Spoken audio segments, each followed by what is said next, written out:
Like, listen, right? I don't like Stanley.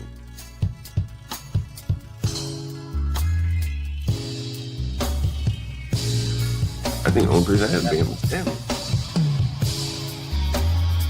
And Nate, Stanley doesn't state the obvious, like what the up. He's used talking points. Yes, he does. Yes, he does. The nature of American culture, it's a white people problem. Okay. I literally said they need to understand that people bother you like that. If they want to beef with you, it's called Stanley versus the world. And just assume their character by stereotype? I think people do that every day. Okay, I didn't ask you. What do I think is okay?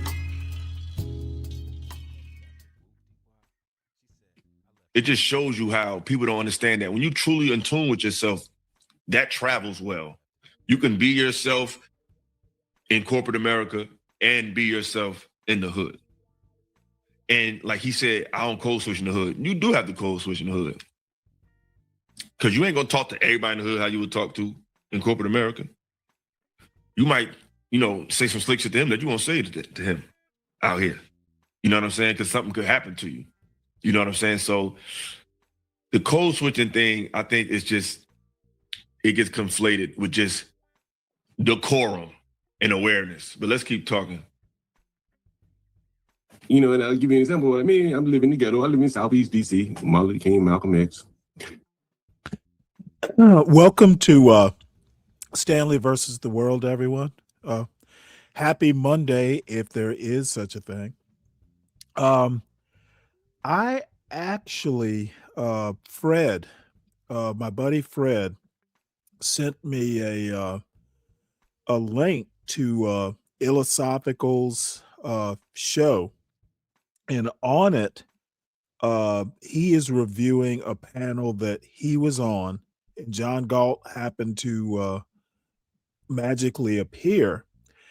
And the reason we're watching this is one of the best analyses of John Galt's take on Black people that I've heard. I wish I had done it myself. I was just going to watch it and, kind of, move on to something else. But it was fascinating how well this guy took John Galt down. And it wasn't, it's not like not a lot of fireworks or anything. It was a very sophisticated critique. And, what can I do but appreciate what he did? He's probably done it better than I ever could, because I'm just basically dismissive. Philosophical actually took the time to and did a well thought out critique of the Galtian theory of Black culture. So we're going to watch probably about 20 minutes of it. And then I want to get to the news. And then I actually have a couple videos talking about the Trump world, but we'll see if I get to them, because I don't really want to do that long a show. So sent you a comment to edit the video title on your short. Okay, yeah, I'll check my email, CK. The only businesses that were open during this snowstorm were Arabs and Chinese and whoever they own businesses. Those are the businesses where you don't have to code switch, but the Blacks have tried to elevate themselves above that. Now they got to code switch. And I think that's the problem. I'm really curious to know, and I'll yield with this. What percentage of you guys' revenue on the channel, I'd love to hear your answer, is generated? So now, first of all, you're a software developer. So I'm assuming that you. Well, you know what? I'm not going to say anything. We'll just let Philosophical cook. Took your money from software development and became a landlord. I don't have the proof of that, but I'm assuming it went that way. So you was in corporate America most of your life. So now that you've gotten out of it because you're able to be a landlord, you're telling people why to even go that route. It's not getting access. It's not where you get access to money. Not all the time, at least. It's how you use the money that you have access to. if you can work in corporate America and invest in your community, it's how you use the money and use that to leverage to ultimately get off the plantation. You know, that's different. But now it went from code switching to now he's asking people, what do they do and how they get money and do they make money with black people? You know, just blacks. I'm just curious to know. Not a job. I'm talking about like going out in the ghetto in the street, selling them liquor, beer, cigarettes, whatever the hell that the majority of black people buy, clothes, shoes, rent. I'm their biggest bill. I'm the landlord. I'm the biggest bill. Before they pay their Anton Patreon's subscription, they better pay me first. Or they be out on the street listening to Anton on their phone. So I'm just curious to know, what percentage of you guys' revenue do you get, your income do you get from blacks? Philosophical, you can answer first and we'll go around. Not a whole lot. I guess it depends on who buys what the product that for the company I work for. But I guess content-wise, I feel like black people support me in that realm. Yeah. As far as my 9 to 5, it's a range of people. I can't just say it's all black, it's all white. It's just the average middle class or less person. Lost. And then I wasn't even honest with that because I go to black establishments in the city I live in. They get a lot of my money. Stats, you know what I'm saying? That's a black-owned spot. I be eating there a lot. You know what I'm saying? So Mr. Charles Chicken and Fish, that's in my... So, yeah. But a lot of us do it so haphazardly, we're not keeping track. He just want to be hell-bent on being a landowner. But let's keep listening to this, man. None of it. I'm just being honest, man. Tyrus? I guess 13%. I'm 100% P&T from the VA, and I get my money from the stock market. So 13%, that's what makes up this country, right? Arpain? Well, when I was working, none of it, other than taxpayer money, I worked for the Department of Defense. I tried my hand at entrepreneurship, and it would have probably been like a 50-50 split of what I was trying to do. But most of my whole life is I worked. You know, that's it. Did you work for the government? If you don't mind me asking, Yeah, I know you in Washington D.C. Did you? I was in New Jersey, Texas. But you work for the government. You work for the government? Yeah, Department of Defense. Yeah. Yeah. Okay. All right, DLC. I'm retired FAA, and I'm 60% disability with the VA. That's going up here pretty soon. And then of course from podcasting and from coaching and just entrepreneurial stuff, I would say less than a third. And I'm never in the hood. That's one of the, I'm very rarely in the hood. But I would say less than a third. Okay. My point been made. These are all very intelligent men. I don't know what his point is, but we're gonna keep listening. Look at some of the days, immigrants, Somalis, I don't know what the hell they are. They're making money. It's the most profitable thing you probably can sell in the ghetto now. Alcohol, beer, cigarettes. And I'm gonna address his ignorance, but this is my thing. I hate when black people only understand how to relate to the lowest version of us. So when I said on the show, I'm like, yo, you're talking about alcohol and cigarettes as if that's something we need to be indulging in, bruh. We don't have to take part in that. Now, there's ways we can make money off our people that doesn't necessarily feed us to these, we don't feed them these appetites. You could have a juice bar, you could have a vegan restaurant, and I referred to one on the show. It was a place called New Vegan in DC. You know what I'm saying? Like, it's a difference between people that speaks to what you could be and people who speak to what you are, which is a consumer. And if you listen to a lot of people who do content, they're not talking to the king in you, the queen in you, the God in you, the winner in you. They're speaking to the consumer. And he's advocating people to join the mindset of people outside of the community who also view you as a consumer. They just want liquor and cigarettes. Why don't you guys sell them liquor and cigarettes? They're your people. Sell your own people the poison. Don't let them sell them the poison. You can sell it too. Yeah, I probably should have just clipped it.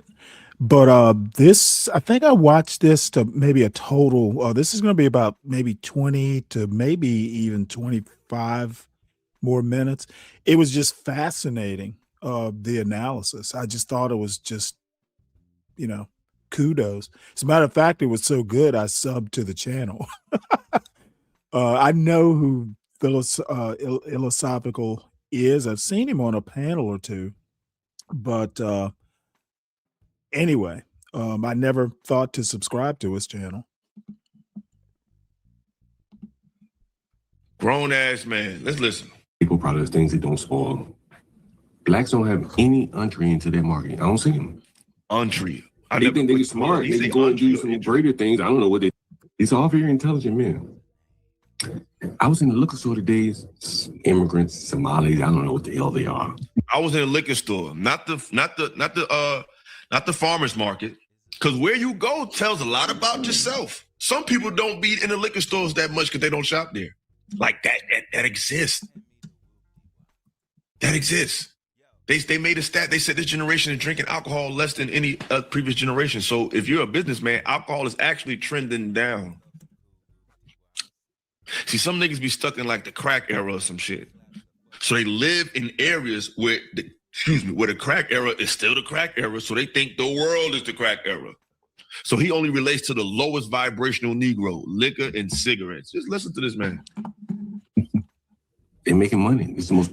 Yeah, he's got that down pat. He will make more comments along the same order, but I've often, John and others, you do realize that the people you're talking about are not the majority of the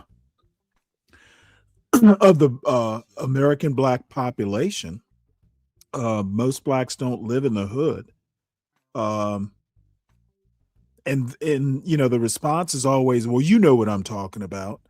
Well, apparently, precision in your critique or the language of your critique isn't important. And to people like me, it's incredibly important. So many things can be taken the wrong way when you're not actually careful in your critique. Profitable thing you probably concealing together. And I also think a lot of times they're lying. They actually do mean all Black people. Now, alcohol, beer, cigarettes, staple product. The most profitable thing you can sell in the ghetto right now is alcohol and cigarettes. Really? Get out of here. Man, you lying. You ain't telling me that. You mean to tell me that in the hood, alcohol and liquors and cigarettes are selling like that? Yo, I ain't know that shit, man.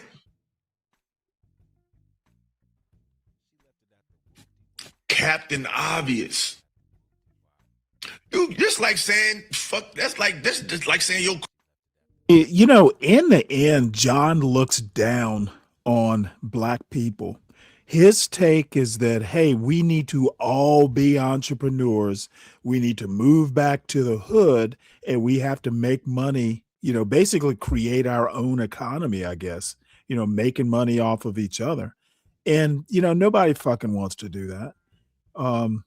John is really just, I don't understand how someone so smart can have these ideas. Like the hood is the center of the Blackosphere. No, it's not. And really, I don't know that it ever has been. Largely before, let's say, the early 1900s, during the Great Migration, Blacks were largely living in the rural South. They wound up moving into cities because jobs moved to the cities, and to get away from, a lot of the brutality of living, in a racist South. But I've never understood why people think that, John thinks himself a great man because he rents to the Blacks when a lot of people won't. And to me, that's just weird. Crack is still selling the hood. Nigga, duh, motherfucker. Like, what is he talking about, bro? That John, I just want to run in his house and tear that Nina Simone off his phone. Word up. Like, there is a new black-owned fresh food store on Good Hope Road, the same areas he just mentioned. He's full of shit, exactly. That's what I'm saying. I used to live in D.C. I stayed at New Vegan. You know what I'm saying? There's a lot of little black-owned spots. You know what I'm saying? I hope Carolina Kitchen's still black-owned. I know a lot of black people don't work there no more, but I used to go there in the heyday. The welcome, welcome, welcome days. Y'all don't know nothing about that welcome, welcome, welcome, bruh. Y'all don't know nothing about that. And the funny thing is, my silly ass, I thought Carolina Kitchen was a Carolina-based chain. So when I moved to the Carolina, I'm like, yeah, Carolina Kitchen. That shit is just in D.C. I was hurt. But yeah, man, let's get back to John Galt. And I heard his name is a special name. So let's look up this name. I heard his name is something that's like from. Now, I'm gonna, you know what? No, I'm not gonna make that critique. An important black person that we should know. So I'm gonna look it up.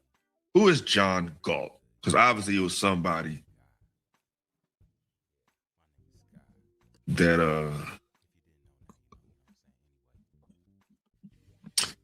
let me see. Well, from what I see, it's a white, ironically, it's a Scottish novelist, entrepreneur, and political and social commentator. That's who his name. What is John Galt famous for?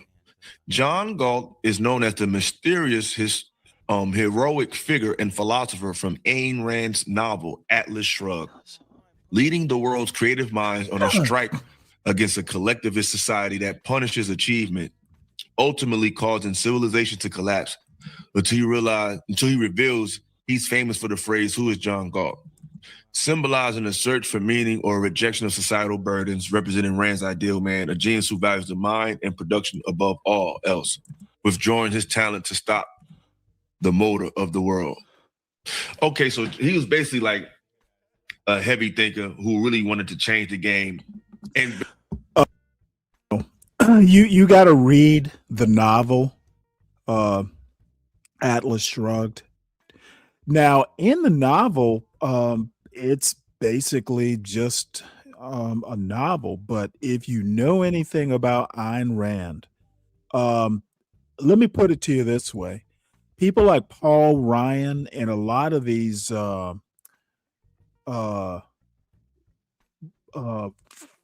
Republicans, like Ayn Rand, well, the Atlas Shrugged is like their Bible. You know, all these far right Republicans, that are, in government or, young Republicans in college, they all read Ayn Rand, and basically white supremacists or white supremacist adjacent type people idolize, a John Galt type character. And I think it's really, quite frankly, it's weird that I'm going to let Ilosophical make his point about John Galt. It's actually a good comment. He did it better than I can do it. Really corrupt the system. So he seems like an ill dude. I'm gonna do my more homework on John Galt. So maybe John Galt is a glitch in the matrix, which he may be. Maybe that's his approach on these panels. I just think the way he goes about it. Actually, it was someone on the panel. It just kind of conflated. And am I wrong, y'all? I was talking to my man earlier, and I was like, bro, I think everybody wants to do everything, and I don't think everybody needs to do everything. I think some people are better at articulating their views better than others. And if you're one of those people who don't know how to speak well, you need to talk on your own channel, because if you go on somebody else's channel who try to advocate for at least being able to, convey a coherent message clearly, then this is how you have to act when you come here. If you want to just say what the fuck you want to say, do that on your own channel. But if you're going to come to channels where it's an established decorum, you have to adjust to that. We don't always have to adjust to people just so they can be heard. No, if you're going to come interrupt the panel, because I'm not saying he did this on this panel. He definitely did on mine. If you're going to come interrupt the panel, bring up topics that's irrelevant to the topic, you're definitely going to be held to the decorum of the show at the minimum. You know what I'm saying? At the minimum. So yeah, shout out to Tez down in the building. Oh, all right. What's good? What's good? What's good? Thank you for pulling up, beloved. Thank you for pulling up. Let me get into your super chats real quick. Shout out to the ladies showing love early. Always showing up for your boy. I appreciate you.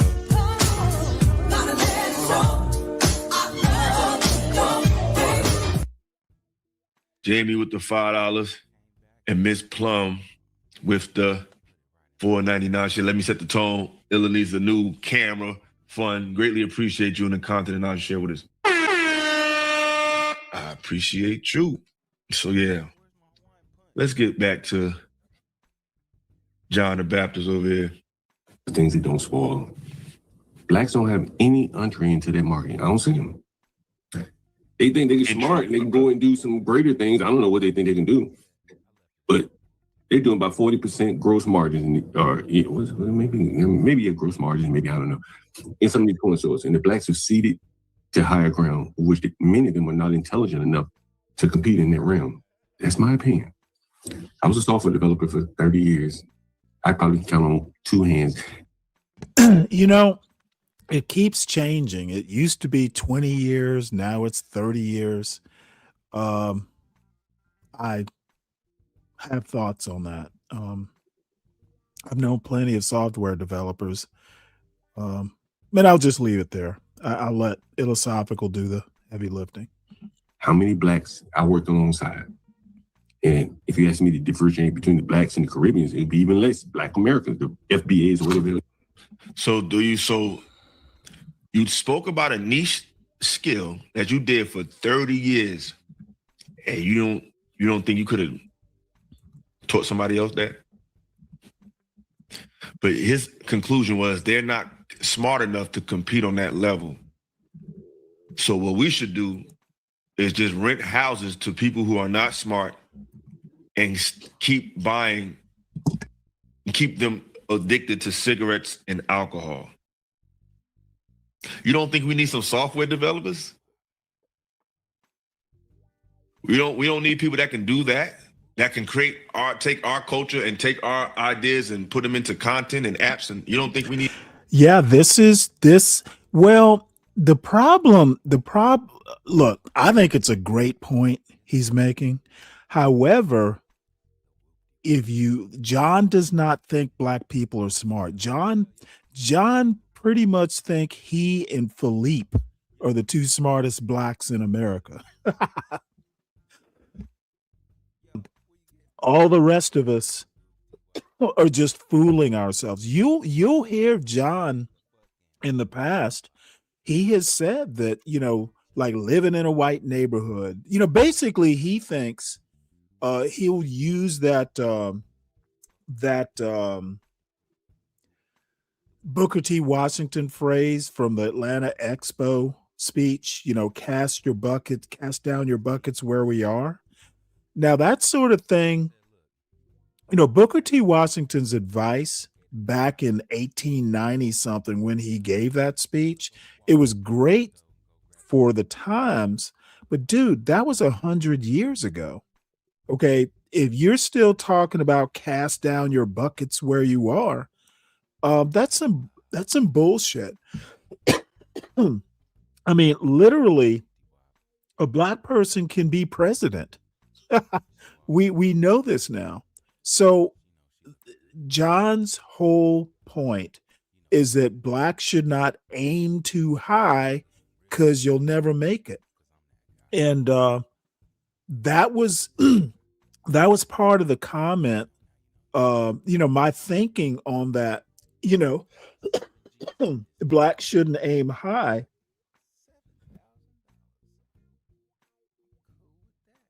Excuse me. That was one of the criticisms. He has talked in the past about, my comment about him complimenting his daughter on being able to clean a bathroom or sink well.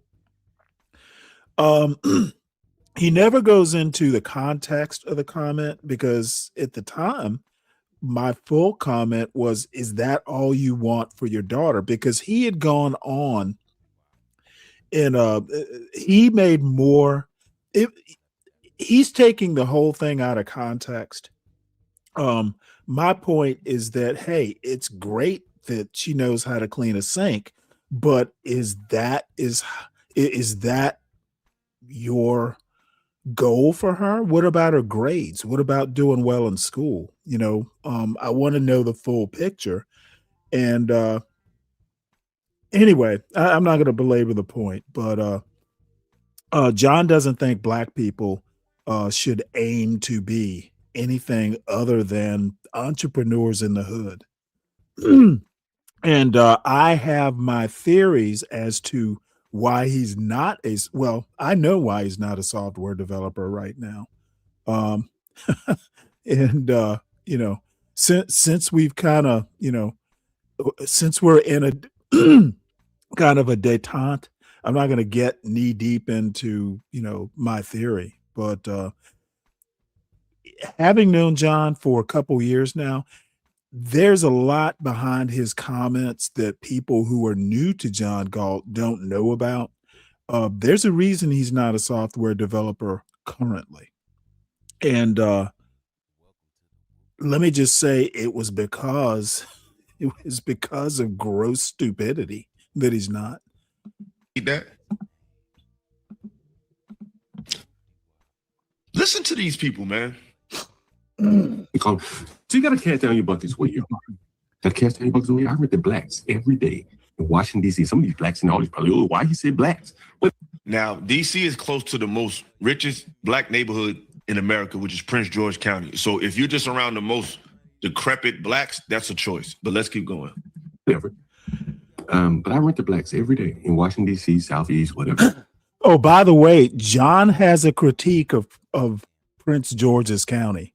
And I don't think it's the richest black county anymore. It's another county like next door to it.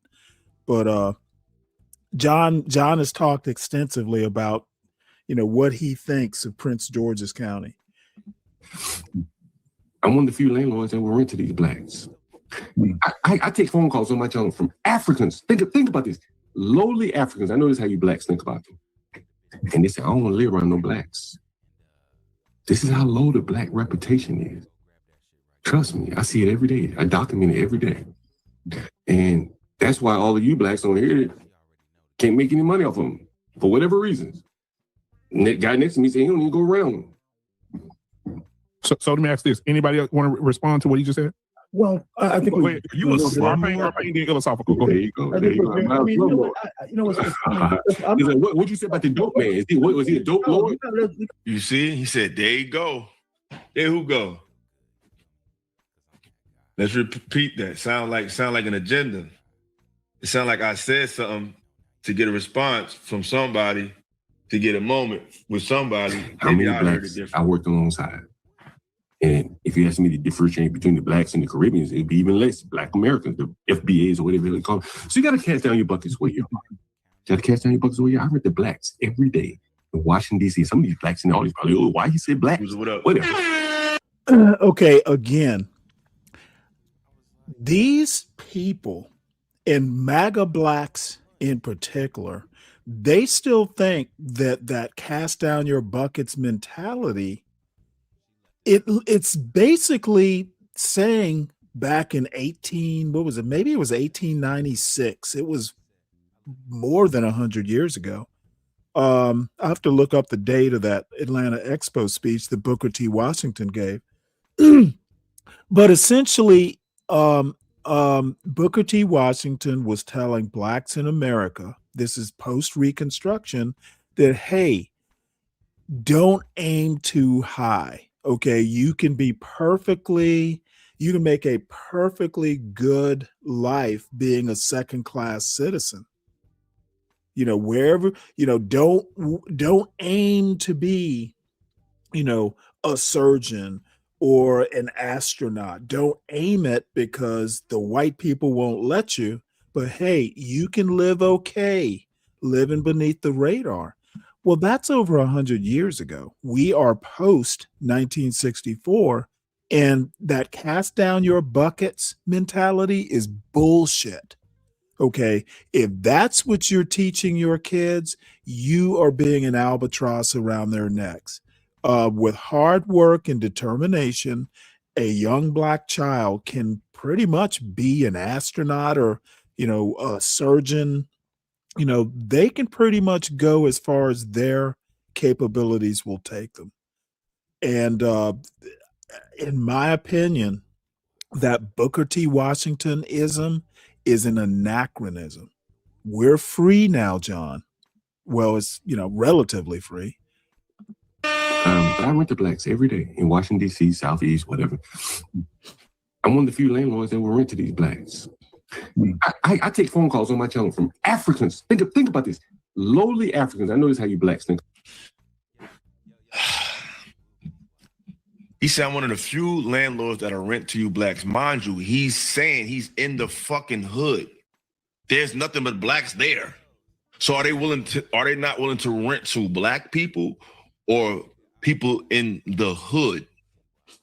Because that's where you are. I think most people, if they had a choice to rent out, they would avoid the hood, whether it's white people there or black people. I think they try to avoid environments where they feel like their property could be at risk.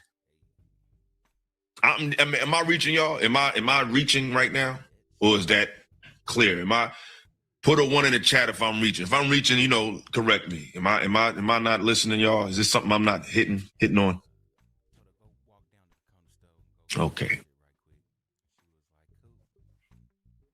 Please support the channel, y'all. We got a goal we're trying to hit, at least 15 super chats of 5 or more. And if we do that, I will do another live this evening. Let's keep going. And they say, I don't want to live around no blacks. This is how low the black reputation is. Trust me, I see it every day. I document it every day. And that's why all of you blacks on here can't make any money off of them for whatever reason. So these people have jobs. John has asked the question, what percentage of your income do you make from black people? Which is really just a weird question. Money is money, whether you make it from black people or any other type of people. Who cares? Money is green. It's all green. It's not black or white. It's green. Why is he even asking the question other than every panel he goes to, he wants to be the center of attention?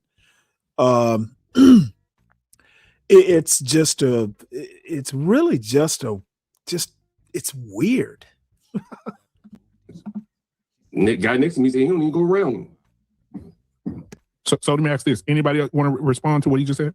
Well, I think you was Scarping being philosophical. Go ahead. There you go.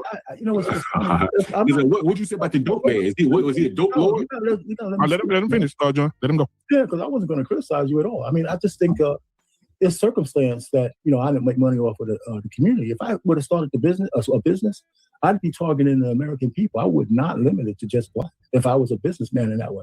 Yeah.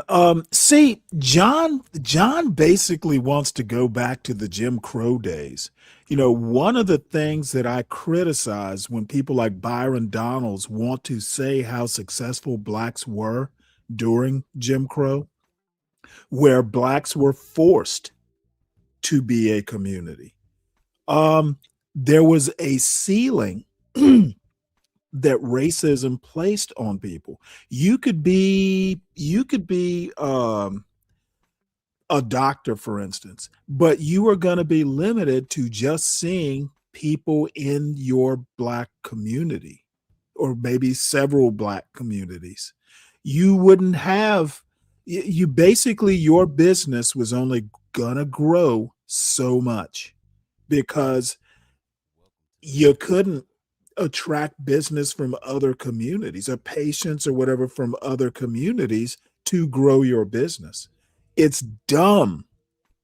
He's basically prescribing for the black community,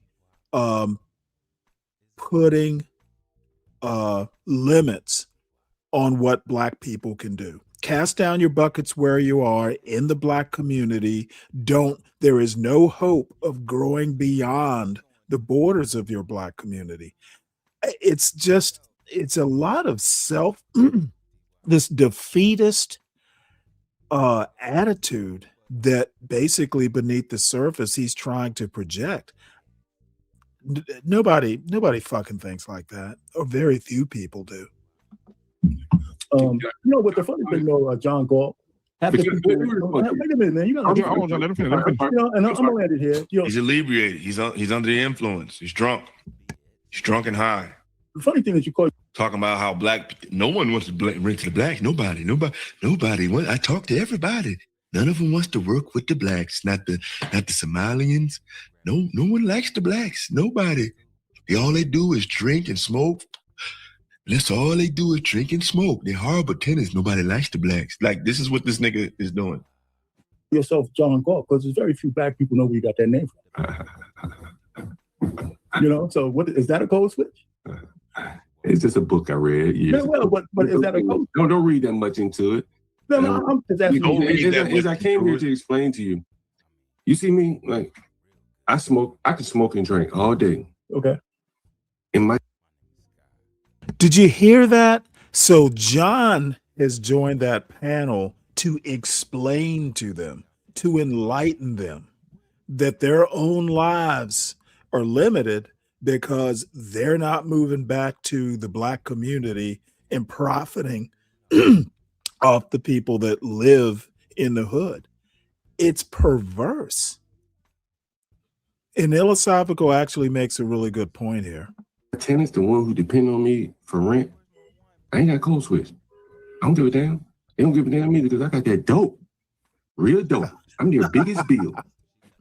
He's talking to the consumer in Black people. He's bypassed their humanity. And he justifies the lack of their humanity by bringing up how other races view them. Y'all gotta listen to these people and stop being in your feelings about letting this one talk and letting that one. Fuck that shit. Listen to what they saying. He's dehumanizing you.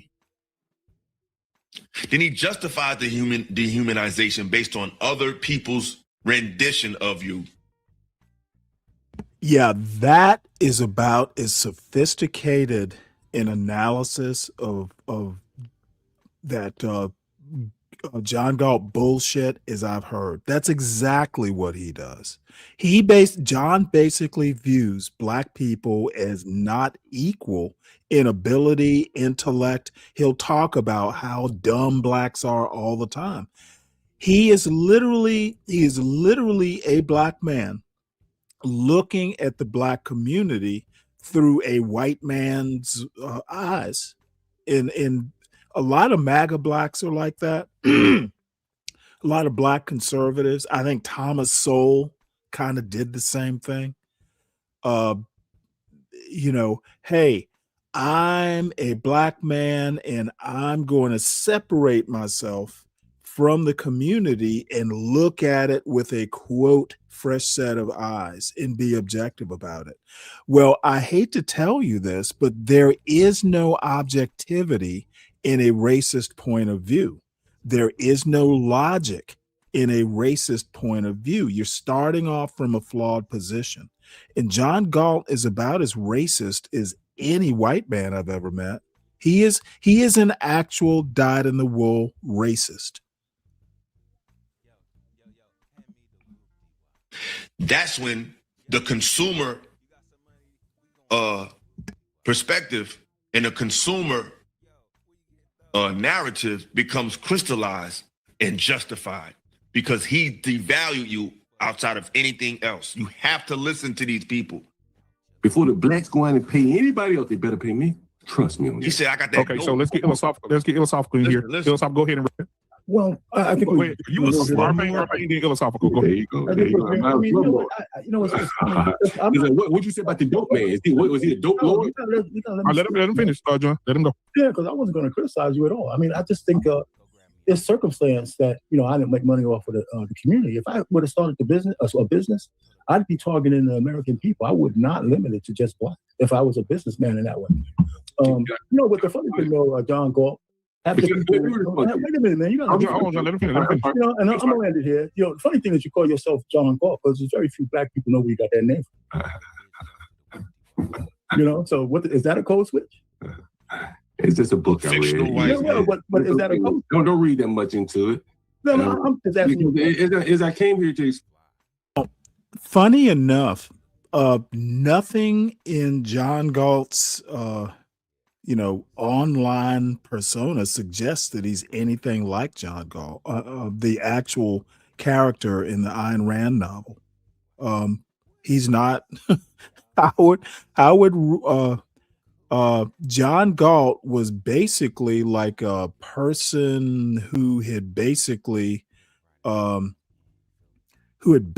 just dropped out of society, and all the industrialists and all these really smart people. Ayn Rand's premise was that American society is basically held up by super smart, super accomplished people, and we should basically normal people should basically kowtow and cater to the Elon Musks of the world, these billionaire industrialists. Basically, we little people couldn't survive if there were no Elon Musks or Bill Gates. I hasten to remind folks that back in the day, there were no billionaires. These notions of the great man before the Industrial Revolution were basically like politicians. But once, the Gilded Age, industrialization started happening, at least in America, we started worshiping people, that they called robber barons. And we still do. I can untold numbers of people I've talked to on the internet idolize Elon Musk because he's got a bunch of money, therefore he must be smart. They will basically, another good example that I can think of is Howard Hughes. That dude got weird the older he got. So he got away with a lot of things that he probably shouldn't have. And John Galt just sees himself as a great man. I don't get it, but it's pretty obvious if you listen closely and you've known him a while. Explain to you. He said, don't read that much into it, but that's your name for your content. That's like if I said, man, don't worry, philosophical, that's just a word. Like, no, it has a meaning. You picked John Galt for a reason. That's your brand name. Okay, Zhang, Illosophical's Illosophiccal is in the middle of talking about why the John Galt thing is a code switch. Number one, it's a white character. Let Illosophical explain it because he can do it better than I can. That's like if I said, man, don't worry, philosophical, that's just a word. Like, no, it has a meaning.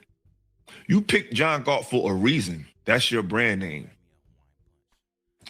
Exactly. Brother said, yeah.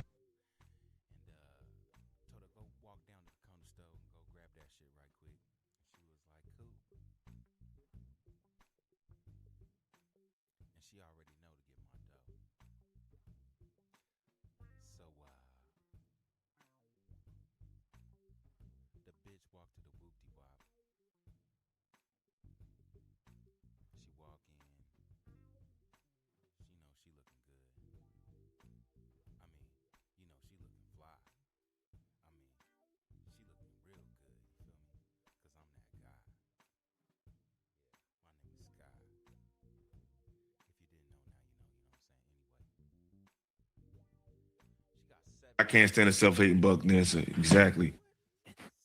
Said, good morning, my bad lady. It's all good. Appreciate you pulling up, Mimi Flo in the building.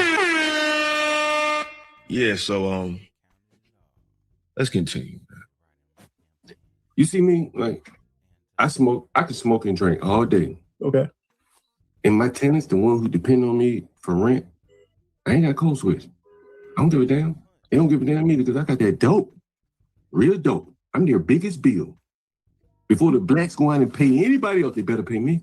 Trust me on that. John loves being HNIC. You're gonna hear it in his voice. They gotta pay me first before they join Anton channels. Anton Daniels' channel. They gotta pay me first. It's just this dude is on a power trip. He's dude. Nobody. You're not the only landlord in the fucking ghetto. I just don't get if you're gonna be a megalomaniac,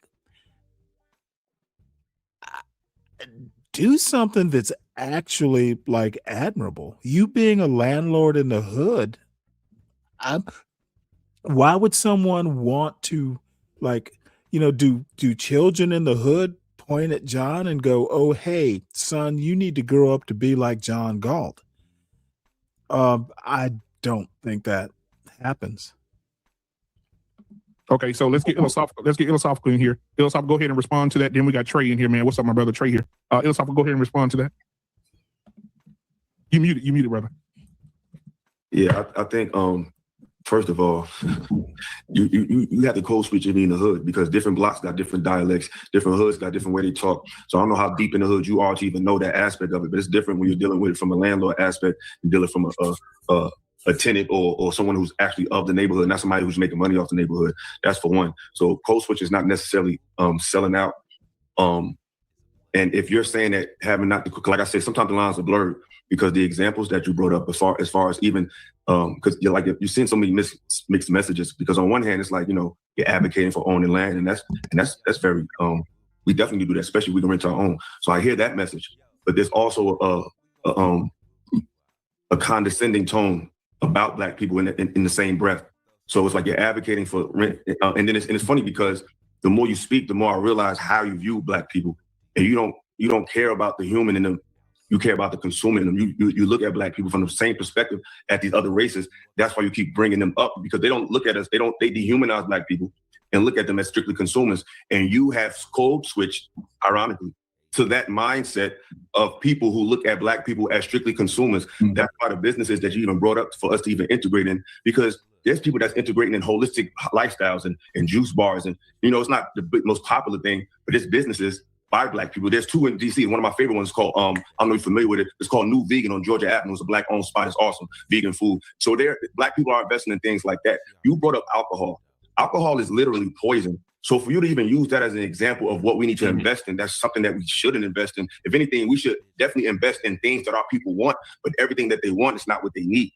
So alcohol is basically legal drugs, legal crack. So for that, because I remember you was on my panel, I think the other day, and these examples that you bring up of the type of Black people, you bring up stuff like buying cigarettes and buying alcohol. It really speaks to a deep ignorance of what you think Black people are. And the only aspect of them that you deem profitable is the diagnosis of sickness that they have. And you want to garner off of that. And it's really a sick perspective to have because there's a lot of ways you can profit off of Black people without killing them. And it's unfortunate that at your age, that's all you can offer. But that's cool though.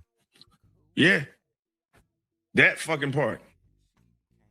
It's like, why you feel like the only way we could profit off each other is liquor and cigarettes and renting places in fucked up neighborhoods. Some of the things we need may not be profitable right away. Or it may not profit as much as something else. Like we may need a program to teach young boys a skill set. Well, you get donations or something and you just created 20 young men who can furnish their lives and ultimately become landlords. And we can do it so much that we don't have to complain about bad tenants because the behavior and the decorum and the mindset of the people will be different, that we wouldn't even have to complain about them as tenants because they've become better people. But I guess that's weird. You know what I'm saying? To even think that. You know what I'm saying? To even think that. Shout out to Mimi Flo for the 99 cents. Yeah. I've come to hate soundboards. I know that they're there to highlight super chats and stuff like that, I just find them a simple thank you will do. Yeah. Appreciate you, bro. Long live the channel. I appreciate it, man. Long as we can, right? So it's like, what are we talking about? What's up, MOT? Yeah, they literally think that they're actually doing something by just talking about it and trying to socialize other people to be more community minded through resources than they're trying to be just community minded through actual just talking about it. Well, here's the deal. The original, and really why I'm even showing this, shout out to Fred if he's in the clouds for sending it to me. The original topic was code switching. And John, who I was, part of his channel for John year or so, yeah, he comes up there and just totally disrupts what they were talking about to what he wants to talk about. As a matter of fact, he used to do the same thing because I used to do like a 2 a.m, because I'm a night owl, like a 2 a.m. to whenever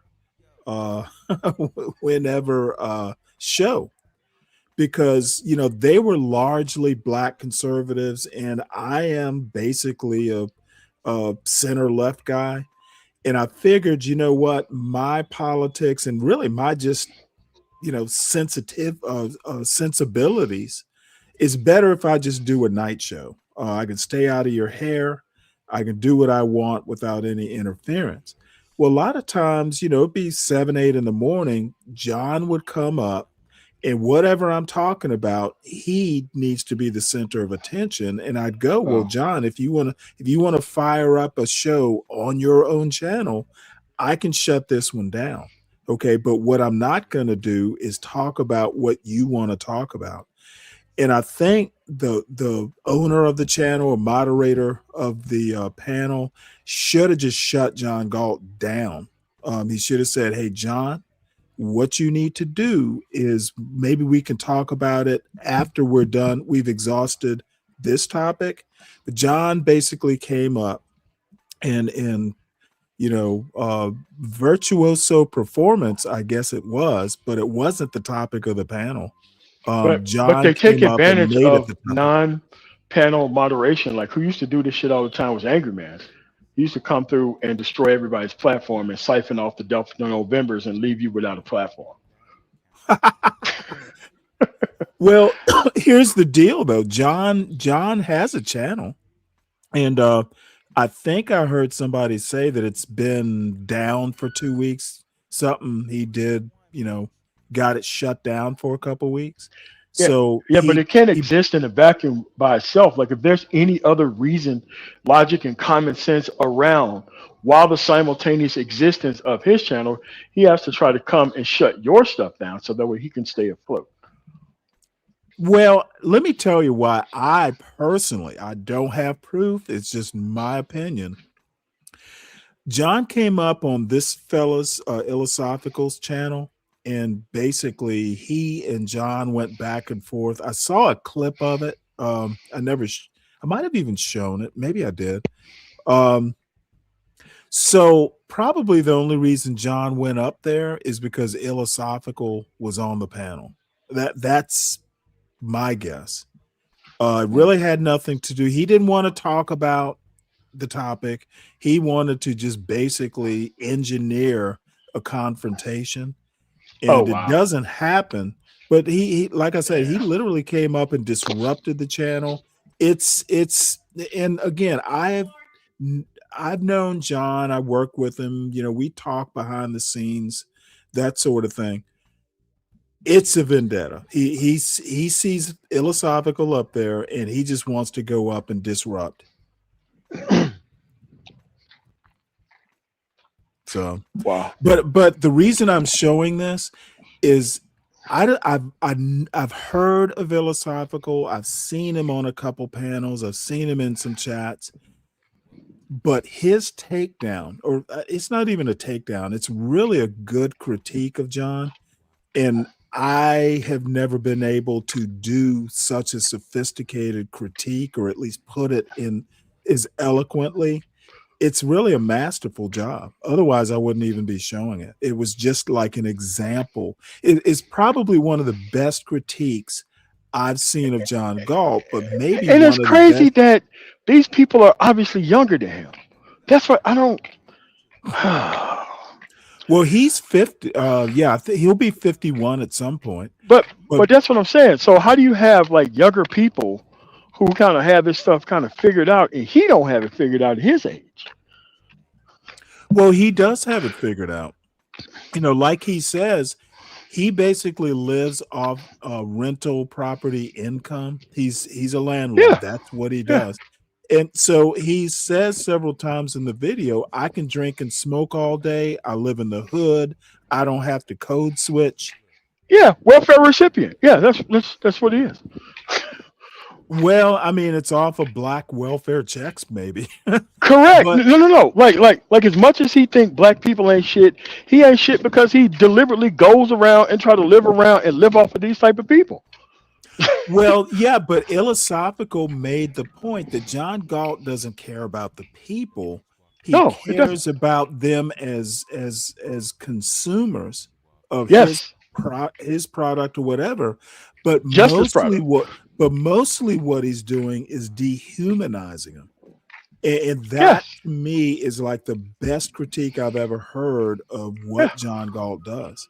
He Yeah. he he I mean, he don't he even look at doesn't these really people as human. He doesn't care. Exactly. Yeah. And he basically says, even if they're human, or he thinks, and again, he's never said it. I'm just kind of interpreting or reinterpreting what Ilosophical eloquently said. John it's almost like a weird form of slavery. It is, and it's totally mental illness. It's dressed up as actual, something else that's not mental illness. Like he Well, like to him. he is mental illness, but he calls it entrepreneurship. Yeah. Listen, a lot of people dress up or try to. They found a way to not change and be around the people that they hate for profit, and they mixed it all into one. It's like, let's take for instance like Anton Daniels. He has utter disdain for people in the black community. However, his whole plan is to live off the basic unreformed instances of the black community by talking about their inability to find happiness through relationships, and not just black. It's just more white and black. But you have all this crazy shit to say about and to black people, right? And it's like that. Yeah, That's what it is. I just don't get it. And I understand, Zhang, if you know anything that's a vehicle backing up, it's not a fucking fire alarm. I mean, you might need to get out more, son. No, I'm in El Paso and I'm at a warehouse. Obviously, I work all the time. Yeah. I worked in distribution centers for about 10 years. Yeah, backing up to a door or something. Yeah. I like it in El Paso though, man. I may even start even just coming out here more often, because you get a lot of money to come out here and you get a lot of money to leave here. But now that I drove around the city, throughout the weekend, I understand why you get a lot of money to come out here. Mm-hmm. One, the border's right there. Two, there's like a ton of different warehouses that ship out from here. Yeah, this is great. I can't do deserts. Oh yeah, and trust me, the sun disappears 30 degrees outside. Sun comes out, damn near 80. Yeah. I spent a week in Phoenix for business. I was doing some training, and dude, you know what? Phoenix is the one city that I've been to. I didn't even think about moving. And you know what? They wanted me. I was working for Ticketmaster at the time. There was an IT team out there. They were trying to get me to move to Phoenix because they wanted me on their team. And my wife and I talked about it, and I'm like, you know what? I cannot live anywhere where they put rocks they put a rock garden on the front lawn and they call it a Oh lawn. God, no. Yeah, yeah. I gotta I have need grass, man. I'm sorry. I gotta have grass, bro. Yeah, I need green. I gotta have grass, and I gotta have mountains, and I gotta have a water source to fish at. Those are the three things. Yeah. Hey, you know what? I am on. I'm right there with you. I'm right there with you. So I don't care if this it's the is hills of Alabama or Tennessee. Again, mountains, well, water, you know, and grass. if it wasn't so far from my sister, I'd be living right up in. Have you ever? Are you know where Blue Ridge, Georgia is? Yes. Yeah, I would actually live up there. I had a chance to get a house that was next to a stream, and Yeah. I seriously thought about it, but school systems and stuff like that. Oh yeah. That's Not up to yeah, snuff, that's dude. yeah. So, my son, I think, was 10 at the time. He was just like his first year of middle school was in Georgia, and I had to, sacrifice the mountains in the fishing, for a place that would benefit him. Plus, I like this neighborhood. I live a 15-minute walk from a man-made pond, and the two families that live on it, told me you can fish anytime you want. And those are So, kind of the best, man. That's kind of the best because we don't have like independent sources of water because mhm. everybody don't produce their own water. But like those Yes, private lakes and ponds where you can actually fish, it's way better than yeah, public and it's not accessible near resources. it's not near a farm or anything. Yeah, yeah. So So that the way it can't water get is polluted real clear. easily, Yep. not hmm overfished. Yeah. So hmm yeah, gotcha. As a matter of fact, let me tell you a story. The one neighbor on that pond that I know personally, he was the one who said, "Hey, you and your son, your family, you just fish anytime you want." And so one day, my son, like sometimes when he comes home from school, he will literally, because we keep the fishing rods right behind the front door, he'll grab a rod and go fishing for 2 hours just to relax. And I won't get too deep into it, but I'm probably the best thing I ever did for my son was get him hooked on fishing young, because he used to Yes. be asking me to go fishing, and forever he will be able to go out and have a source of relaxation. It's one of the more relaxing things that you can do. And he kind of goes to a high pressure school. But anyway, one day my son had found another spot on the other side of it's a big pond, really, on the other side, and the other neighbor didn't know him. So the neighbor comes out and goes, "Well, what are you doing here?" So my son goes, he explains, "Hey, the neighbor, your neighbor basically said I could fish anytime I want, so everything was cool." But that's how few people fish at that lake. Nobody. Yeah. It's like it's way back in the woods. Nobody would even know the pond is there. So Oh, one of those type it's of good places. fishing. Okay. Yes, Yeah. well, there are two houses on it. And one of the houses, damn, it looks like it could be a hotel. It's so big. But anyway, it's a fishing story. But yeah, I love where I live. It's in a neighborhood, but it's kind of not, because it's not on the street. It's got a long driveway.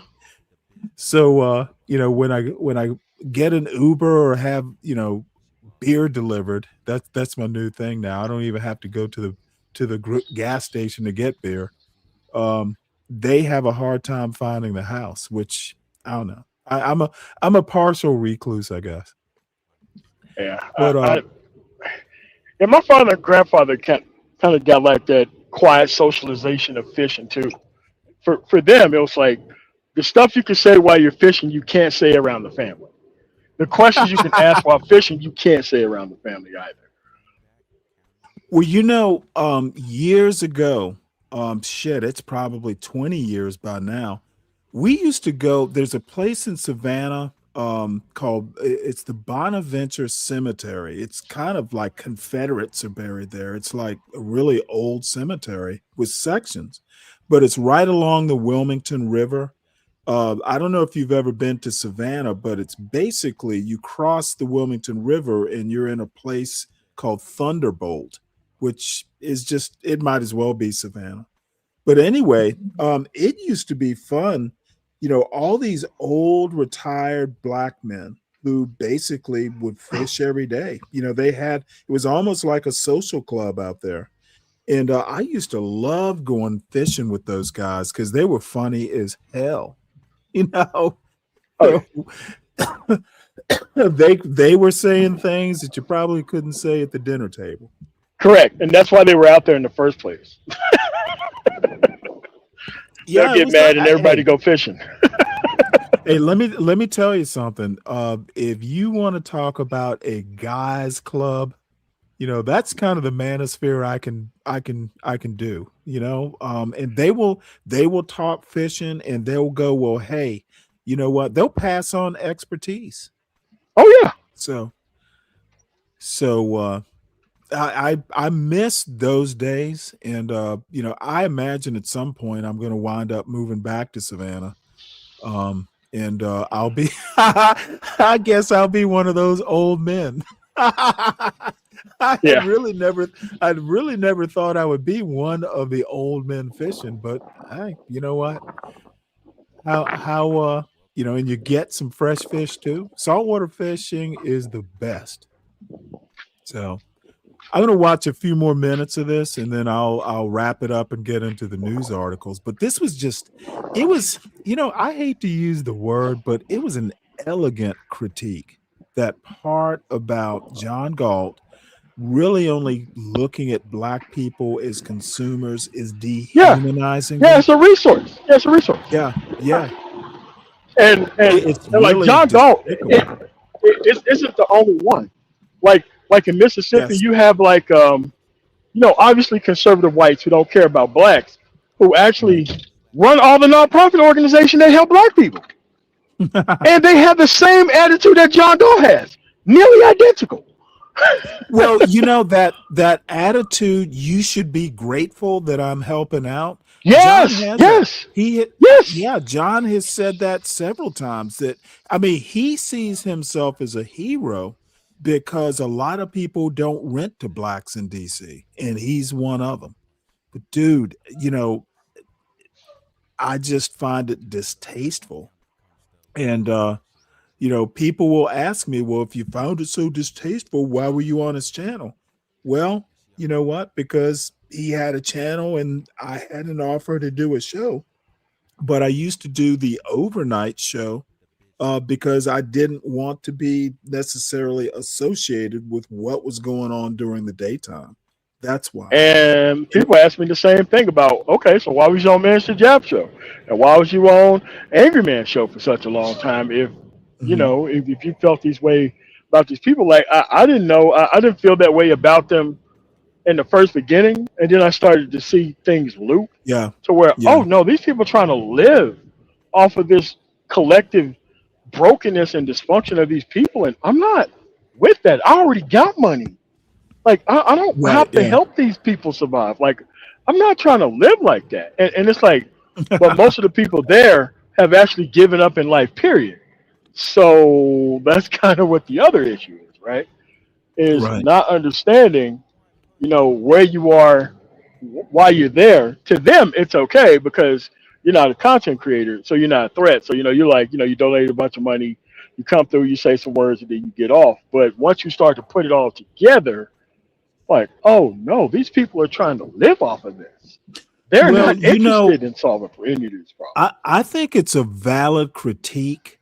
As a matter of fact, I talked to the one of the other kind of channel owner, and she basically said, because I would basically, I've told John plenty of times on his own show that what he's doing is just disgusting. And my one of the other folks who was involved on the team just basically said, if you find it that bad, just don't watch the show. And she was right, and I didn't watch the show.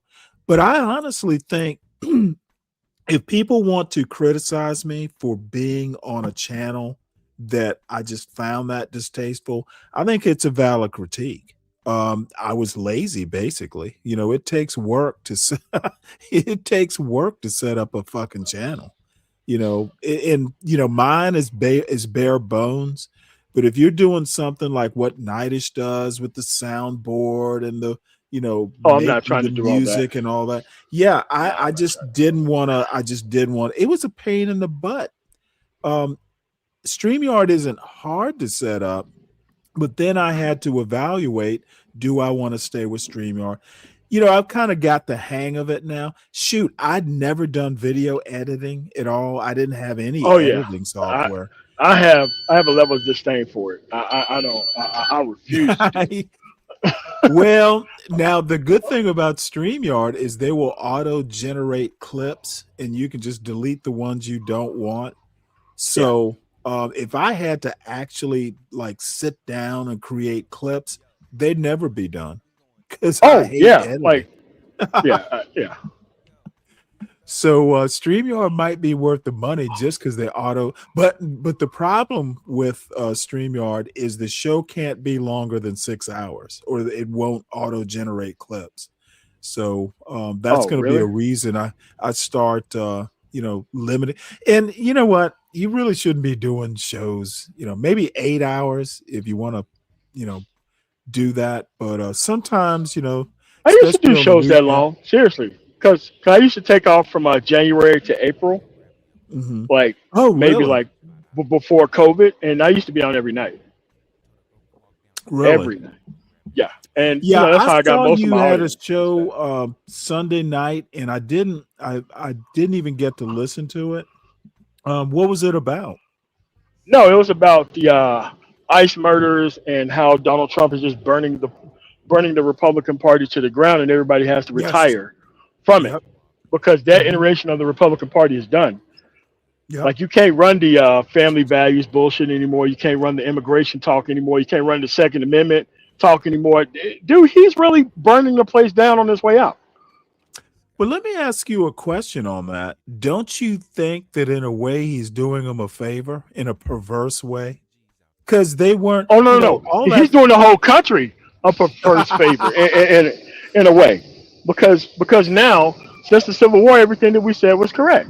These people would do anything to be around people with money. They don't care about any of this stuff. In the news, and I may do a show this week about it, a lot of people are comparing Donald Trump to what the South was to end Reconstruction. It's an argument basically saying that, what, these MAGA people and Clarence Thomas and Judge Alito or Justice Alito, they literally don't. If they had their way, they would abolish the 14th and at least the 14th Amendment. Now, who knows? They might want to get rid of, all three amendments, but the 14th, they're having a huge problem with. They literally want to go back to, what they call the first. I can't think of the name of it. I'll think of the word in a minute, but basically, they want to go back to the days before Reconstruction. That Constitution, the Claremont people, the Claremont people see the founding is basically a blessed event, and the Constitution was perfectly fine as it was. The trouble started when they added the 13th, 14th, and 15th. Those damn blacks. Yeah. Exactly. Now they may not want to Brian, the originalists basically, that's actually not the term for it. Because if the originalists, let's call them, there's a term again. God damn it.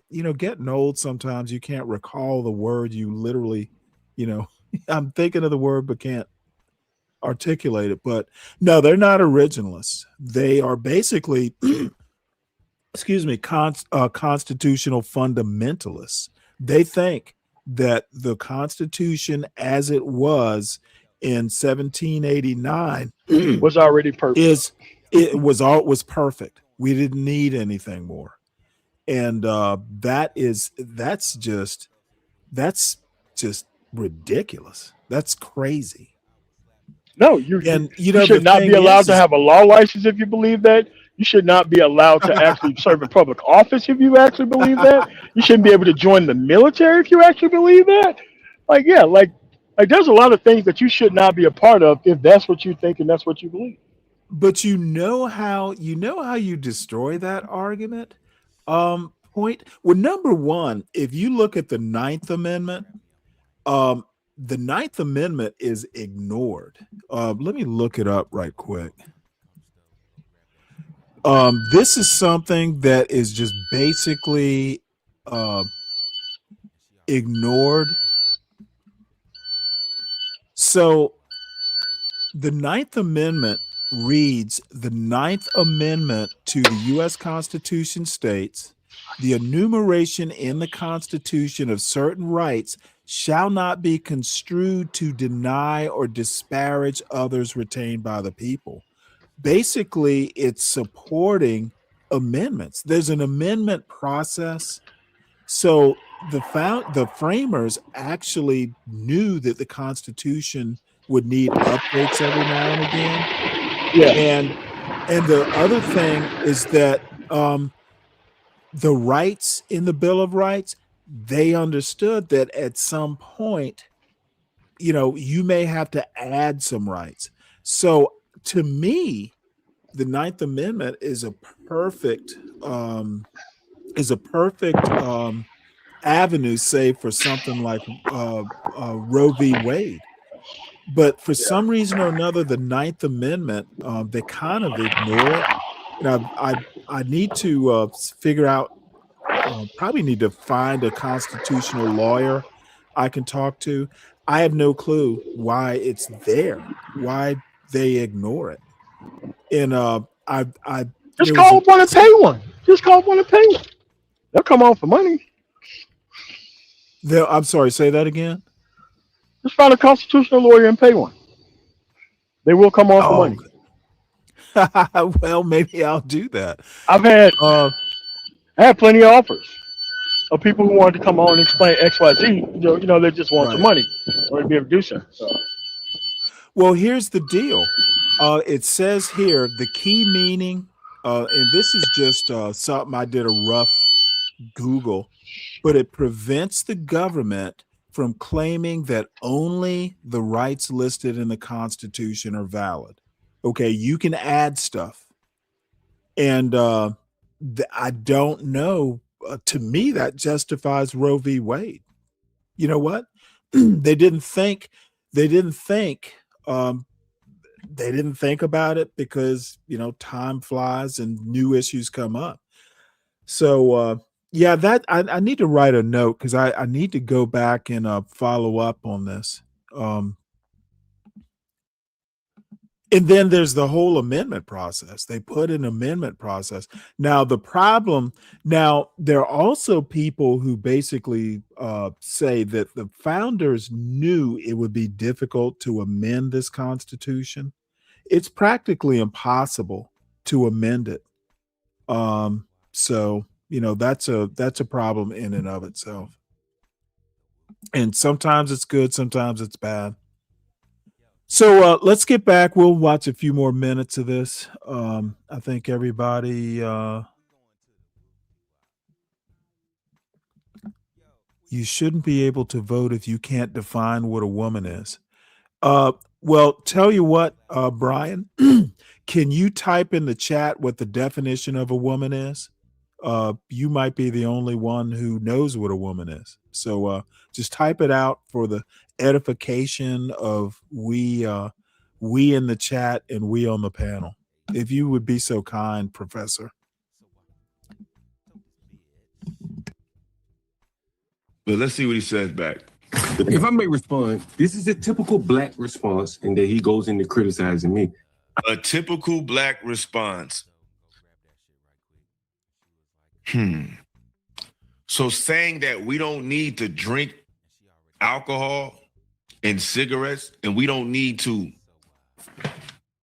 that's not the only way we can find a way to profit off our people is outside of poisonous items, is a typical black response. Interesting. So are we just cigarette smokers or are we thinkers? Because the response I gave you was the response of a black person that's thinking. So are we thinkers or are we just smoking and drinking? Like he's all over the place. I'm just looking at the world as it is. I look at the immigrants that come into our neighborhoods and they sell blacks the things that they need, the necessities. We agree. I much rather prefer to blacks drink water, but they don't. They drink alcohol. They drink. Do you see how disingenuous that is and how he literally separates himself from? Now, if you would prefer that blacks only drink water, well, how about start with you? Aren't you black? Why don't you just drink water and set the example for the rest of us? It is just, it blows my mind how John has no idea of, he's really not good at this. He thinks he's a good polemicist, I guess, but he's really not. John says he prefers blacks water and takes a swig of whiskey. Well, how about you prefer to drink water first? It's ridiculous. John is not a philosopher. John is a racist. So black Americans would benefit from drinking a quart of buttermilk. That's literally silly.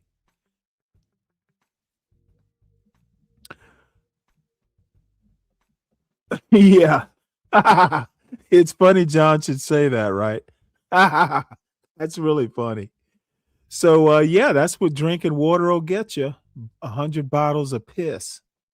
And Brian, you haven't defined what a woman is. Oh, you said it's an adult human female. I'm afraid you're wrong, Brian.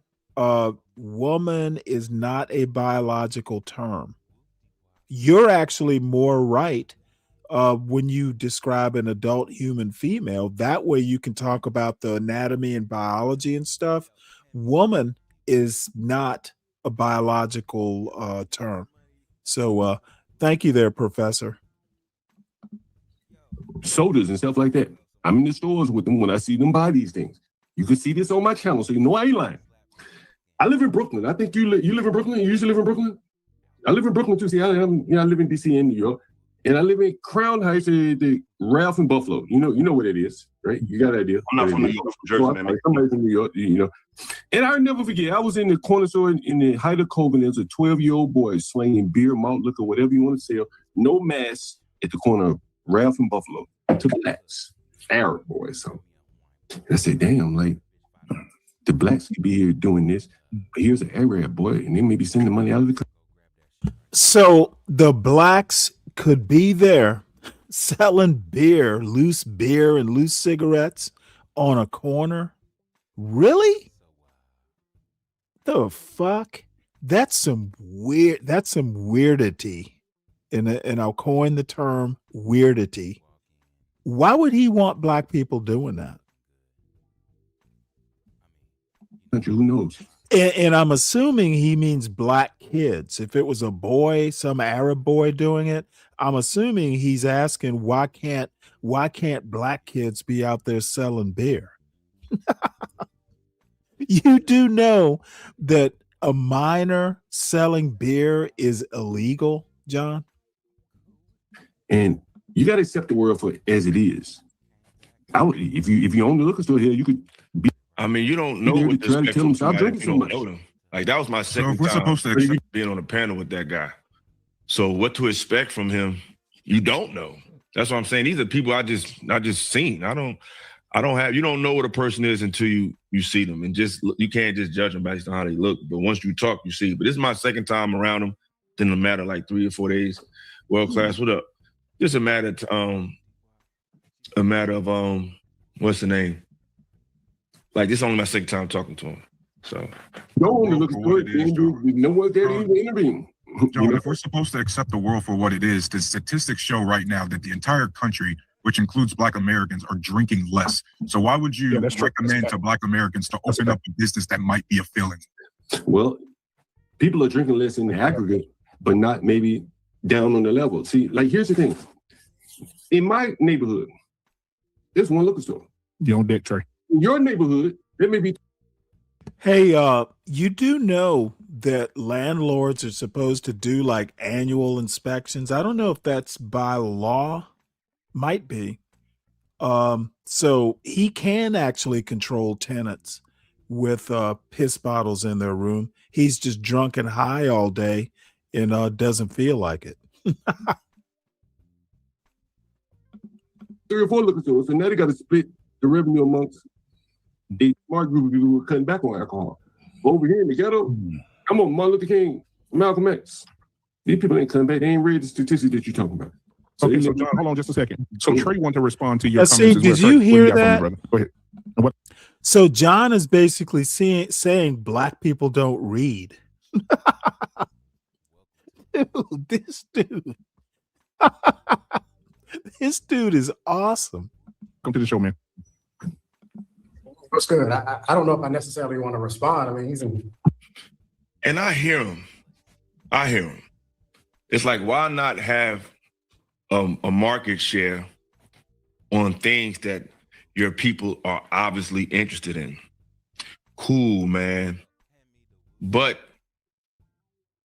you're ignoring people that do have businesses that are just not in that field, you know? So I hear what he's saying. I just think there's a lot of ways to skin a cat, and just licking cigarettes is one thing. But do we need another generation of people hooked on that? It's like, we need to make it corny. We need to make it corny to not do that. We need to show that that's not what we on no more. Like, the culture needs to change. Selling us licking cigarettes or having a monopoly on that is one thing, but what's better is getting us off of the shit. So. Right there, which culture needs to change? Okay, my argument is that Black culture, quote, Black culture is multifaceted, and it's not like, the culture is producing, stamping out robots. What goes in the South? Dude, the best way to give you an example of how, quote, Black culture is multifaceted, we've got different types of or different styles of rap. I mean, that example there tells you that not all Black people are, sharing the same culture. I just don't understand how people don't fathom this. Shout out to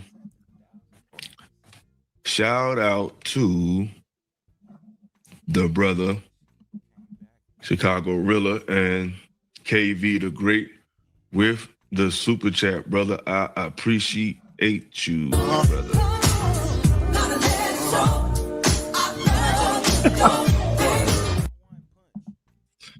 Brother said, salute Illa. I realize these dudes come from the gatekeeper mindset. They still want to make it to the top of Olympus, even though it's falling. Yeah, he was in like the STEM field. Why not do a little nonprofit getting kids into that? Like, you don't think a young Black child can learn what you learn? You just think they just good for buying alcohol and cigarettes? Like, I don't know, man. I just think a lot of our people just gave up. And to some degrees, I feel like we all did. But it's like, The only place I feel like where hopes need to always stay is for the young people. Entitled to whatever opinion he may have. However, I think if you get around some white folk, you'll see that not too much, not that much different when it comes to alcohol and liquor and cigarettes. I happen to live in a white community in Howard County, Maryland. I'm from DC, born and raised in DC. I see them hanging out in front of alcohol, liquor stores like junkies, just like I would see in the hood in Southeast DC. No, you don't see that. I see them running their numbers. Now, see, John here basically calls this guy a liar. I'm like, dude, how could you just call someone a liar without being able to back it up with some evidence? That's really the low quality of debate on these panels. You'll just fucking call somebody a liar, but you can't back it up. I see them running their numbers just like I see Blues on the Hood running their numbers. I see crack and PCP and what's the other thing they had? Look, here's the thing. Let me ask you a question, my man. Since you're close by me, I can make you some content. You want to make some content? No, because I'm not interested. That's not how I make money. You anybody want to make some content? I can show.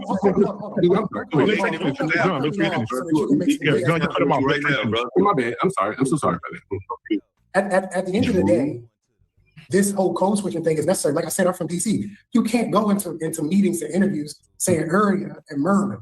You can't do that. It won't work. It won't work. Just plain and simple. You sound ignorant. You look ignorant.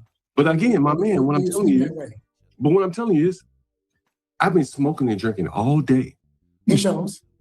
And I've been dealing with blacks all day. And now one of these blacks has said, Mr. John, you're not talking like a white man. I need you to talk respectfully. Like I said, I call one of my tenants right now. I see what the brother trying to say, but what's offending me is that he speaks as if that's all of us. Like most of our people are just stupid. That's what I'm getting. What are y'all getting from it? If I'm wrong, correct me. I just feel like you're ignoring the black people who have a little bit of brains. You know what I'm saying? Oh, shout out to the brother.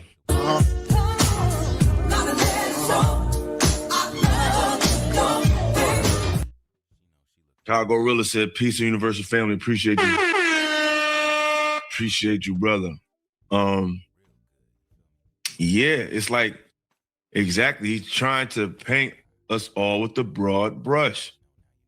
You know, what about those who are not hooked on those products? Do you have a product for them? Tez Down said the almost of us narrative is what my main issue has been for weeks. Exactly. I'm getting that he's all about the money. And it might be the case, and it's like, it is what it is. But like, my thing is this, y'all. I think when it comes to being on a public platform where your voice is heard, I just think everybody don't need to talk. Maybe in their house, but I don't think everybody need to be heard to the masses. He said he bragging openly about capitalizing on the demographic of where he lives. Like if they killing themselves, let them die. It's just like the new drug dealer. Exactly. Sell fentanyl to kill the consumer. You're supposed to keep the consumer alive. Bingo. That's the vibe I'm getting. So my thing is, people can say what they want to say. I just think that everybody don't need, to me, when you speaking from the world, you just need to be a little more seasoned in doing it. Like everybody's not built to be heard on a major platform. I don't think. Some people might feel like that way about me. You know what I'm saying? But I don't think he should. And I think other people like that shouldn't be heard. You know, maybe in like their circle, but to be on a syndicated weekly. But that's the thing about this internet shit. Anybody can say whatever. Anybody can say whatever they want. Anybody will pull up. You know, it's just, it get wild. But that's why on my channel, it's like, I look at this shit as just one big ass neighborhood. You got the Illa store, you got that one store. It's like, yo, I'm the proprietor of this institution. So once you walk in these doors, I can't control what you do outside. But once you get up in here, I can control that shit. And I will control that shit. Yes, support the channel. Please hit the Cash App. Y'all know YouTube takes 30%, even though I definitely appreciate the super chats, but they take almost done. Hey, John, don't cut nobody off, John. We let you speak. My bad. I'm seeing super chat right now for interrupting, man. I'm really sorry about that. Well, where mine at? Because you interrupted my show all fucking day. You ain't send me shit. So I need that invoice. Yeah, you good, man. I'm actually trying to, you know what I mean? It's only two of us in here thinking like this. Everybody else probably feel a little differently. And then Trey, ready to come in and you know what I'm saying? So this is crazy to me. To me, this is when we ask people to come up to the chalkboard and do a math problem. Instead of doing a math problem, we demonize the math problem. Instead of coming up and saying, okay, all right, it's my turn to come up to the math board and explain. Instead of me explaining, I cause chaos, right? I do everything but explain the math problem, right? The teacher didn't ask you about the social construct of the math problem. It just said, explain the math problem. Now, for those in the room that understand the math problem, great. But those that don't, right, that's where sometimes we may have to get a little deeper. That's why I say, hey, if I don't understand something, I'm cool enough at 50 plus even. So hold up. We got to get these likes up. Y'all out here playing. It's this is actually funny. Here, and we only got half the likes. So you already know what time it is. It's that time again. Get the likes up, music right now. Let's get it. Let's get it. Let's get it. Get these likes up, man. Get them up. All right. So there's the soft jazz that you wanted, Zhang Wei. He does this. I actually kind of found it hilarious, but we'll skip through it. Based on regional culture. Okay, hold on one sec. Let me back up. Told us not one time. I left the panel. Maybe when I left the panel, he gave y'all, I see your point. They ain't got no fucking point. So y'all be. I appreciate it, man. Where we at with it? There's three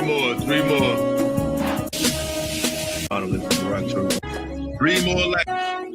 And it shouldn't even take all that, y'all, but Jesus Christ. Thank you so much. Thank you so much. Thank you so much. Like, y'all really be holding them like real dear. Like, bruh, just hit the button, bruh. I promise you it's going to be all right. But thank you. Thank you. Thank you. You're far too kind. Far too kind. All right. We ain't going to be on him too much longer. We just want to listen a little bit more. Humble myself with our rich asses, right? And get more gain, right, from those in fields that I've never touched foot in. I want to hear how to get liquor flipping in my area. I want to hear my man. He never explains how to do it. He just say you should do it. Creative cool, but I think sometimes people be coming in these spaces and they be trying to like make sense of some gibberish when it ain't even worth it. It's like he never said, this is how you get a liquor license. This is how you do it. He didn't do none of that shit. He said the Indians and the Arabs, they selling all the liquor. They selling all the alcohol, all the cigarettes, and you working for the man. I'm the dope boy, though. They got to pay me. He never mentioned how to go about getting a liquor license, how long it takes, how does it work in his state. He never mentioned none of that shit. It's Trey, if he's in real estate. Hey, Palomino, he does a pretty good John Galt impression, don't you think? I'm in real estate. I want to hear exactly what your strategy is, right? So that I can win. Same with DL. Cold Rain Road can be brutal, up and down. You understand? When you in Cincinnati. You hear me? So yeah, we absolutely should come to these places. Just hutch. You ain't no e-hutch. You just hutch. Share the knowledge that we have, right? If we can utilize it, great. If not, it's a win. Like, let me explain to you guys. But I'm curious, just real quick, if I can ask this question, just real quick, brother, when you go to make that $100 million real estate deal. Hey, Sin, how you doing? This is Philosophical doing a critique of your, let me find the right word. I'll just call him your buddy, John Galt. So good to see you. If you have anything to contribute, please feel free. Deal in wherever city, maybe it's a 4 or 5 city deal. Are you going to code switch in the sense that when you come in there talking, you're going to talk like you're in a barbershop or you're going to talk like you're in a boardroom? I'm just curious. Shout out to my people that's hit me on the super chat. Wolf Stacks said, I hate talking on panels with bozos with. I feel you. Wolf Stacks, I hear you. Jamie Jackson, Khalid Brockman, my guy, $5. Now, Wolf Stacks, I got to call Cat. I seen you on a panel with dudes talking goofy about me, and you was trying to defend me, but you let them hit you with the okey doke. You like, yeah, I see your point. They ain't got no fucking point. So y'all be talking that shit, but y'all be double dipping. Y'all be everywhere. But I appreciate the patronage though. But I can't tell you where to go. But I be seeing y'all. Y'all be everywhere. But yeah, Black Men Unfiltered in the building. Yo, bro, you could definitely. What's up, tough guy? Hey, he hit the right button right before I came in. What's happening, man? Nothing much. Did I'm you see showing. how Do he you did know that? who? He was like, "Pern, pern, pern, pern, pern," and then you was like, "What's up, tough guy?" This is basically again, Fred. Shout out to Fred. Sent this to me on a Discord, and it's the best and most sophisticated analysis of John Galt's performance on some of these panels I've ever heard. Better than I've ever done. Oh wow. Okay. So I figured I would show it. And really what happened is the topic on the panel that Illosophical is reviewing, and he was on that panel, was about code switching. And John came up and just basically, made it about what John wanted to talk about. And I'm kind of amazed that the moderator owner even let him do it. He used to do that a lot on my show. He'd come up and he'd try and talk about what he wanted to talk about, and I would literally just say, "Hey, look, it's not your show." So, John will do that, especially when he's drunk and high. He will. It's always, and look, you know what? There's nothing wrong with that.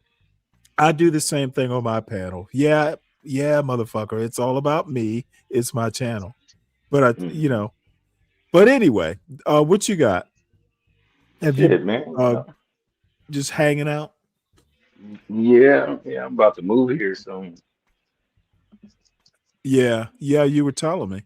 So you missed a good show, a good tea show last night. I did. What happened? did. You what? Oh, it was actually pretty funny. I had fun. Yeah, unfortunately, I did a short show yesterday, and then I was sucking on Coors Light and went, you know what? I'm gonna go over to T's show. So she and I actually had because I made a point. She was in my chat, and I said, you know what? You're a racist too. And so, I talked to her a little bit about it and explained my thinking on it. And then I can't even think of the lady's name now, but this character, she is a character, came up, and I saw her. You know what? I ought to just review that show. Maybe I'll do that. Maybe I'll do that tomorrow. What's up, Irby? How you doing? Well, Irby was there. But you know what? Trinity, that's right.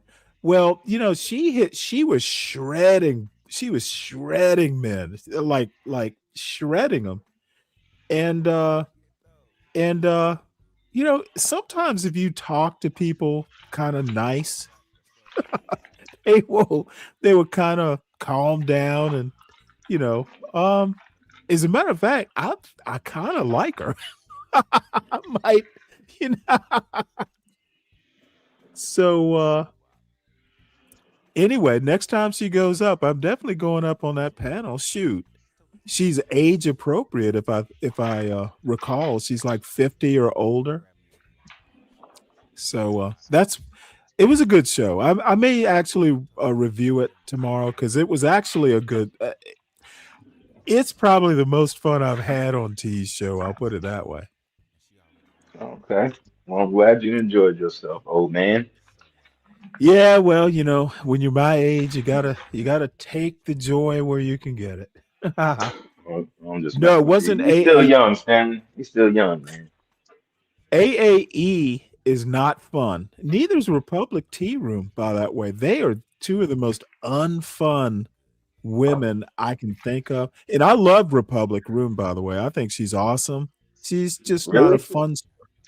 Hmm? I don't like her. Well, she doesn't come around my show anymore. I don't know why. I might be too liberal for her. But the few times she's been on the panel, I enjoyed having her up here. And she even catch at me one day. So even though her politics and mine are, diametrically opposed, but I have no hard feelings. I I think think all. that's like the best relationships because you have a difference and you can always debate. You can always, try to see it from another person's perspective. But I don't No, I'd understand why we're rather. supposed to live in a world that everybody thinks the same. Like that's weird. Well, I'm gonna be honest. I would rather mock people with ideas I don't agree with. Why? Why try to see it from their point of view? I'm 60. Don't you think I've tried over You're my set in 60 your years? ways. But That, what I'm saying that's a is, valid criticism. yeah, because I mean, the thing about also being older is you don't want to try anything new or even look at Oh, them that's not in a true. different perspective. Well, I think it Well, is let me because you're already set, like we said, we're set in your ways. It's hard to see anything from a different perspective because well, this, let me you're tell you locked in something. on how you think or how you feel about something. So it's not going to Let sway me you. give let me give you a good example. I don't know where I saw Philosophical. He put out a clip of John Galt's time on his panel, and Hmm. I John Galt's kind of weird, but the analysis of John Galt I didn't agree with. And I literally written him off as just one of these black manosphere-ish YouTube people who don't read books. So and I literally didn't subscribe to his show, didn't do anything. Well, I changed my mind after Fred sent me this video. Hmm. Listening to it, um, dude, he's got a brain in there somewhere, and I subscribe to his channel. That's how impressed I was with his analysis. So, I mean, I don't. I'm when we're talking ideas, the world of ideas. No, I'm always willing to change my mind if I can be convinced. Okay, the Well, problem with what do you think it takes for you to be convinced, honestly and truthfully, well, Stanley? you know who SKC is, right? I heard you talk about him here and there. Yeah, well, he is a self-described coon. He calls Okay. himself that. Okay, but I've known him for a few years. I knew him before I ever got on YouTube. He was on a Okay. Discord of mine. And Okay. you know what? He and I will never agree. We've talked about everything from Lincoln to the founding. The thing is he knows history. It I don't agree with him, but I know why he thinks. I know what he's read. We've discussed in detail some of these things. He's well read. And I don't agree with him, but I love having him on the show just for the back and forth.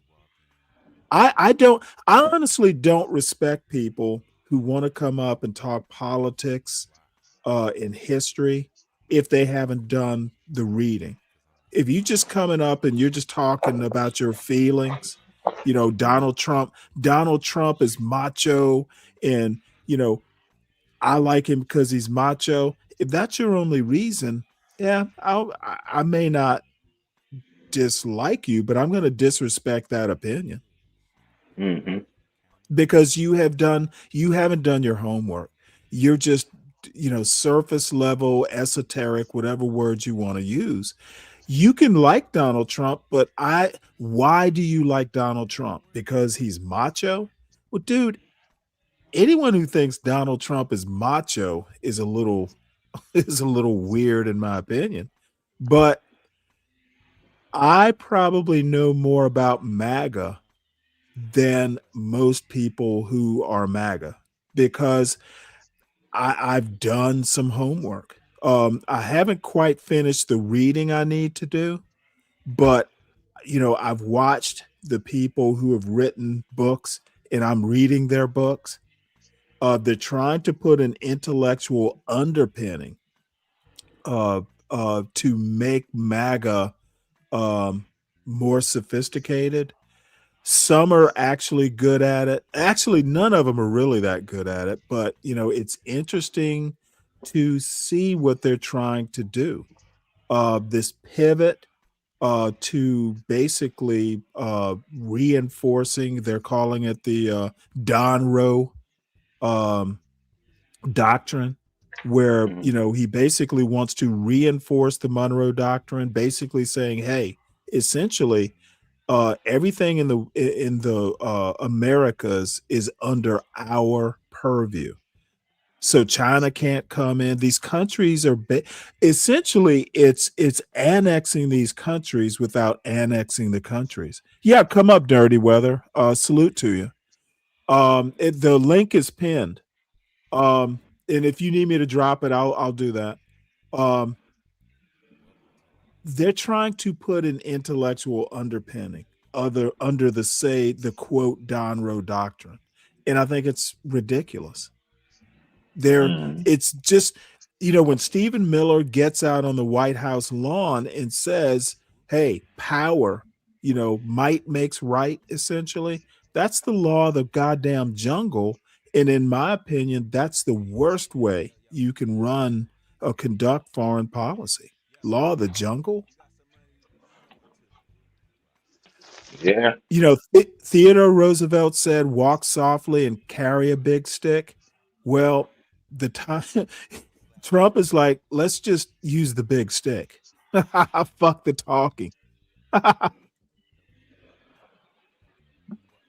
Yep. So Dirty Weather, come up. We'll watch a little bit more of this. Basically, at some point, he opens up the panel, and that's where, that's as far as we're going to go. Definitely pull up. When I open up the panel, you definitely can do it. I mean, you can come whenever, you can pull up whenever, you know what I'm saying? But I'm gonna open up the panel to everybody else. Once we get close to our goal, at least. I mean, we're gonna do that anyway. But if we hit close to our goal, I'll do another live this evening. But let's get back to conversation. Let's see if he tells us how to do this. Yes, because I do that now. You know what's most important about any deal? I got you, John. Hold on. You know what's most important about any deal are the facts. When I come in, I talk just like I talk now, right? I don't use a lot of S's. And the reason I can do that is because a lot of, just like John and myself, we use our income. Because that's the reason I had to do that, because that lane switching, them lanes you're talking about, AI and a lot of those jobs don't want people like myself in there. It's challenging. See, that's an assumption that's not always true. There are people that are in those fields. Shout out to Obsidian. They got a whole program where they just teaching young men and black people in STEM. This is not true. This is saying, y'all niggas ain't that smart, man. Man, come on, man. We know we ain't that smart. Now, this is where I kind of assume he's some sort of manosphere.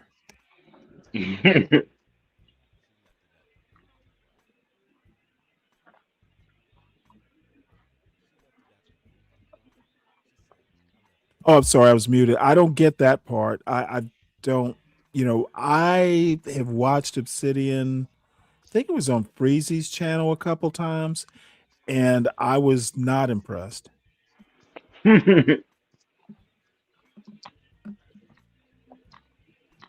Yeah, a lot of these cats I don't be impressed with either, bro. Yeah.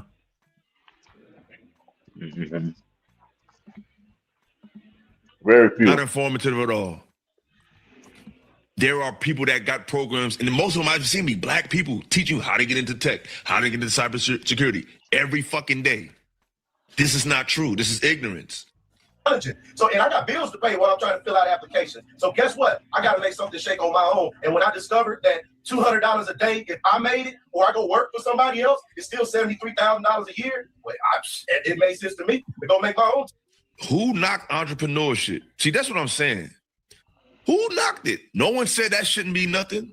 This man came, told people what they're not doing. Now he's inviting people to join his rhetoric as if we said working is better than being an entrepreneur. Or this is all arguments he brought to the table. We weren't even talking. We were just talking about code switching, which is more than just white people and black people.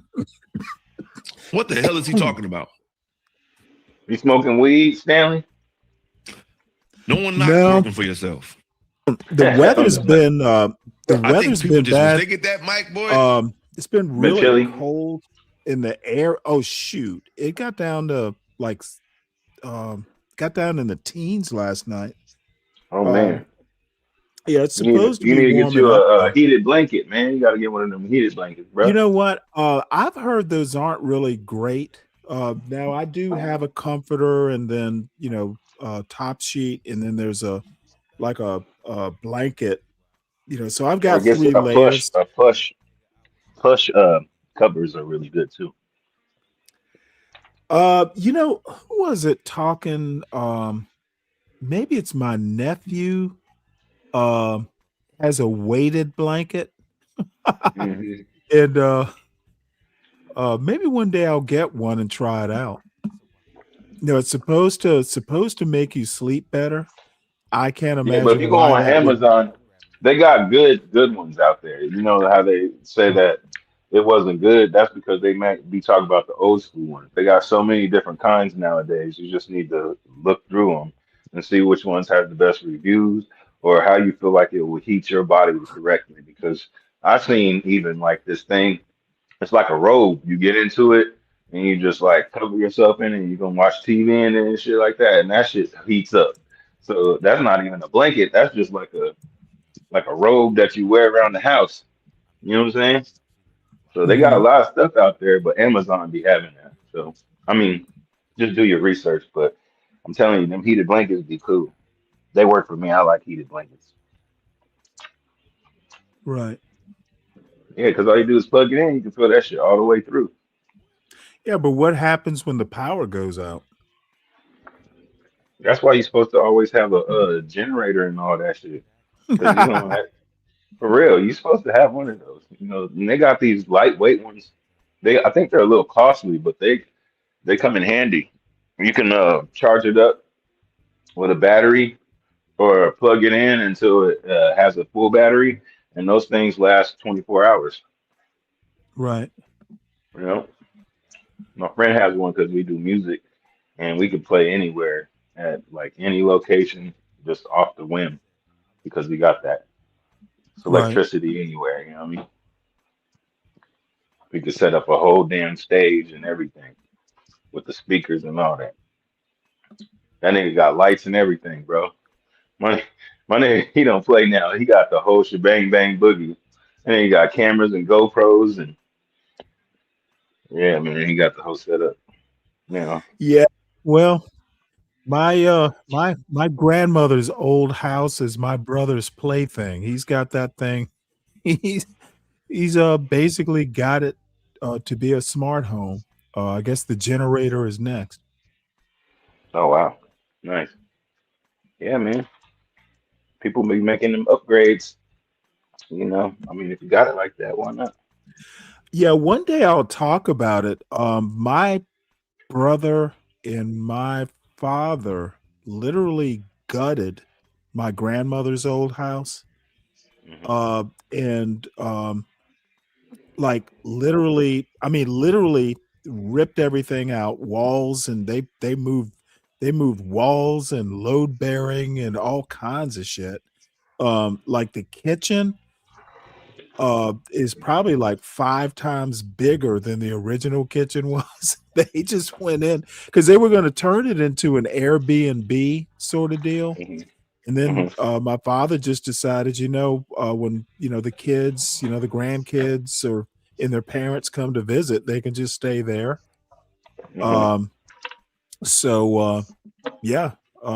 Probably just so we don't just at the time my mother, was ill, and it was just easier for everyone, to visit from my grandmother's old house. So yeah. Hey, why John be acting like he like I don't know. His John be acting like he just, I don't know, like he ain't black. And he talk shit on black people, but he just I think John does act like he's black. He's just got his white man goggles on. white man goggles. Yeah, it's No. like at some point How John though? says, I look, there it takes all kinds.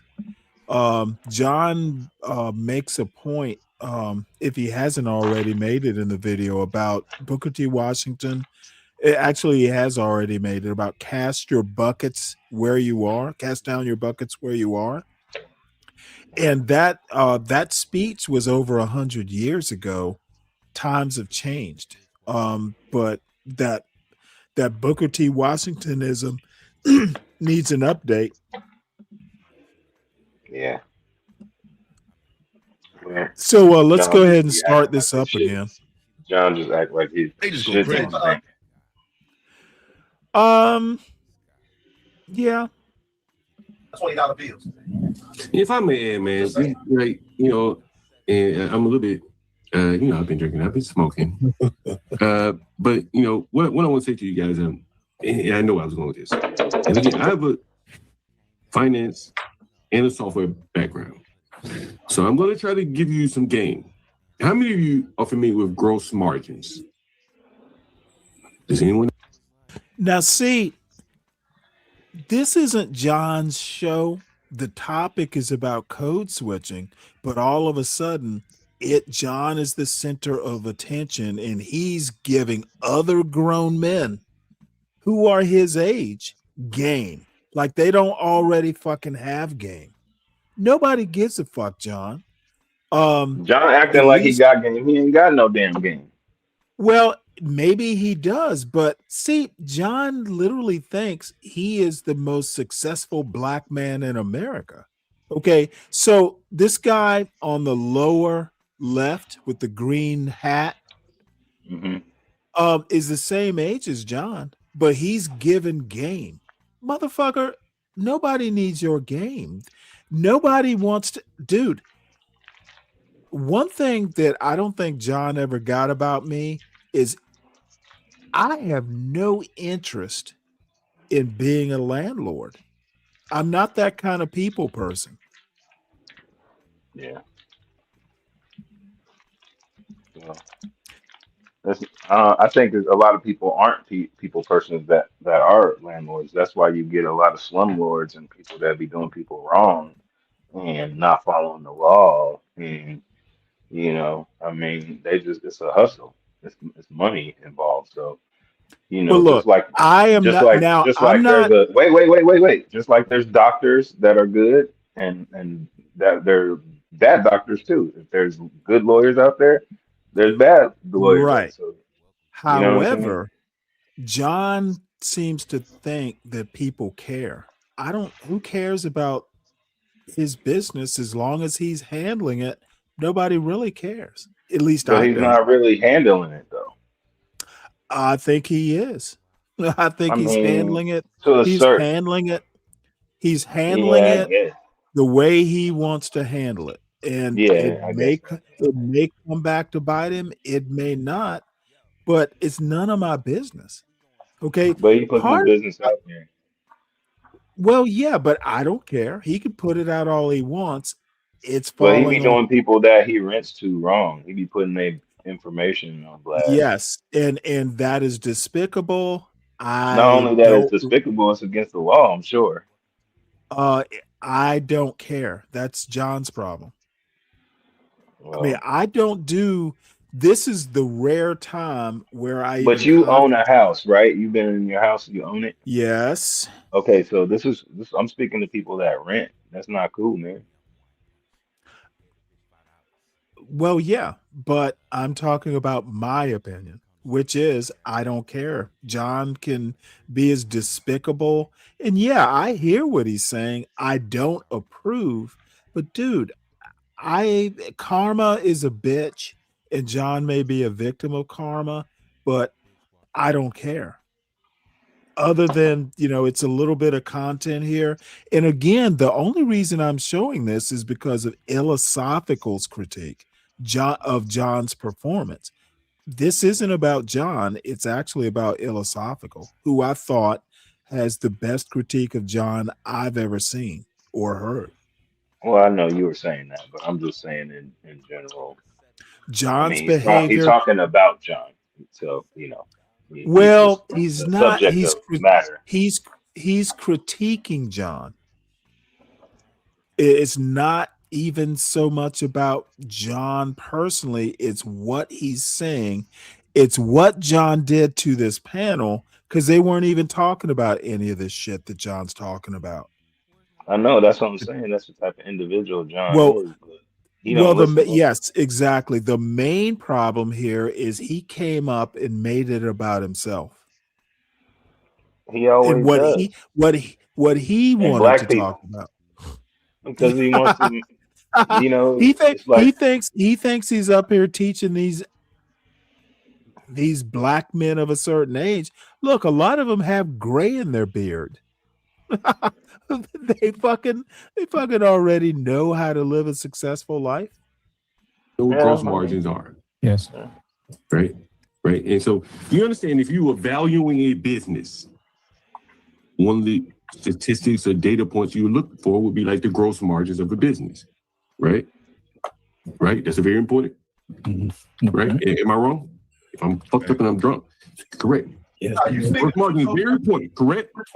Because you are butter. So am I wrong with that? If I'm wrong, I'll stop right here. We somebody else just go. Gross margin very important, correct? Don't be too butter, John, because then we go. It's gross margin. If you were going to buy a business, right now, if you were to buy a business right now, shout out to Platform Indie with the $5. This creator. What up, creator? Yeah, bro. You kind of lost. I think you let John take you down this rabbit hole, man, because no one knocked being entrepreneurs. But he never told us, not one time. I left the panel. Maybe when I left the panel, he gave y'all the game on getting into the liquor business, but I didn't hit it. I didn't hear him teach you how to do none of that shit. What statistic would you look for to buy their business? I'm asking you. I'm looking at the gross margins. What would it be? Gross margins. That's the first thing I'm looking at. Okay. So now I'm asking you this one. Okay. No one else answered the question, so we have to go with your answer. What businesses in the black community have the highest gross margins?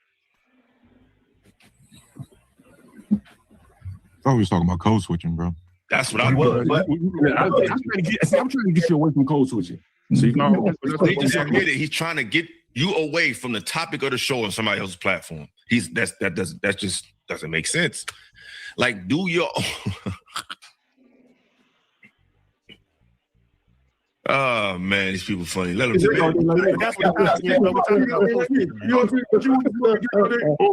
Hold on, John. We're going into a finance class, brother. We want to kind of keep it.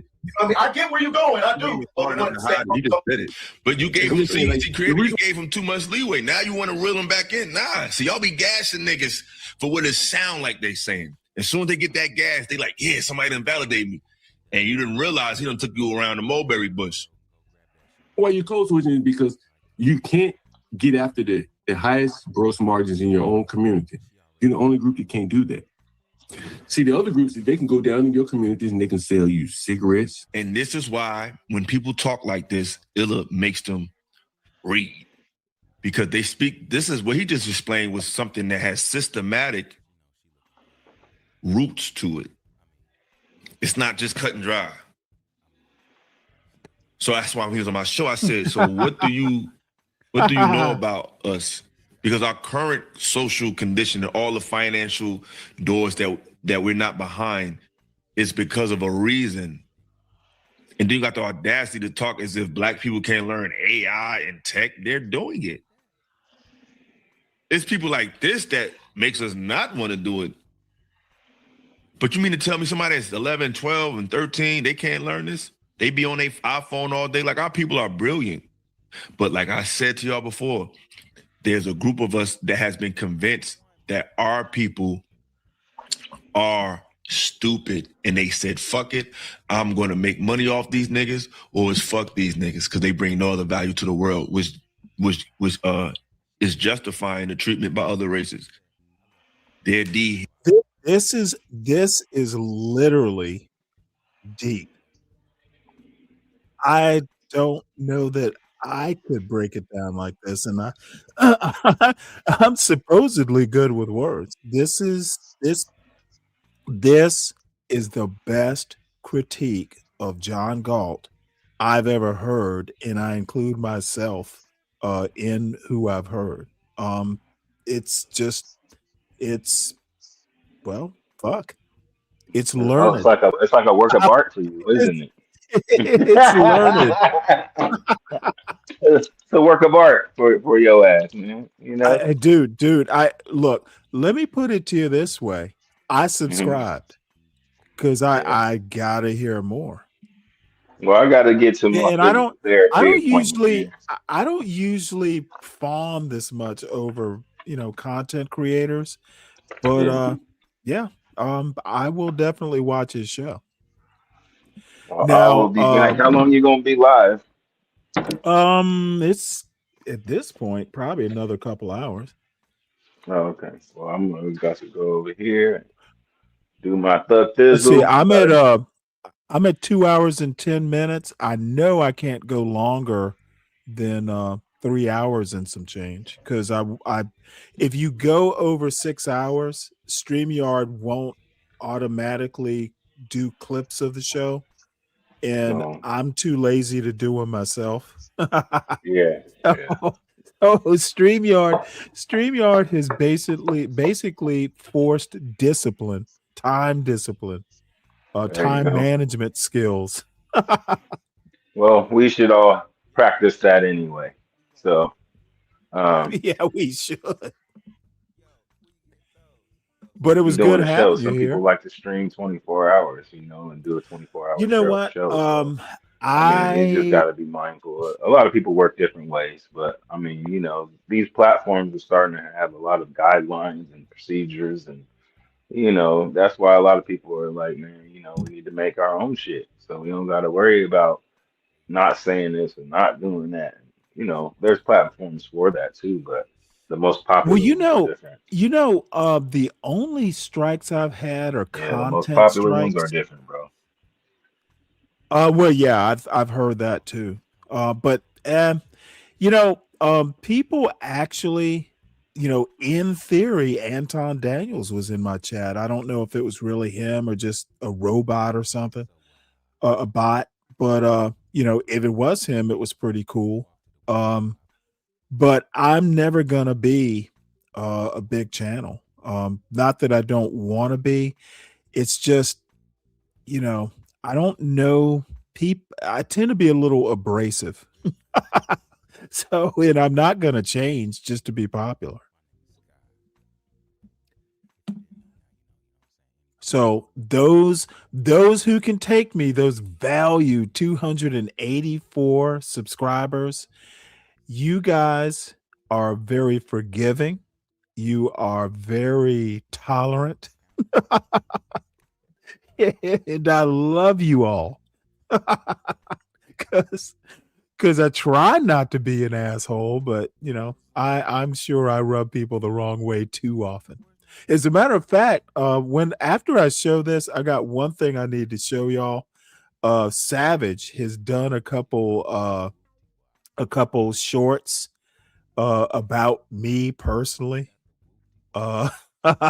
So, and you know what? I don't give a fuck because I'm not gonna change. So we might show those because they're just shorts, so it'll just take a couple seconds. Then we will finally get to the news articles.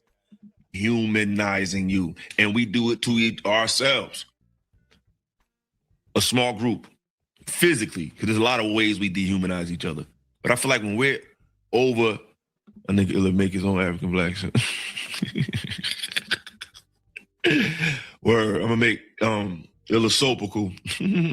But yeah, we've been convinced that we can the only value we have to each other is consumption. So if you're not a consumer, like I literally hit up a dude in the conscious community years ago, and I was a big supporter, I was a big fan. And I was like, yo, I told him how I felt about his content.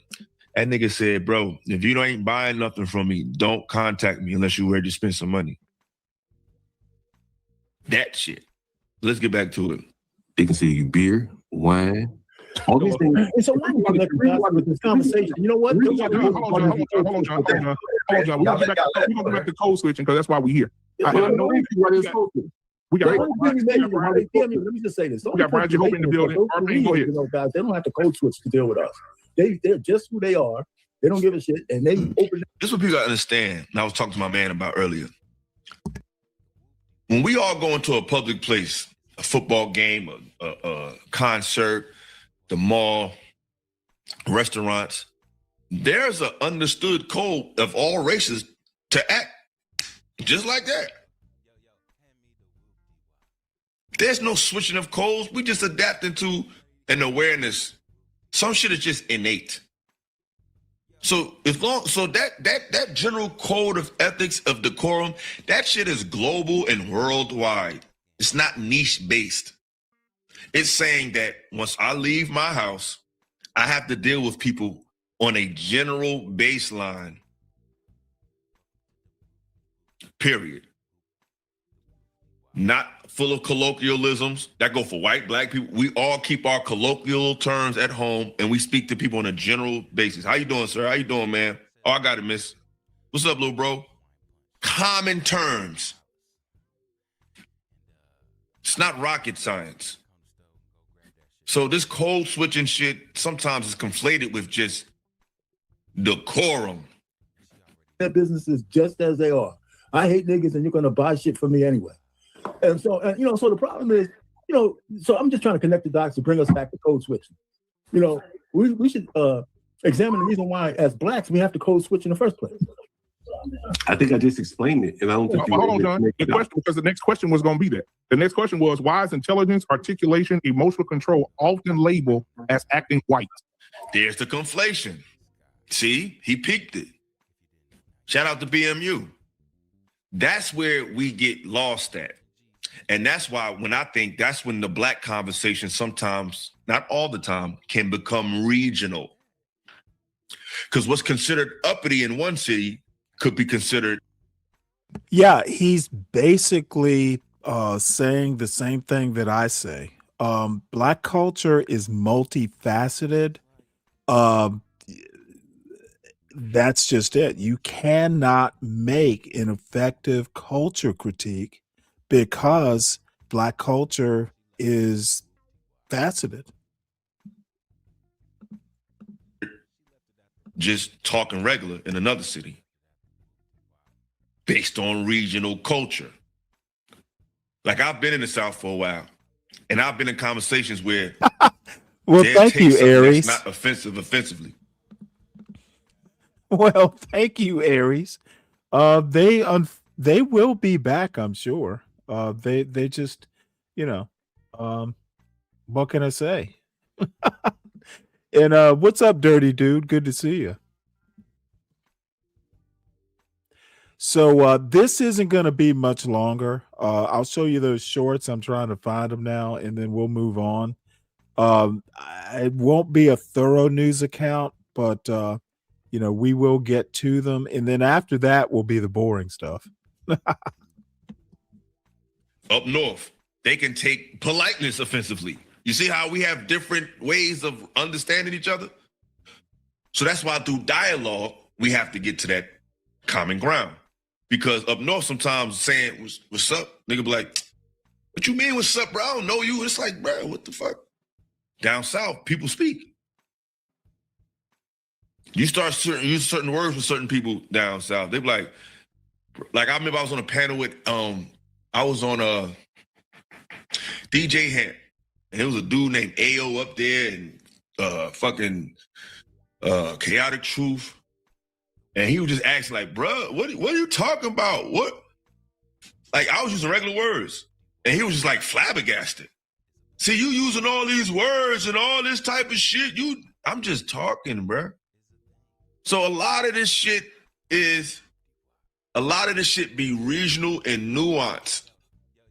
But the baseline should just be respect and regular talking. But depending on where you at, regular talking is different. To some place, it's just how we talk. To another place, oh, y'all just use too many words. You talking white. Like, it get conflated. Intelligence is not owned by Europeans. Decorum is not owned by Europeans. Vernacular is not owned by Europeans. Descriptive language is not something that's owned by Europeans. We have to understand that what our people have become is a fallen state that we've adapted to, but we need to rise from it. Yeah, we all know it's a certain way we talk that we're going to keep, but it comes from, a lot of our trends come from a place of not knowing. Niggas sag their pants. Why? Because niggas did it in jail for a whole different reason. We got to understand why things are. That's why I'm a big history person. So the most flyest, most decorum, most well-mannered people that ever walked this planet was your ancestors, the Moors. Period. The word luxury comes from the Moors. Pajamas come from the Moors. These are words that these are concepts that they created. Because the Moors were the only motherfuckers getting fly in the house, so they called it pajamas. These are Arabic terms. These are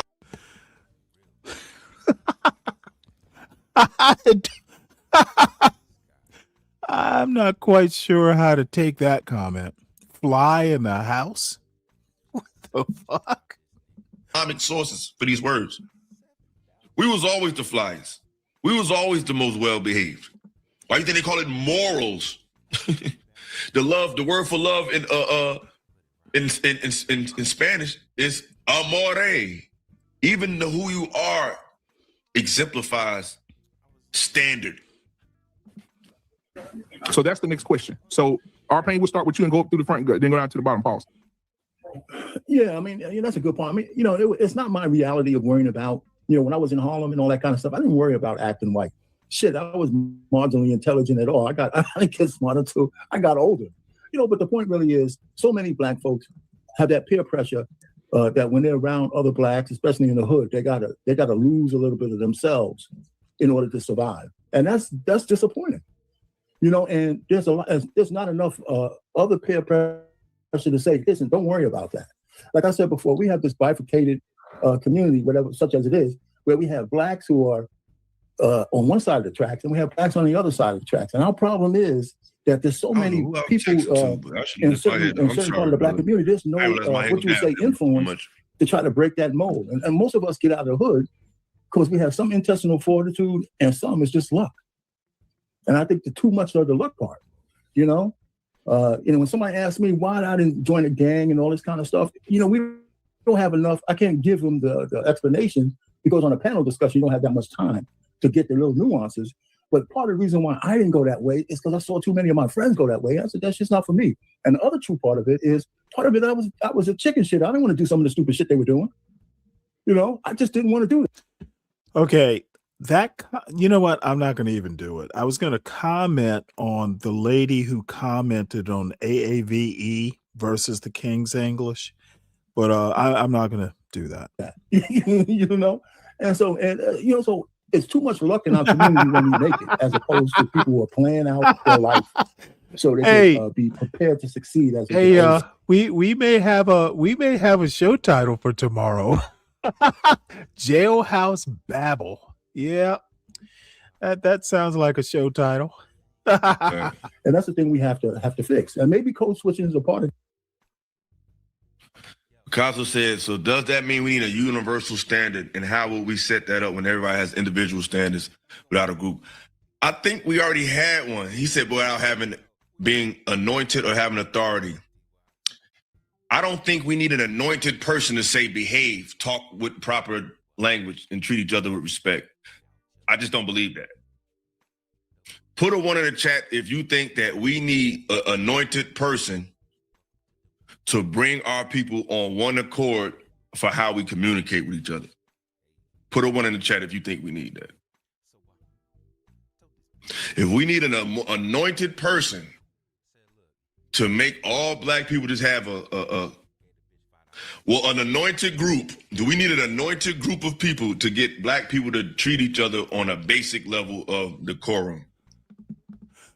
Okay, here's the deal. Yes, we do need anointed people. Those people are called parents. parenting is the biggest problem in the Black community and America at large. Yes, we need those appointed people. Put a 1 in the chat if you think that.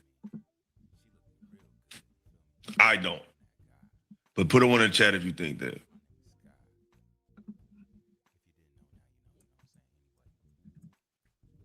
Brother said, nah, we need consciousness. I agree.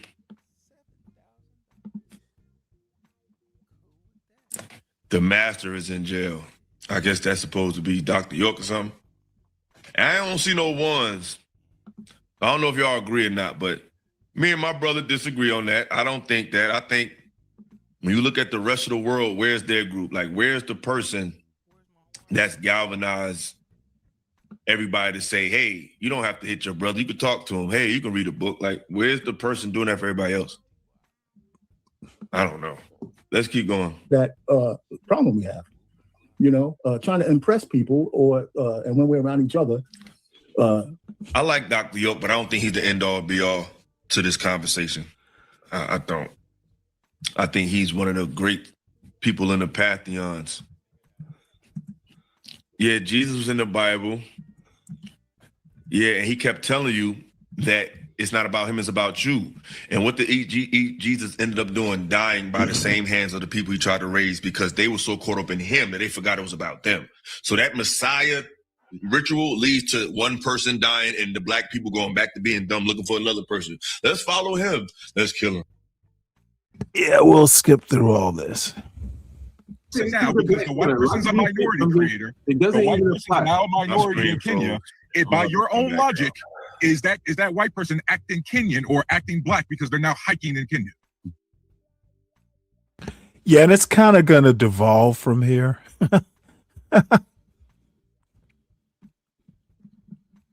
Unfortunately. All right, hold on, y'all. Got to get back on point. So, I'm about to pull up the other stream again. Sorry about that. I don't know why they do that, y'all, on StreamYard. Sometimes you just randomly just freeze. And you got to reset. Well, I don't know why. It's actually, I experienced the same thing. It's a local issue. I don't know whether it's RAM or just what, but StreamYard sucks up a lot of resources, and it actually, it's very memory intensive. And, if you don't have a lot of RAM, it will lock up your computer. I mean, I'm getting by with 16 gigs. I thought maybe I should get 32 at some point, maybe next Christmas. I'm gonna get a new laptop, and I might just go ahead and ram it up to like whatever, the most RAM I can get for the money, which is gonna be like 128 gigs of RAM or something like that. I don't know if they do laptops like that, but 16 gigs you can get by with it.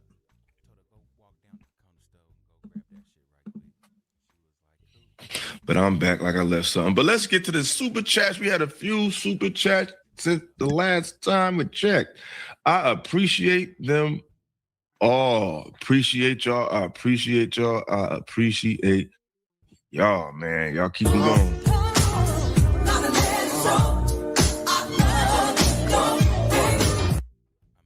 Brother said, just supporting the show. Keep pushing. Appreciate you. BMU in the building. To my brother, thank you for being on the panel. You cooking. I appreciate you. I appreciate you. And my brother with the 20 ball. Oh, the wrong one. Appreciate you, man. I appreciate you. I appreciate you. You said showing support, bro. Sucks we couldn't go down the rabbit hole properly on this topic. Hopefully next time. What you mean? Oh, this is the brother that was on the show. Appreciate you, bro. You can always pull up over here. You right. We tried. And Montana Deja says the problem is people so jaded they can't distinguish whitewashing from simply positive behavior overall. Exactly. He said the light guy is coping. Most likely he was raised around whites. He's conflating acting white, which he mostly likely does with simply talking proper. Yeah, that's real. That's real. This is, I just realized what this was. This is Mr. Mott. What's up, Mr. Mott? What's up, Mr. Mott? What's up, bro? Mott, you're a funny guy, man. I blame you for Bo, bro. You are the problem. Mott is the problem for Bo. I blame Mott. I blame. He said, I could tell by the way he talks that his mouth moves that way that he shows frustration. He has parts of white culture engraved inside him. What are you talking about, bro? Are you talking about Tarus? Tarus is cool, though. But I'm about to open up the panel real soon. Mott, you're funny. Mott is funny, ladies and gentlemen. I blame you for Bo. You get all the blame. You have created a monster. All right, let's get back to it. Well, it's different because they hike. It would be different. It would be the same for you. It'd be the same for you. Hold on. Here is different, brother. So we're talking culture now. And you trying to, I'm not trying to prove a point. I'm just simply he's saying that. No, I'm just trying to mind it out. He's saying that hiking in Africa is not viewed the same as hiking in America because it's not about a part of our culture. But this is where these now snowboarding, he got me. But this is where the conversation gets where you have to do your homework. Just because we're not doing something now don't mean it's not a part of us. It's like, for example, you know what something black people always say they don't do, but they always did it? I don't swim. That's some new post-slavery nigga shit.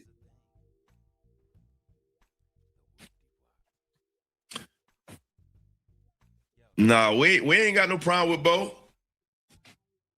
I'm gonna handle that shit myself. I ain't got no problem with I handle her myself. I don't need you to change. I'm just talking shit. He said, if y'all got an issue with Bo, just tell me I'm gonna get it together. Bruh, I don't even give a fuck if she get together. Cause I can cook her anytime she come up with the goofy shit, I'm just gonna bop her down. Anybody else, I don't give a fuck. And I'm talking about the light-skinned guy in the video.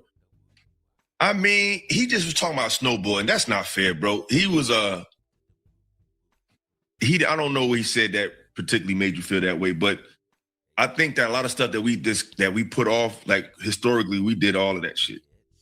We just got so displaced and we became a new person. Like we're a new version of ourselves these days. You know, we have new hobbies, new things. So I get what creators say, but innately it's all ours. It's all ours. So since you proved a point, let me put a point out here too, right? To support my argument, right? If you went hiking, statistically, even the men on this stage, and you said hiking, boating, canoeing, going to the festies, as you know, I do these things. I'm just telling you. So because I do these things, I know exactly what they are. I have no problem with it. It's white folk shit. I'm around a lot of white folk, and there is sprinkled pepper in there. It's up.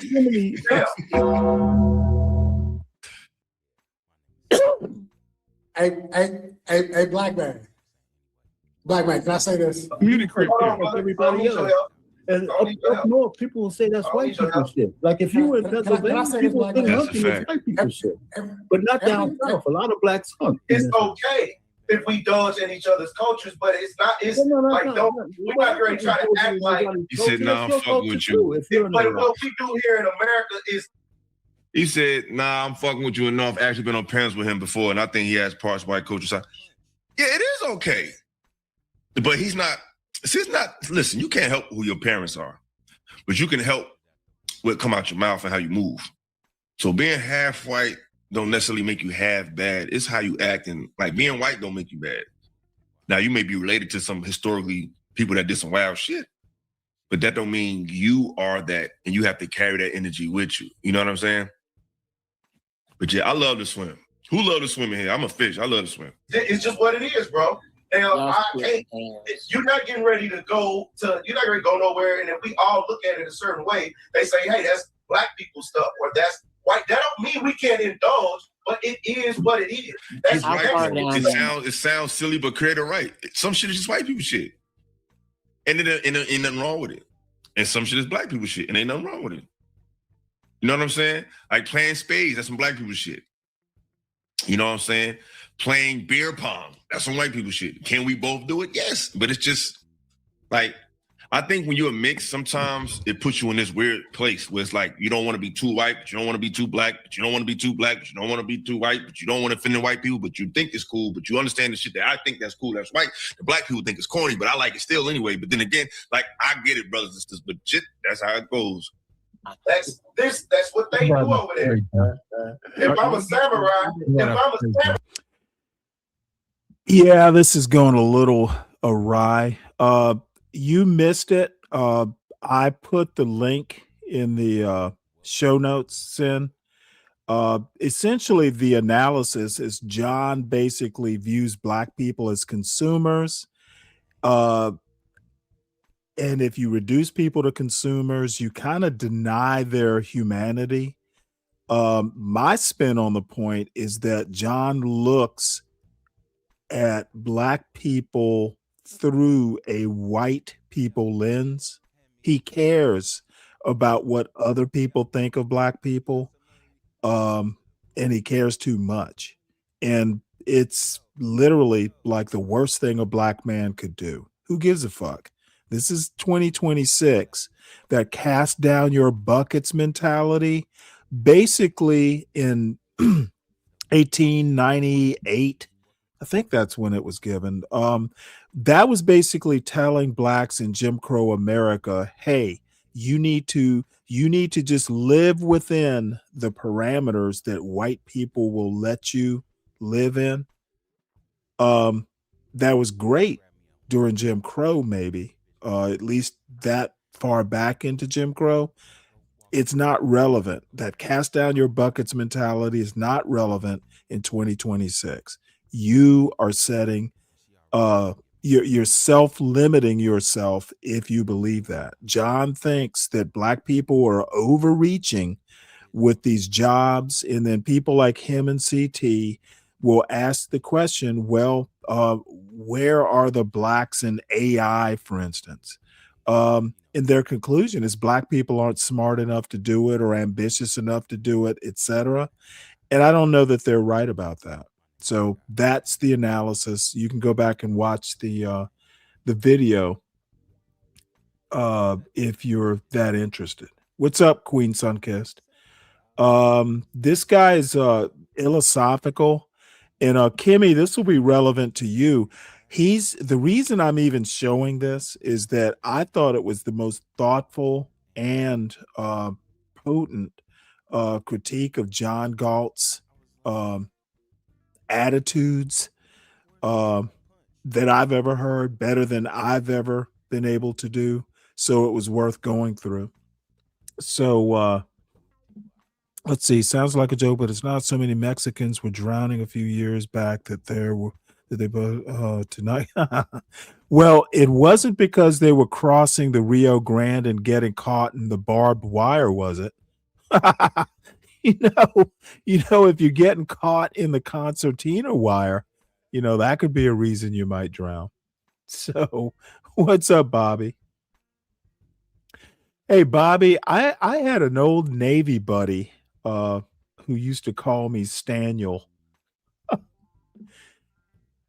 Let's see. And I have not been able to find those shorts give me 1 second here. I'm going to make one last try. Cuz these shorts, you know what? Maybe it's in my history cuz I've looked at one of them. Let's try that.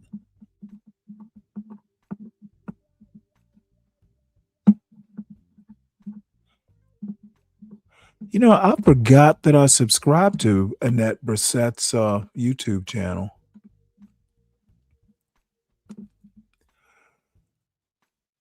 All right, give me 1 second here. Damn it.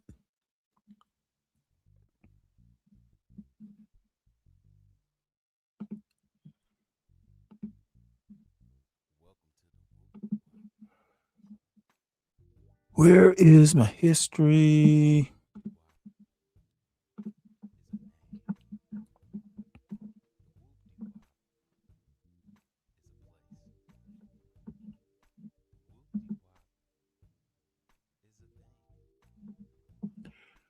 Or maybe there's There must be a separate history for shorts.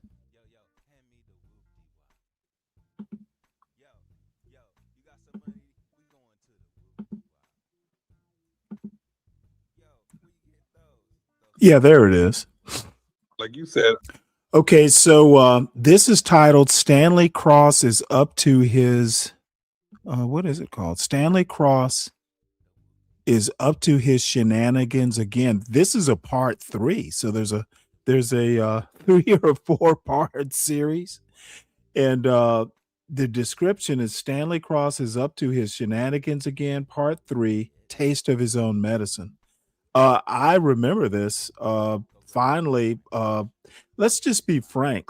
These were stupid people. It was a stupid conversation, and I was losing patience with the stupidity. I agree with you. Most of us have learned. Parenting. Most of us have learned that. Okay, what you want to do is keep muting.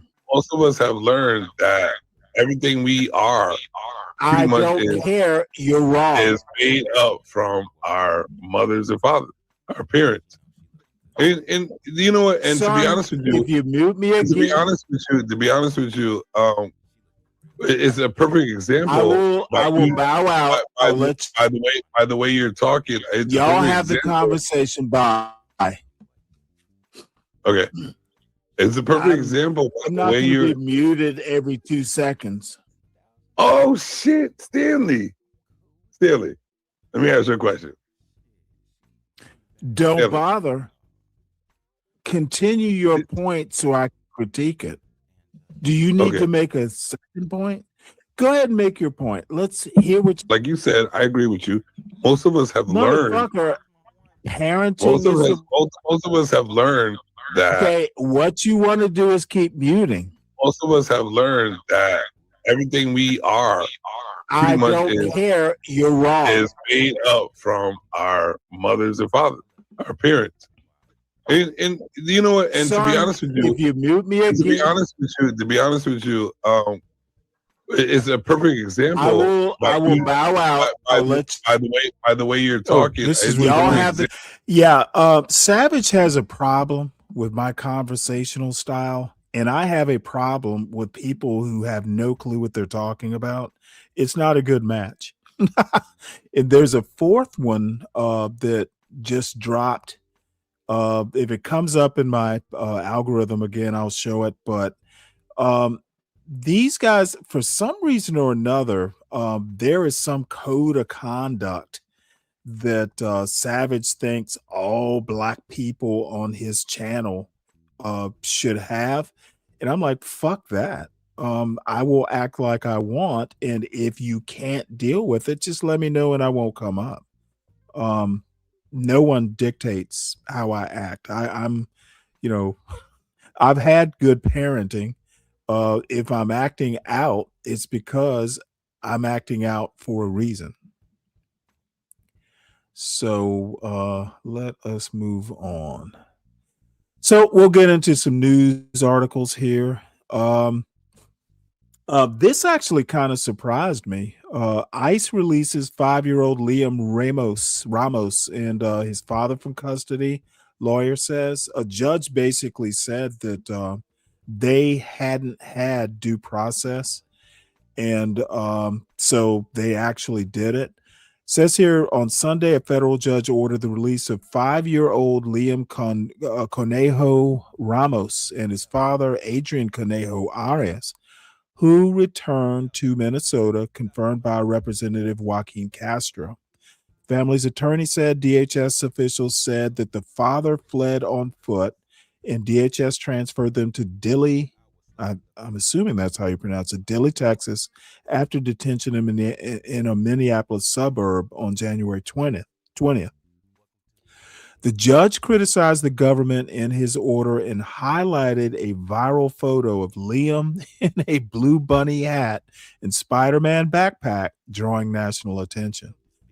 The court barred any removal or transfer and required immigration officials to notify the petitioner's attorney at least 2 hours before release, directing the clerk of the court to close the case.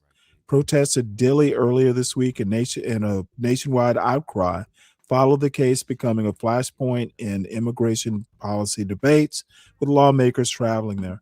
Look, when you start using kids to lure people out, America, even the MAGA blacks would be appalled at that sort of thing. And I can't remember the exact details, but it's a due process issue.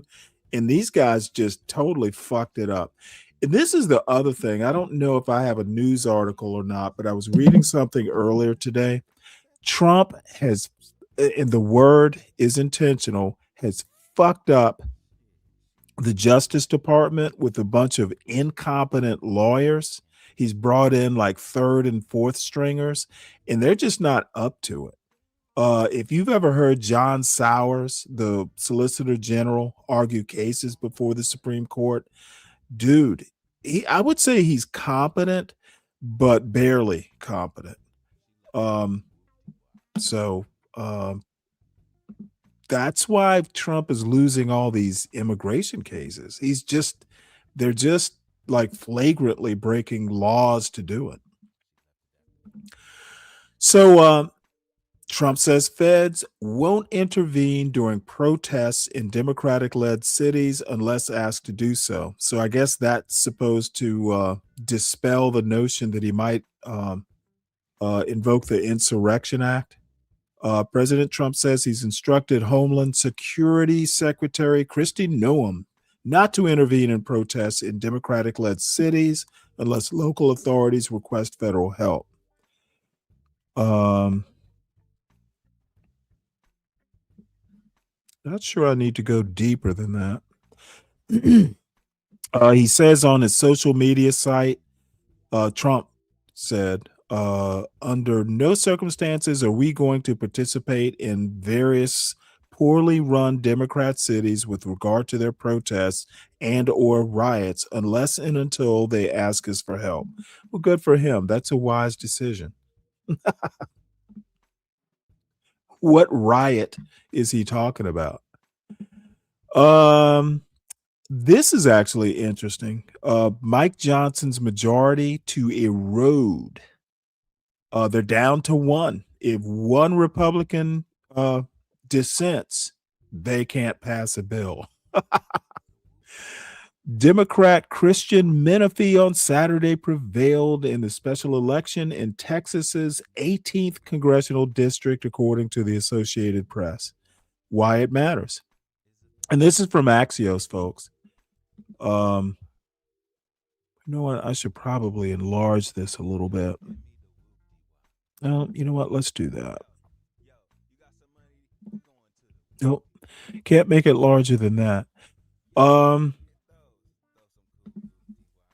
So why it matters? Menifee's election will put House Democrats at 214 seats, to Republicans 218, meaning House Speaker Mike Johnson will be able to afford just one defection on party line votes. The margin could become an immediate headache for Johnson as he prepares to try and pass legislation next week, ending the government shutdown with only Republican votes. Menifee, the Harris County attorney, defeated former Houston City Council member Amanda Edwards, also a Democrat, in a decisive victory Saturday night in the heavily Democratic Houston-based district. So that's that. There can only be one. That's pretty much it. So it's going to be interesting. This will make it fun. This is surprisingly a big news. Democratic upset in deep red Texas district rattles Republicans. A Democrat won a state legislative special election in a district that President Trump carried by 17 percentage points, unnerving Republicans in Texas and beyond. However, there are people who disagree with that. The Democratic win in Texas was shocking, except for this. the midterm implications for Republicans could be less dire than they appear. So I'm going to play this until it becomes uninteresting. Ready to feel healthier this year? Fun and your journey deserves. Opinion piece written by Henry Olson and read by Bria, an AI-generated voice. Henry Olson is a senior fellow at the Ethics and Public Policy Center. Democrat Taylor Remett's shocking victory on Saturday, flipping a Texas state Senate seat in a district that President Donald Trump won by 17 points in 2024, is sending shockwaves throughout the political world. It should, but there are mitigating circumstances that could mean the midterm implications are less dire for Republicans than they appear. It has become normal in the Trump era for Democrats to dramatically overperform in special elections, compared with the most recent presidential contest. The Democratic base hates Trump so much that it will turn out in much higher numbers than its GOP counterpart in non-regularly scheduled elections. That might have been what happened here. By Monday morning, with 95% of the vote counted, the total came to 94,880 votes. That compares with nearly 278,000 cast in the 2022 midterm. Something similar happened in 2017 in South Carolina's 5th Congressional District special election.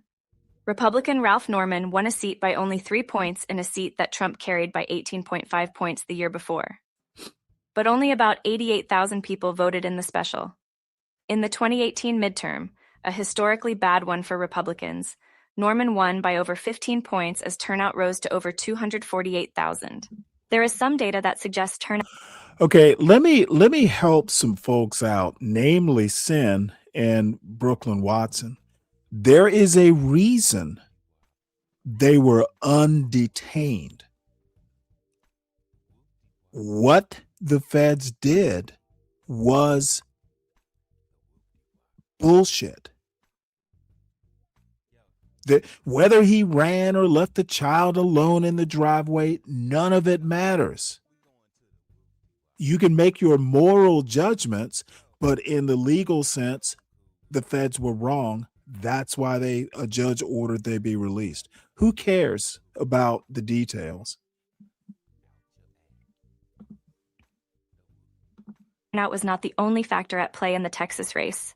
Ross Hunt, a local conservative data analyst, posted on X that Republican primary voters or voters from GOP households still accounted for about half of the voters.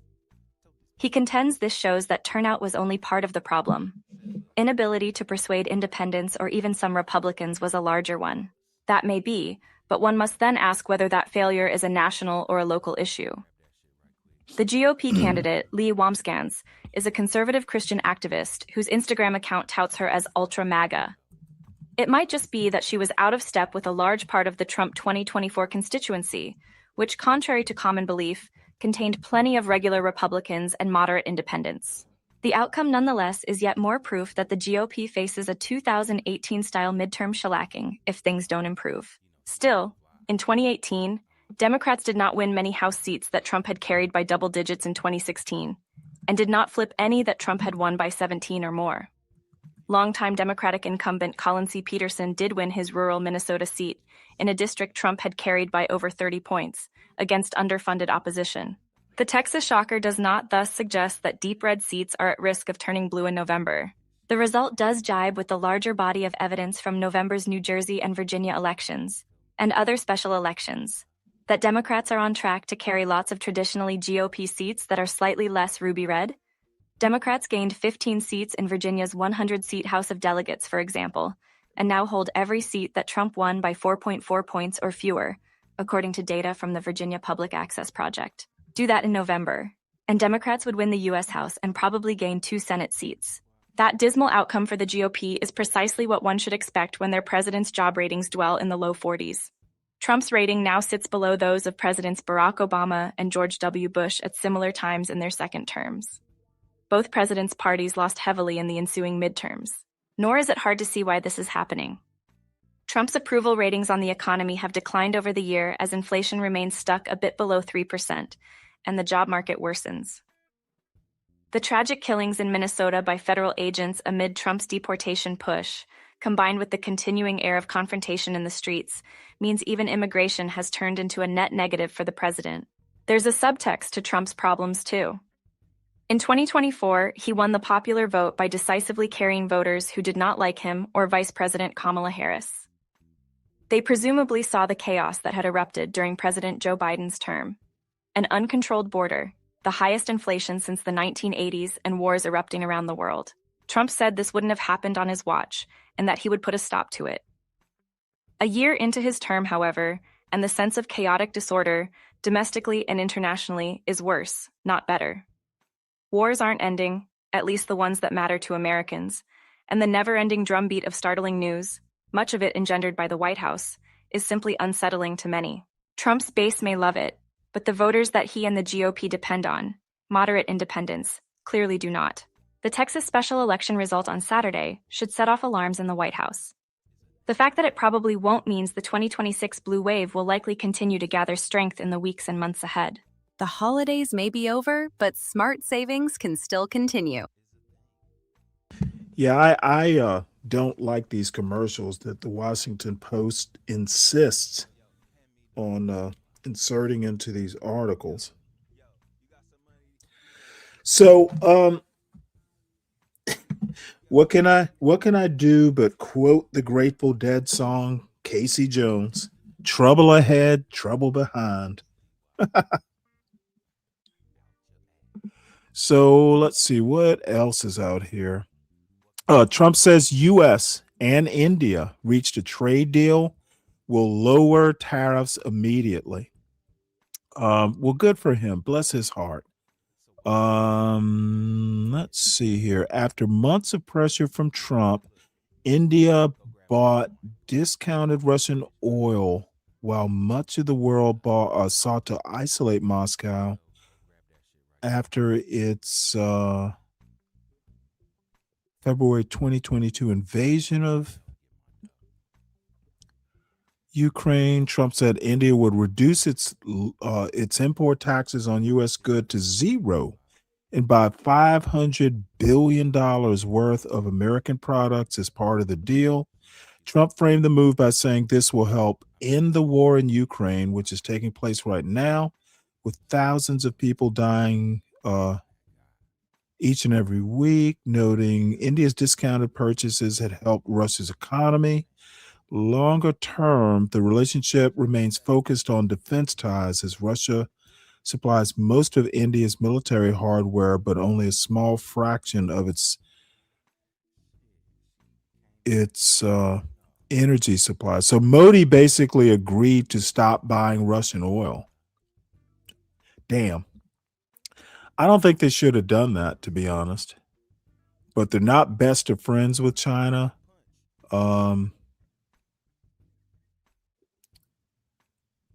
Yeah. I have a mixed reaction to this. Trump is basically extorting countries to benefit him personally, and then the country second. Not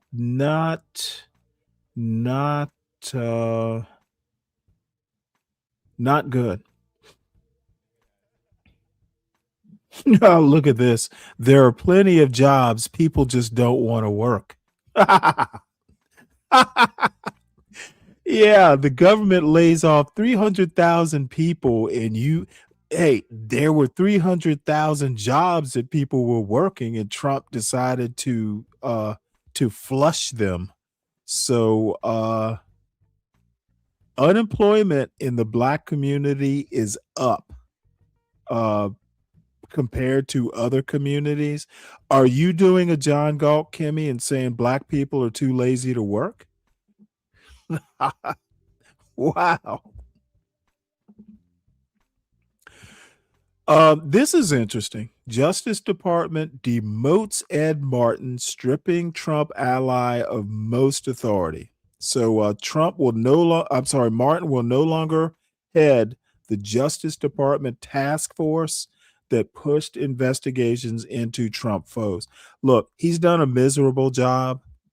Comey, Letitia James, Adam Schiff, all these people, Jack Smith, dude, they're just, look, when you're prosecuting lawyers that are better than Justice Department lawyers, hey, it is what it is. If you're struggling with weight loss, start your journey at Washington Lose Weight Post. Now on all year long. Get started today. You're listening to Justice Dept, demotes Ed Martin, Justice stripping Trump Dept. ally of most authority. A news story written by Perry Stein and Beth Reinhard, and read by Helen, an AI-generated voice. Top Justice Department officials have stripped Ed Martin of the bulk of his expansive responsibilities, leaving the staunch ally of President Donald Trump on the sidelines of many of the controversial investigations he has championed, according to two people familiar with the personnel move. As a result of the changes, Martin will no longer chair the department's weaponization working group, which was tasked with reviewing special counsel Jack Smith's prosecutions of Trump and other perceived examples of prosecutorial abuse, according to the people, who spoke on the condition of anonymity to discuss a personnel move that has not been made public. Martin will continue to serve as the Justice Department's pardon attorney, but will no longer work at Justice Department headquarters. Instead, his office will be located in another DOJ building in Northeast Washington, pulling him away from the Attorney General and the most powerful figures in the department, according to a person familiar with the move. The pardon office is in that Northeast Washington building. President Trump appointed Ed Martin as pardon attorney, and Ed continues to do a great job in that role, a Justice Department spokesperson said. Martin is a longtime anti-abortion activist who helped plan and finance the rally that preceded the January 6, 2021, riot at the U.S. Capitol. Trump first named Martin to serve as the U.S. Attorney for D.C. Martin, who had no previous trial or prosecutorial experience, served in that role for 15 weeks on an interim basis. With his tenure marked by his threats to investigate Trump's perceived political adversaries and firings and demotions of career prosecutors who handled cases involving the president and the January 6th attack on the U.S. Capitol. Trump pulled the nomination because Martin did not have enough Senate support and instead gave him a senior Justice Department role, which did not require Senate confirmation. As leader of the Weaponization Working Group, Martin has played an important role in the largely unsuccessful prosecutions of Trump's political foes, including New York Attorney General Letitia James, former FBI Director James B. Comey, and Senator Adam Schiff, Democrat, California. Hey, MOT. In November, this the will be Washington over in just a Post sec. reported that Just federal give this. prosecutors This appeared will to be be over in just questioning a a witness second. in the Schiff mortgage fraud Or investigation about her contact with about Martin and Federal Housing 20 Finance Agency seconds. Director Bill Polt. The questioning suggested that investigators were looking at whether Martin and Polt used inappropriate tactics to launch probes of Schiff and others, questioning whether the two Trump officials divulged information about the Schiff investigation to people who were not authorized to be a part of it. Give me one more second, MOT. Let me address this comment. Kimmy, I responded, but look, when talking about job availability, Kim says, when talking about job availability, I didn't discuss race, just the reality. Well, the reality is that race is like woven into the fabric of America. Traditionally or historically, Black unemployment has always been higher than white unemployment. It went up under Trump. That's the point. And I'm sorry, America was founded upon racism. The economic system depended on slave labor. You cannot separate race from just about any political argument in America.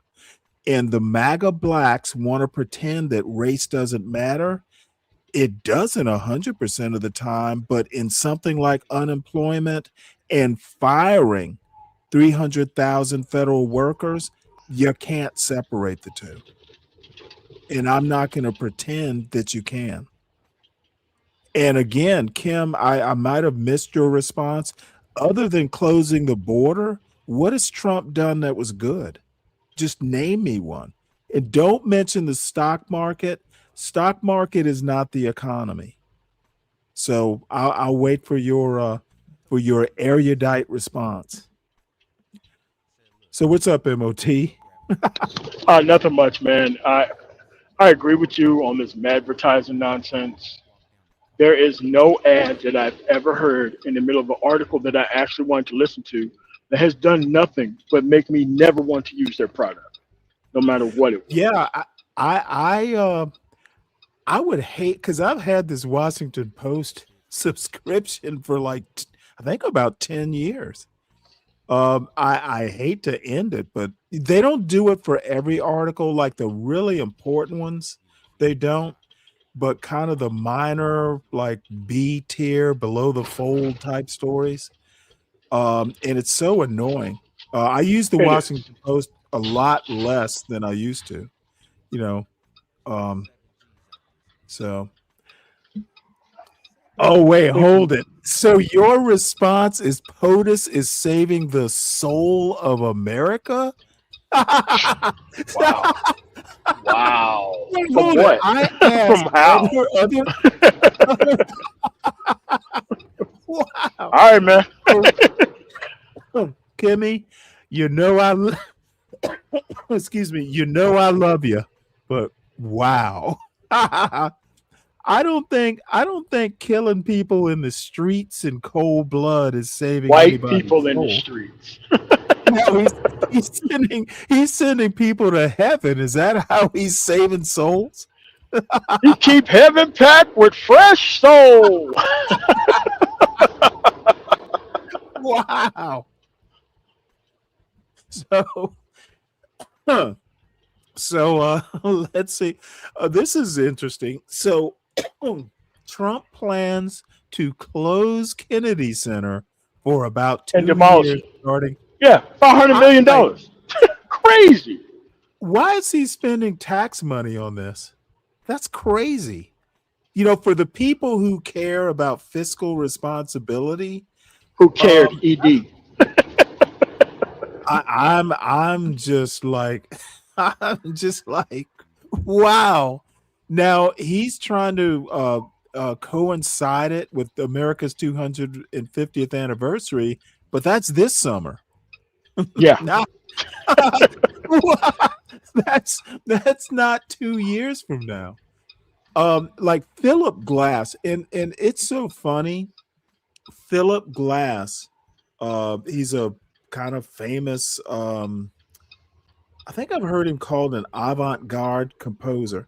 You'll never believe this, but when I was in college, I actually bought a couple of his albums. So I know who he is. And he was supposed to debut a new piece of work, like a symphonic thing, and he canceled it. Philip Glass is like huge in the classical music world. If you like, you know, non-ancient classical music, and all kinds of people have just been canceling performances. And might as well shut it down. It's not like anybody's performing there, I guess. It's just shocking. And it's now the Trump Kennedy Center. Somebody, I read an editorial. Basically, somebody called Trump nouveau riche. He's new money. And he's kind of like acting like new money. And I found that fascinating. You know, Trump is only second on his father's side anyway, second generation American. Yeah. So in a related story, Trump's Hollywood Walk of Fame star destroyed. I didn't even know he had a star on the Hollywood Walk of Fame, but That's one of the most surveilled places on the planet. I'm okay. Really? Yeah. Interesting. Those stars on the Walk of Fame? Yes. Yeah, I would guess it would be. I never really thought about it. So, you know, somebody really wanted that star destroyed. Let's see. Trump has been compromised by Israel straight from the horse's mouth. Look, there's a lot of things that are going to come out in these files. Epstein says, if I remember what I read earlier today, basically said Trump knew what the fuck was going on. And somehow or another, this is staying below the radar. But there's no way Trump didn't know what was going on. And he was there for that long. Come on, dude. There were like all kinds of calls to law enforcement agencies mentioning Trump's name specifically. There's like some inordinate number of people calling in complaints, and Trump's name was all over it. It's really look. The MAGA blacks, they picked a doozy to vote for, or say they voted for. If you're not in the files, you ain't living. Yeah, maybe I'll talk about the Epstein files tomorrow. Let's see, Vigoda. Now, everyone knows Vigoda. He lives in Israel. So he's going to tell us about a good thing Trump did. Thanks to Trump, all the living hostages in Gaza were released, and he is one of the reasons why the dead hostages also were returned from captivity in Gaza. Okay, let me help you out, Vigoda. So y'all don't have a fucking president or prime minister over there? So you're saying Israel is so weak they needed America to intervene? Yeah, so basically you're saying Trump did a good thing by doing what Israel couldn't do? So by just to extend that, well, Trump was responsible for all these casualties and the 70,000 people killed in Gaza? I think that's offsetting penalties. He did a good thing for Israel, but he did a bad thing to Palestine. Thanks, Vigoda, for your enlightenment. It's kind of like when the referee read like 13 ejections and then like the penalties offset. That's what that is. Yeah, exactly.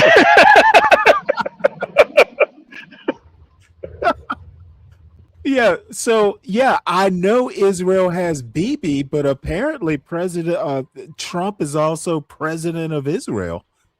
Sure is. Wow. Oh, wait, hold it. Maybe Bibi Netanyahu is the prime minister of America. I don't know. Uh-oh. Hey, now.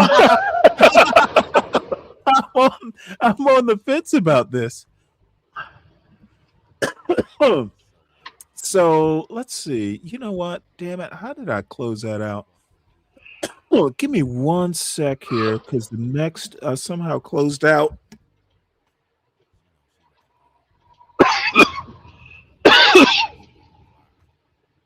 So, oh, here it is. So the next thing I want to do is this. And this, I'm going to basically be taught. Saturday, I got sidetracked from, I called it Black Historian Day. I don't know that the actual like high level Ivy League type Black historians are even celebrated. I think I would love to see like Black historians celebrated. Past and present, because they've done some good work. Annette Gordon Reed basically broke the story about Sally Hemings and Thomas Jefferson and some of these old, some of these old Dunning School type historians, were just shedding on her. And then they did yes. And then they did a DNA test. So it was such a good book, and the DNA basically vindicated her story. She didn't even need DNA to sleuth this out. And it was such a stunning thing. Fuck, she got a job at Harvard. She got like a tenured chair at Harvard. And she teaches law also. So that's why I think Black historians, I'm a big fan of damn it. These names just escape me. There are all kinds of good Black historians out there. Gerald Horne is one. He's probably my favorite historian. I rank my historians by male and female. I have a favorite male and a favorite female. But a lot of good Black historians out there. So I figured, oops, I didn't mean to do that. We just take this quick Black history quiz just to honor the first day. And maybe cliche, but it's I like quizzes. What can I say? I like history quizzes. So let's see how much we know. Where did I put it? There we go. All right. So and you can play in the chat. You can play on the panel. Take this quiz. Let's see. During the U.S. bicentennial celebrations in 1976, President Gerald Ford declared that February, I didn't realize it was Ford, should be dedicated to highlighting the achievements of and challenges faced by Black Americans. By the way, folks, Gerald Ford was a Republican. The roots of the celebration, maybe that's why people say that Republicans are the party of Black people, because Gerald Ford created. It's to know anything about American history. That's all. No. Gerald Ford is where you set the standard at? Come on, dude. So the roots of the celebration, however, can be traced back through through 5 decades of activism before Ford's proclamation. In 1926, historian Carter G. Woodson, salute to Carter G. Woodson, launched Negro History Week. Negro History Week. Yep. Alarmed that Black Americans' contributions were either being distorted or erased entirely from the nation's story. By the way, I didn't realize there was a Black woman who was like the principal motivator of GPS. That's how much they want to minimize it. She just died recently. As a matter of fact, I'll talk about her tomorrow. I'll talk about her tomorrow. Now a mainstay in schools and cultural institutions, Black History Month has never been without detractors who view it as divisive. That slave shit was, pretty divisive too. No, Jesse Lee Peterson and his White History Month. Oh my! Well, CT Chaotic Truth did he celebrated it along with Jesse Lee Peterson. Of course he did.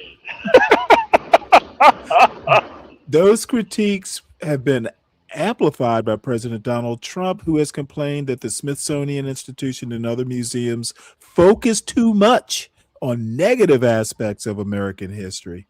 History is history, positive or negative, including how bad slavery was. His administration has also removed signs and exhibits related to slavery from national parks and cut funding to small archives and museums focused on Black history. They're trying to get some references to slavery removed from Mount Vernon. Oh, I'm sorry, not Mount Vernon. No, the original President's House in Philadelphia. Let's see. Right, Meanwhile, go ahead. I have a question. Could you imagine a Christian historian saying the following? All this bad stuff about Satan. What are you talking about? You got to say more positive things about Satan when it comes to Christian studies. But could you imagine someone saying that? No, I could imagine someone saying, "Hey, there would be no God without the devil." Yes. You can't have good without evil. So Now look at Vigoda. He has responded, "Are you calling us weak? We brought Iran down to its knees." No, actually, you didn't. What? It was Trump. It was Trump going in there and unsuccessfully bombing the shit out of Iran that ended the conflict. I don't know what they're telling you in the press over there. And by the way, I visited Israel for a week when I was in the Navy. I love Haifa. As a matter of fact, I hope maybe to go back to Haifa. Is it's on my bucket list. But no, I'm not calling you weak. I don't remember using the term weak. So no, I'm not calling you weak because I didn't say you were weak, but I might have implied it. Yeah. Okay, now the president, people are not free now because now our president is stupid. You're the one who brought he was stupid for getting involved in what he got involved with, and to the extent he did. Vigoda, the link is pinned. You can bring your dumb ass up here so I can destroy you just like everyone else who wants to go up against me. Okay, if I thought that Israel was weak, do you not think I would say it? You, unfortunately, son, you are not equipped to go. You are not up to my level when it comes down to this sort of stuff. So stay your ass in the chat and just warble away like a songbird about first the president is doing good things. Now he's stupid. Well, gee, you did a 180-degree pivot. What's up with that? How long did it take? A year? Yeah. Vigoda's just like, I don't even know if left or right defines what I think he is. I just think he's basically, I think he's a drone. No, he's automated. No. He just recharge in all powers. Just come through. Exactly. Listen to this. No, he was stupid because he made us make a ceasefire. Well, motherfucker, it's not like y'all were winning. Hamas still exists. You killed 70,000 Palestinians, and Hamas still exists. Hamas still exists. Now who's stupid? As a matter of talking fact, about getting your aim wrong. Trump is actually smarter than Netanyahu, and that's saying something. See, Netanyahu would have just fucking gone on forever and never neutralized Hamas. He would have basically just killed every Palestinian to solve the problem, apparently. Vigoda, you don't have the firepower, the intellectual firepower to go up against me. So no. Trump was smarter than Netanyahu because Trump knew that Netanyahu would just go on forever bombing the ants out of existence. And you know what? We give Israel a lot of money, and I think it was a good financial decision, quite frankly. Of course they're going to go after the wrong people. They have to maintain their conflict. Dude, they're gonna bomb. Why didn't y'all just go in and fucking salt the earth like the Romans did at Carthage, so nothing grows there again?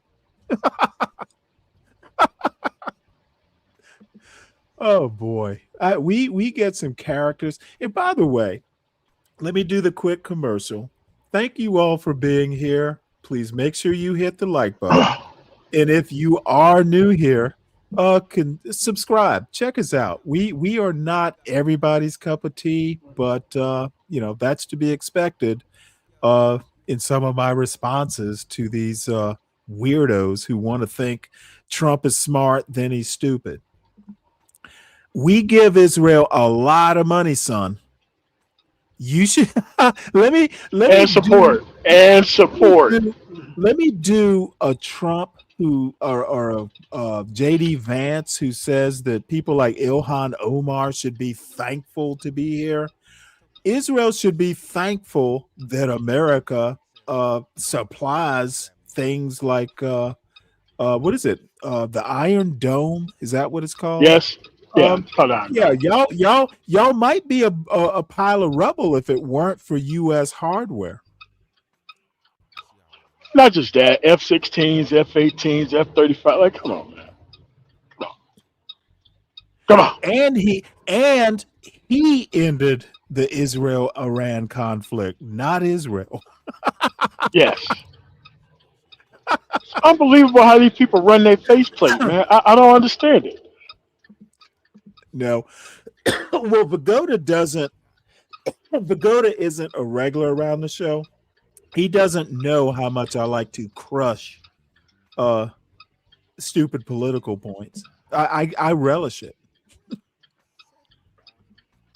So let's get back to the quiz. Vigoda, I'd be interested. I want you to participate, Vigoda. How well do you, Vigoda, know Black history? Test your knowledge with our quiz. So let's see here. And I scanned through it. I don't even know all the answers. So which famous abolitionists' work on the Underground Railroad earned them the nickname Moses? Obviously, Harriet Tubman. Number 2, who was the first Black person to win delegates in a major political party's presidential primary? I'm gonna say, you don't think it was trying to think, Shirley Chisholm. I wonder if she did. Yeah, God damn it. Yeah, it was Shirley Chisholm.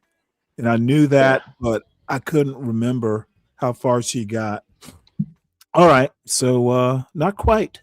Running for the Democratic nomination in 1972, Chisholm, who was the first Black woman elected to Congress 4 years earlier, secured 152 delegates. Her campaign targeted non-white voters, women and students, and is credited with inspiring later candidates, including Jesse Jackson and Barack Obama. Shout out to Shirley Chisholm. I've actually showed a Face the Nation interview with her, one of those old black and whites. Incredible woman, actually. Barbara Jordan's another one that I should talk more about at some point. It's funny because Portia's from Texas and she didn't know who Barbara Jordan was, which kind of surprised me. Apparently, they don't teach history there. Let's see. Vigoda says, if you think, no, I don't think I'm a level above you. I know I'm several levels above you. It's not just one level, and I don't just think so, Vigoda.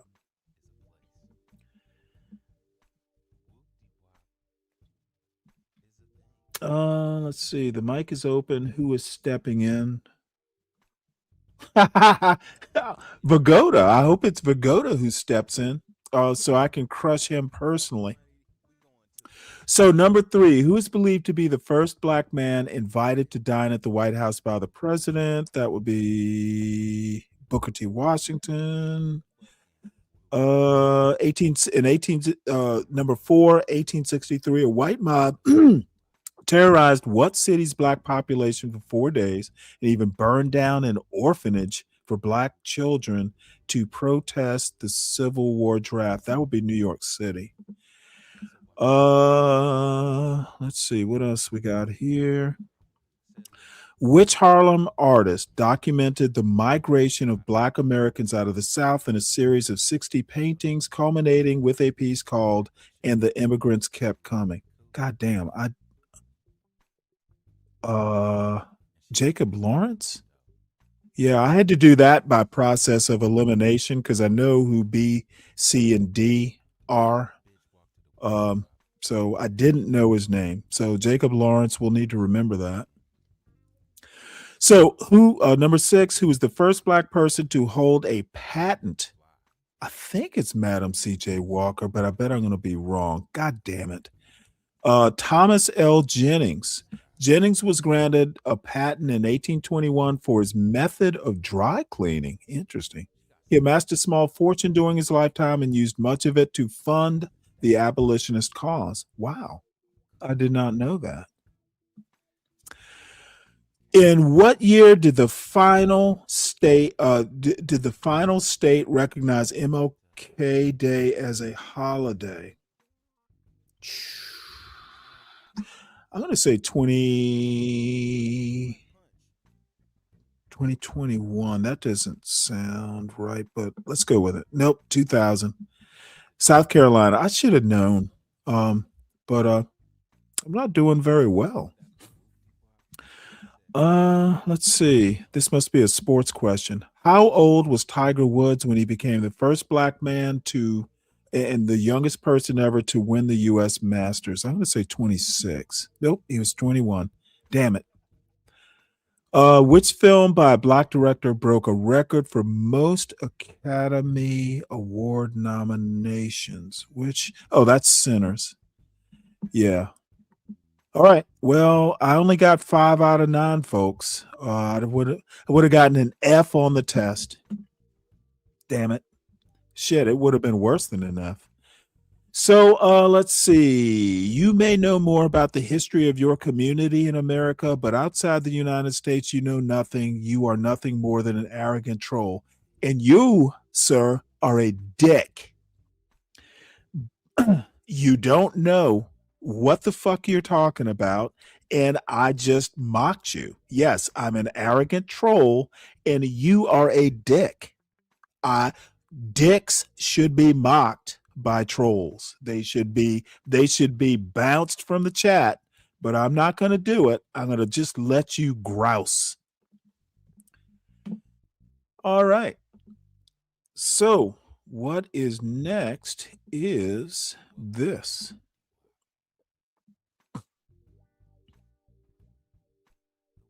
So let's see, where am I time-wise? Oh, I'm only at 3.5 hours. So I got a little time. I really meant to do this last week or maybe even the week before. This is that speech at the World Economic Forum that Greg Carney gave. And the first few minutes of it are someone else. I don't know whether the audio was bad or just what the deal was, but it's a woman speaking for him. And then I guess when the audio clears up, you hear him for the rest of the speech. So just ignore that or try to. To no limits, no constraints. On the other hand, I would like to tell you that the other countries, especially intermediate powers like Canada, are not powerless. They have the capacity to build a new order that encompasses our values, such as respect for human rights, sustainable development, solidarity, sovereignty, and territorial integrity of the various states. The power of the less power starts with honesty. It seems that every day we're reminded that we live in an era of great power rivalry, that the rules-based order is fading, that the strong can do what they can and the weak must suffer what they must. And this aphorism of Thucydides is presented as inevitable, as the natural logic of international relations reasserting itself. And faced with this logic, there is a strong tendency for countries to go along to get along, to accommodate, to avoid trouble, to hope that compliance will buy safety. Well, it won't. So what are our options? In 1978, the Czech dissident Václav Havel, later president, wrote an essay called The Power of the Powerless.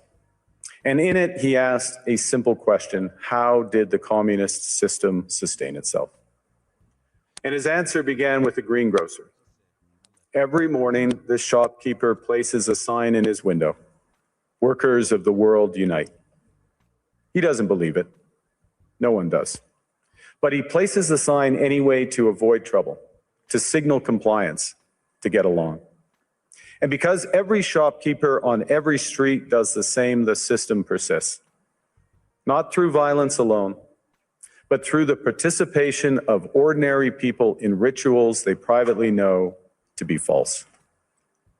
Havel called this living within a lie. The system's power comes not from its truth, but from everyone's willingness to perform as if it were true. And its fragility comes from the same source. When even one person stops performing, when the greengrocer removes his sign, the illusion begins to crack. Friends, it is time for companies and countries to take their signs down. For decades,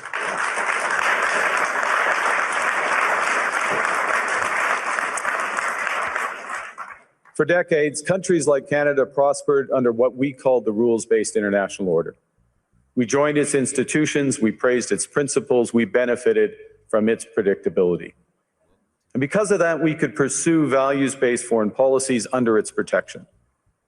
We knew the story of the international rules-based order was partially false, that the strongest would exempt themselves when convenient, that trade rules were enforced asymmetrically. And we knew that international law applied with varying rigor depending on the identity of the accused or the victim. This fiction was useful.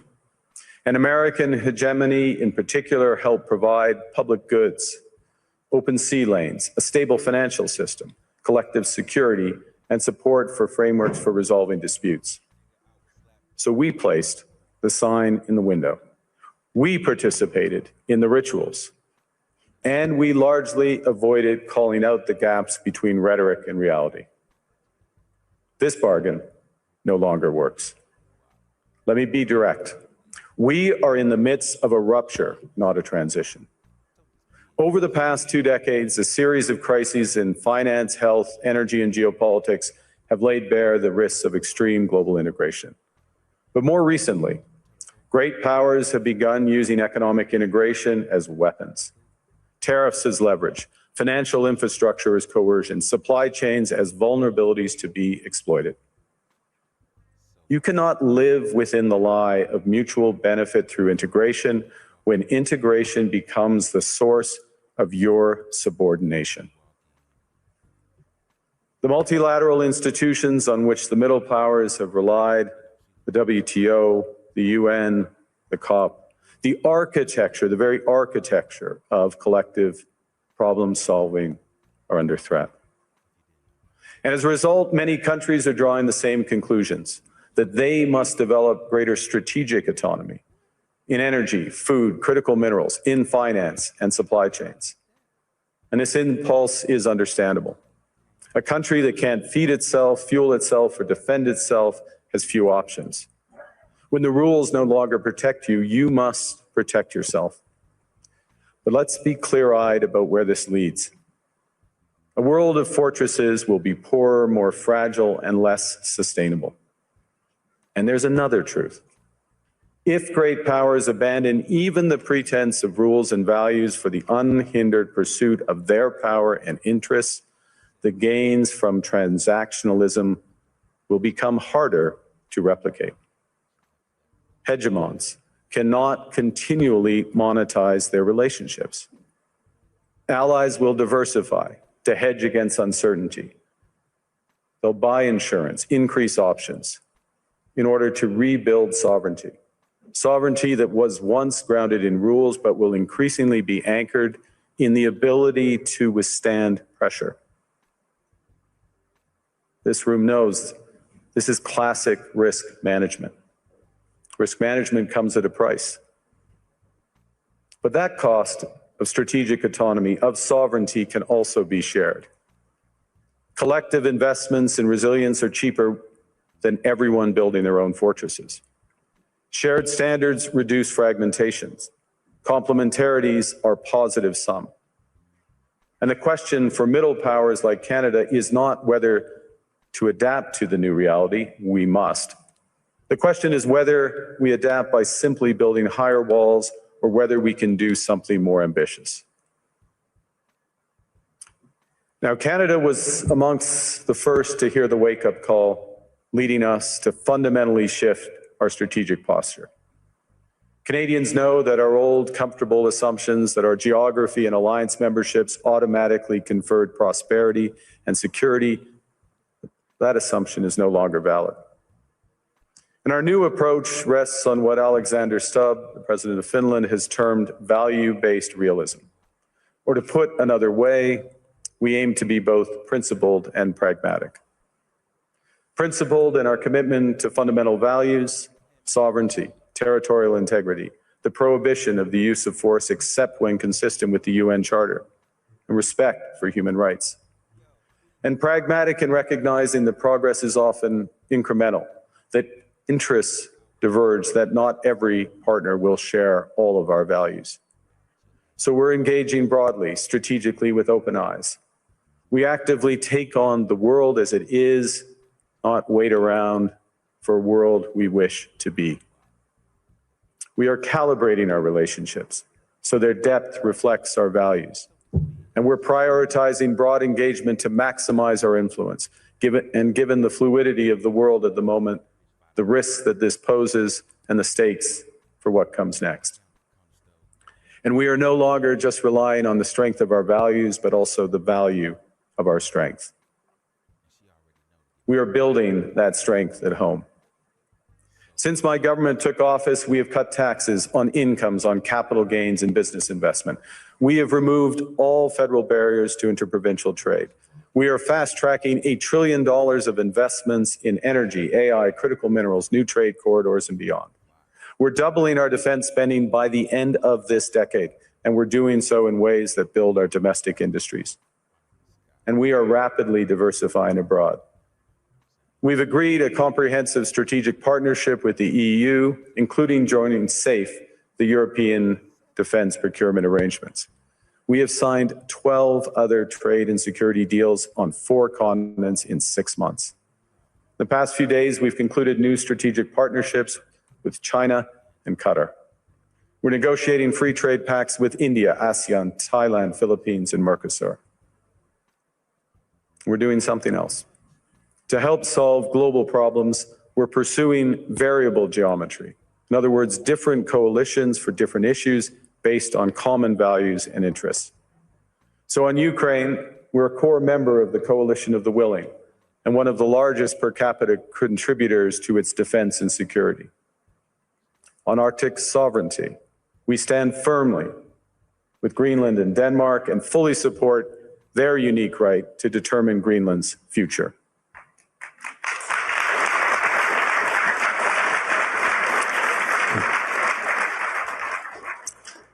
Our commitment to NATO's Article 5 is unwavering. So we're working with our NATO allies, including the Nordic-Baltic Gate, to further secure the alliance's northern and western flanks, including through Canada's unprecedented investments in over-the-horizon radar, in submarines, in aircraft, and boots on the ground, boots on the ice. Canada strongly opposes tariffs over Greenland and calls for focused talks to achieve our shared objectives of security and prosperity in the Arctic. On plurilateral trade, we're championing efforts to build a bridge between the Trans-Pacific Partnership and the European Union, which would create a new trading bloc of 1.5 billion people. On critical minerals, we're forming buyers clubs anchored in the G7 so that the world can diversify away from concentrated supply.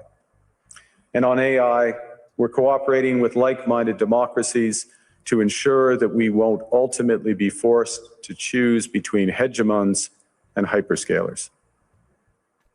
This is not naive multilateralism, nor is it relying on their institutions. It's building coalitions that work, issues by issue, with partners who share enough common ground to act together. In some cases, this will be the vast majority of nations. What it's doing is creating a dense web of connections across trade, investment, culture, on which we can draw for future challenges and opportunities. argue the middle powers must act together because if we're not at the table, we're on the menu. But I'd also say that great powers can afford for now to go it alone. They have the market size, the military capacity, and the leverage to dictate terms. Middle powers do not. But when we only negotiate bilaterally with a hegemon, we negotiate from weakness. We accept what's offered. We compete with each other to be the most accommodating. This is not sovereignty. It's the performance of sovereignty while accepting subordination. In a world of great power rivalry, the countries in between have a choice: compete with each other for favor or to combine to create a third path with impact. We shouldn't allow the rise of hard power to blind us to the fact that the power of legitimacy, integrity, and rules will remain strong if we choose to wield them together. Which brings me back to Havel. What does it mean for middle powers to live the truth? Well, first, it means naming reality. Stop invoking rules-based international order as though it still functions as advertised. Call it what it is: a system of intensifying great power rivalry where the most powerful pursue their interests using economic integration as coercion. It means acting consistently, applying the same standards to allies and rivals. When middle powers criticize economic intimidation from one direction but stay silent when it comes from another, we are keeping the sign in the window. It means building what we claim to believe in. Rather than waiting for the old order to be restored, it means creating institutions and agreements that function as described. And it means reducing the leverage that enables coercion. That's building a strong domestic economy. It should be every government's immediate priority. And diversification internationally is not just economic prudence, it's a material foundation for honest foreign policy, because countries earn the right to principled stands by reducing their vulnerability to retaliation. So Canada. Canada has what the world wants. We are an energy superpower. We hold vast reserves of critical minerals. We have the most educated population in the world. Our pension funds are amongst the world's largest and most sophisticated investors. In other words, we have capital, talent. We also have a government with immense fiscal capacity to act decisively. And we have the values to which many others aspire. Canada is a pluralistic society that works. Our public square is loud, diverse, and free. Canadians remain committed to sustainability. We are a stable and reliable partner in a world that is anything but. A partner that builds and values relationships for the long term. And we have something else. We have a recognition of what's happening and a determination to act accordingly. We understand that this rupture calls for more than adaptation. It calls for honesty about the world as it is. We are taking the sign out of the window. We know the old order is not coming back. We shouldn't mourn it. Nostalgia is not a strategy. But we believe that from the fracture, we can build something bigger, better, stronger, more just. This is the task of the middle powers. The countries that have the most to lose from a world of fortresses and the most to gain from genuine cooperation. The powerful have their power. But we have something too. The capacity to stop pretending, to name reality, to build our strength at home, and to act together. That is Canada's path. We choose it openly and confidently, and it is a path wide open to any country willing to take it with us. Thank you very much.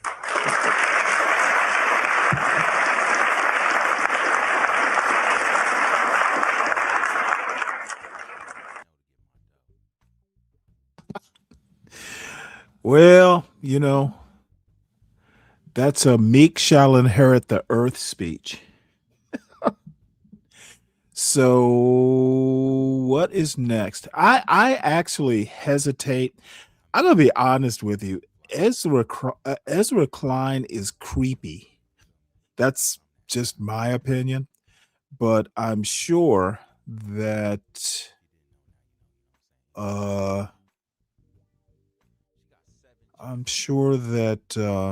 damn, you know what? I thought this was directly from the fucking New York Times site.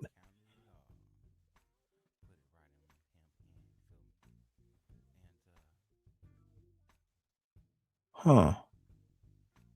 Oh, by the way, I'll talk more about it tomorrow, but Bill and Hillary Clinton have agreed to testify before the I think it's is it the House or the Senate? Let's see here. Whatever they said they wouldn't do, they have agreed to do in front of Congress. Yeah, it's before the House. And I'll talk more about it tomorrow. What's up, Lupin? How you doing?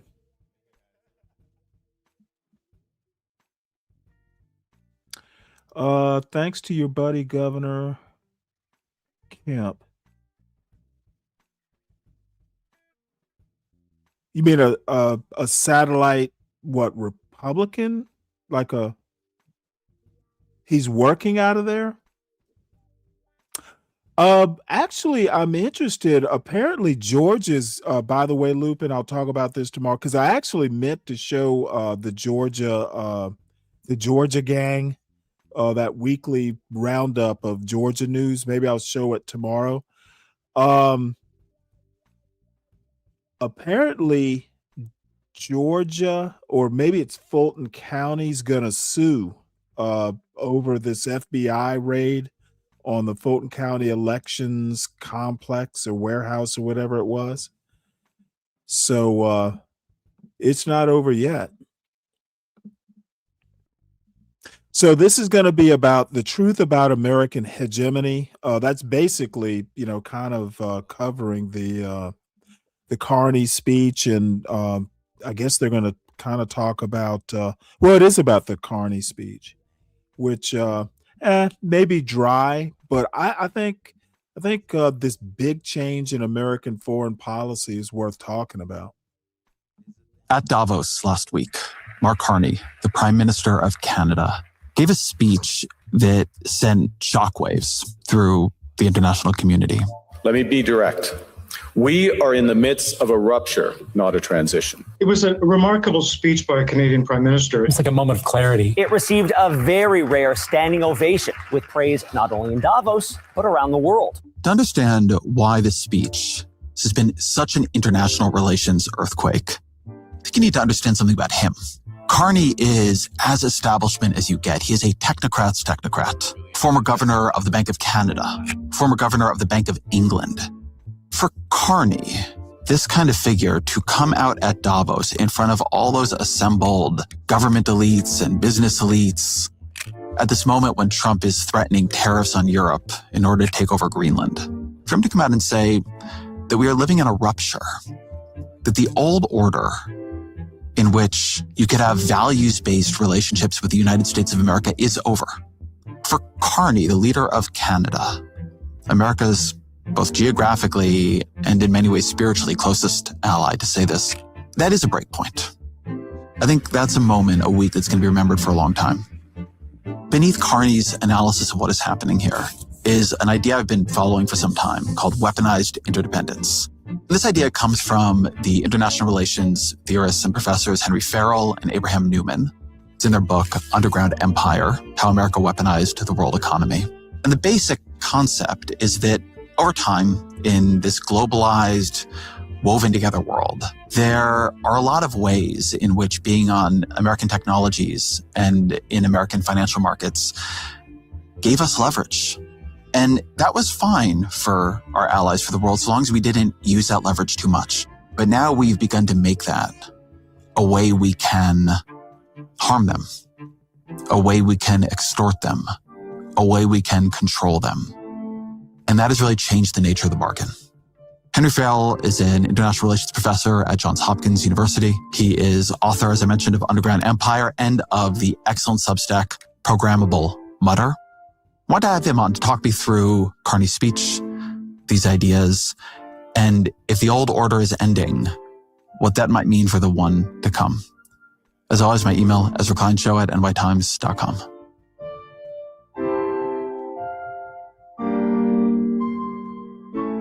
Henry Farrell, welcome to the show. I'm delighted to be here. So I want to begin with this clip of Mark Carney, the Prime Minister of Canada, speaking at Davos. Let me be direct. We are in the midst of a rupture, not a transition. Over the past 2 decades, a series of crises in finance, health, energy, and geopolitics have laid bare the risks of extreme global integration. But more recently, great powers have begun using economic integration as weapons. Tariffs as leverage, financial infrastructure as coercion, supply chains as vulnerabilities to be exploited. You cannot live within the lie of mutual benefit through integration when integration becomes the source of your subordination. When integration becomes the source of your subordination. What is he saying there? So, in a weird way, it feels to me like he is channeling things that Abe Newman and I, my co-author on this book, Underground Empire, started saying 6 or 7 years ago. And here I'm not claiming that we are the people who discovered it, but this was not the consensus when we were writing, and it has become a new kind of consensus now, which is, if we think about globalization back in the 90s and the 2000s, it seemed like it was an incredible opportunity to build a new kind of economic world in which markets dominated rather than geopolitics. So you have all of these ideas floating around about we're past the world of the Cold War, we're past the world of the Berlin Wall, and we're now in a new world where it is going to be possible to rebuild politics around market competition. You don't have to worry about your neighbors invading you. You don't have to worry about all of these political risks. Instead, you just focus on being the most competitive market that you absolutely can be. And this leads to enormous amounts of integration of the sorts that Carney is talking about. So we see supply chains becoming global. We see these financial systems, which are focused on the United States, becoming means through which people can send money back and forth without really worrying or thinking about the politics behind it. And we see this entire plumbing for this new global economy becoming established. And all of this seems great and awesome and functional. But we're in a world now where... You know, I actually wonder if COVID had anything to do with this kind of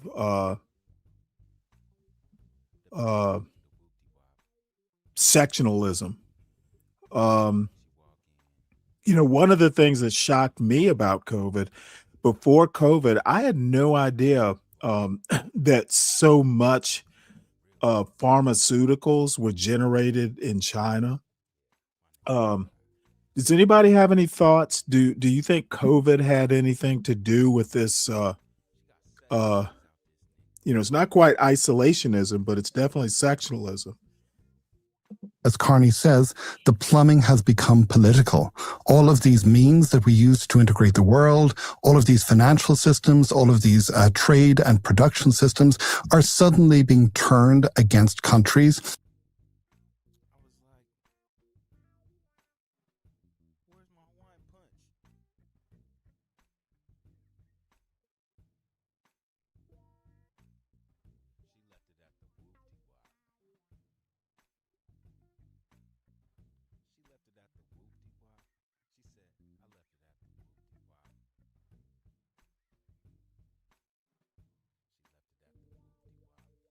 Oh, shoot. I'm sorry. I was muted. I'm saying, everybody, make sure you hit the like button. If you're new, please consider subscribing to the show. Check it out. Maybe your cup of tea. It may not be. This is what I try to do, especially after this weekend. Whew. You know, there's some serious stuff going on in the world. And, you know, I have been asked, well, Stanley, what do you contribute? And, you know, people aren't particularly, you know, into kind of knowing about this stuff for whatever reason, people too busy, you know, that sort of thing. But, you know, if the show is going to be here, it might as well be at least a little informational. This is a big deal. This This is the sort of change that will affect domestic policy. It will affect our economy. And you may feel it at the grocery store. You may feel it, if you're going to buy a Mercedes or something like that. It's important to know. And the United States, which actually has been doing this in a much quieter and perhaps less threatening way to many countries, at least for decades, is in fact the country that is pushing this the hardest. Give me some examples of this. Give me an example prior to Trump of the United States doing this in a quieter way. And then give me an example of what Carney is talking about now when he says that great powers are using economic integration as weapons. Let me address this comment. Okay, King Picks, I can deny. Okay, Trump wants to run this country like it's his company. So what's best for the CEO is what's best for the country. I literally don't agree with you. The checks were to basically compensate for his incompetence at the very beginning of COVID. You'll never convince me. Trump may want the best for America, but he thinks what's best for Trump is what's best for America. Trump is a megalomaniac, and he wants to run the country like it's his personal business. He has profited from it, $4 billion in the last year. That can't be good for America. Why is spending $100 million on renovating the Kennedy Center? How is that good for America? How is going into Minneapolis and harassing the locals good for America?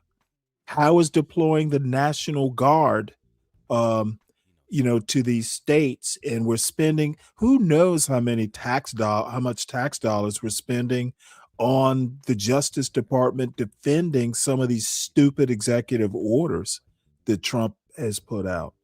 I'm sorry. To me, it's painfully obvious that Trump has no clue what good is. What's good for Trump is good for America, seems to be his mantra. And then pissing off the whole world, how can that be good for America? So, sorry, you and I fundamentally disagree. Clearly means us. Okay, so this really began post-September 11th, 2001. In my opinion, the only thing that Trump has gotten right is closing the border or getting it under control. That is a positive good. Other than that, I don't know what he's done that's been beneficial. When the United States, it looks at this attack that has happened and it tries to figure out what are the ways in which terrorists have been able to take advantage of this porous international system of economics, which allows them to send money back and forth. And they begin to start thinking about what kinds of tools can they use to stop it. So this really begins, I think, it really begins to get going with a measure against a bank which is very closely associated with North Korea. The United States begins to target that bank. And so you see suddenly when that happens, a massive flight of money away from the bank. The bank nearly goes under. When you say they target that bank, slow down a little bit. Yeah. What do they do? So here, okay, so there's this whole complicated system. And let me just explain. Maybe the best place to start is with the US dollar. So if you are an international bank, you need to have access to the US dollar because the US dollar is the lingua franca of the global economy. This is the currency that everybody exchanges in and out of. That means in practice that you have to have correspondent relations with a bank in the United States. You become subject indirectly or directly to US regulation. Because if you don't have these banks which allow you to, these banking relations which will allow you to clear transactions through US dollars, you effectively stop becoming an international bank. And so this then means that you are in a world, as the United States discovers, where it is possible for the United States to effectively declare that a bank or another institution is a pariah, that nobody should have anything to do with it, and any bank which wants to maintain access to the US dollar, which means most banks in the world, is going to respect that demand from the United States. So suddenly the United States is able to turn the entire global banking system into a means of power projection, and it uses this first against terrorists, obviously, then against rogue states such as North Korea, but we begin to see over the intervening years that we get more and more ambitious. And I think that the most important example of this came with respect to Iran. And so the Obama administration very carefully, very slowly ratchets up pressure, withdrawing the ability of Iranian banks to use the international system, and also ratcheting up pressure against any other bank in any other country which wants to touch the Iranian system in any way. And Iran suddenly discovers that it cannot get paid for its oil anymore. It is having to barter. It has to barter for, say, we will send you X amount of oil, and in return we will get 500 tons of grain, or we will get a crate load of zippers. All of these crazy things that Iran has to do in order to try and get paid, and Iran wants to get out from under that. So this, I think, is a good example of how it is the United States is effectively able to use this power to cut an entire country out of the global financial system. Iran does figure out ways around this over time. It does, especially under the Trump administration, begin to figure out alternative shadowy payment systems. So there are real limits to this. But these techniques are perfected from administration to administration, and they're handed on a little bit like a baton in a relay race. This is not to say that this is the product of grand planning. At every moment, I think these are officials who are desperately improvising to try to do whatever the policy need of the moment demands. But over time, they create this entire ramshackle system for coercion, which turns out to be pretty extraordinary and to have pretty extraordinary powers. One example of this that was striking to me was the Trump administration sanctioned, some top judges and prosecutors of the International Criminal Court because of bringing suit against Benjamin Netanyahu. Tell me a bit about that moment and what happened. So really what's happening here is, of course, the Trump administration sees the International Criminal Court and all of these other international organizations as being, in a sense, illegitimate. And this is not just about Trumpism itself. This has always been a tension between the United States and this global system. On the one hand, the United States does want to take advantage of it. There are many people in the United States who see global human rights as being a very, very important thing that we need to protect. But the United States, like every other country, does not want itself to be constrained by the system when the system acts against it. And so the United States has never actually signed on to the International Criminal Court, and both Democrats and Republicans have been somewhat resistant to it.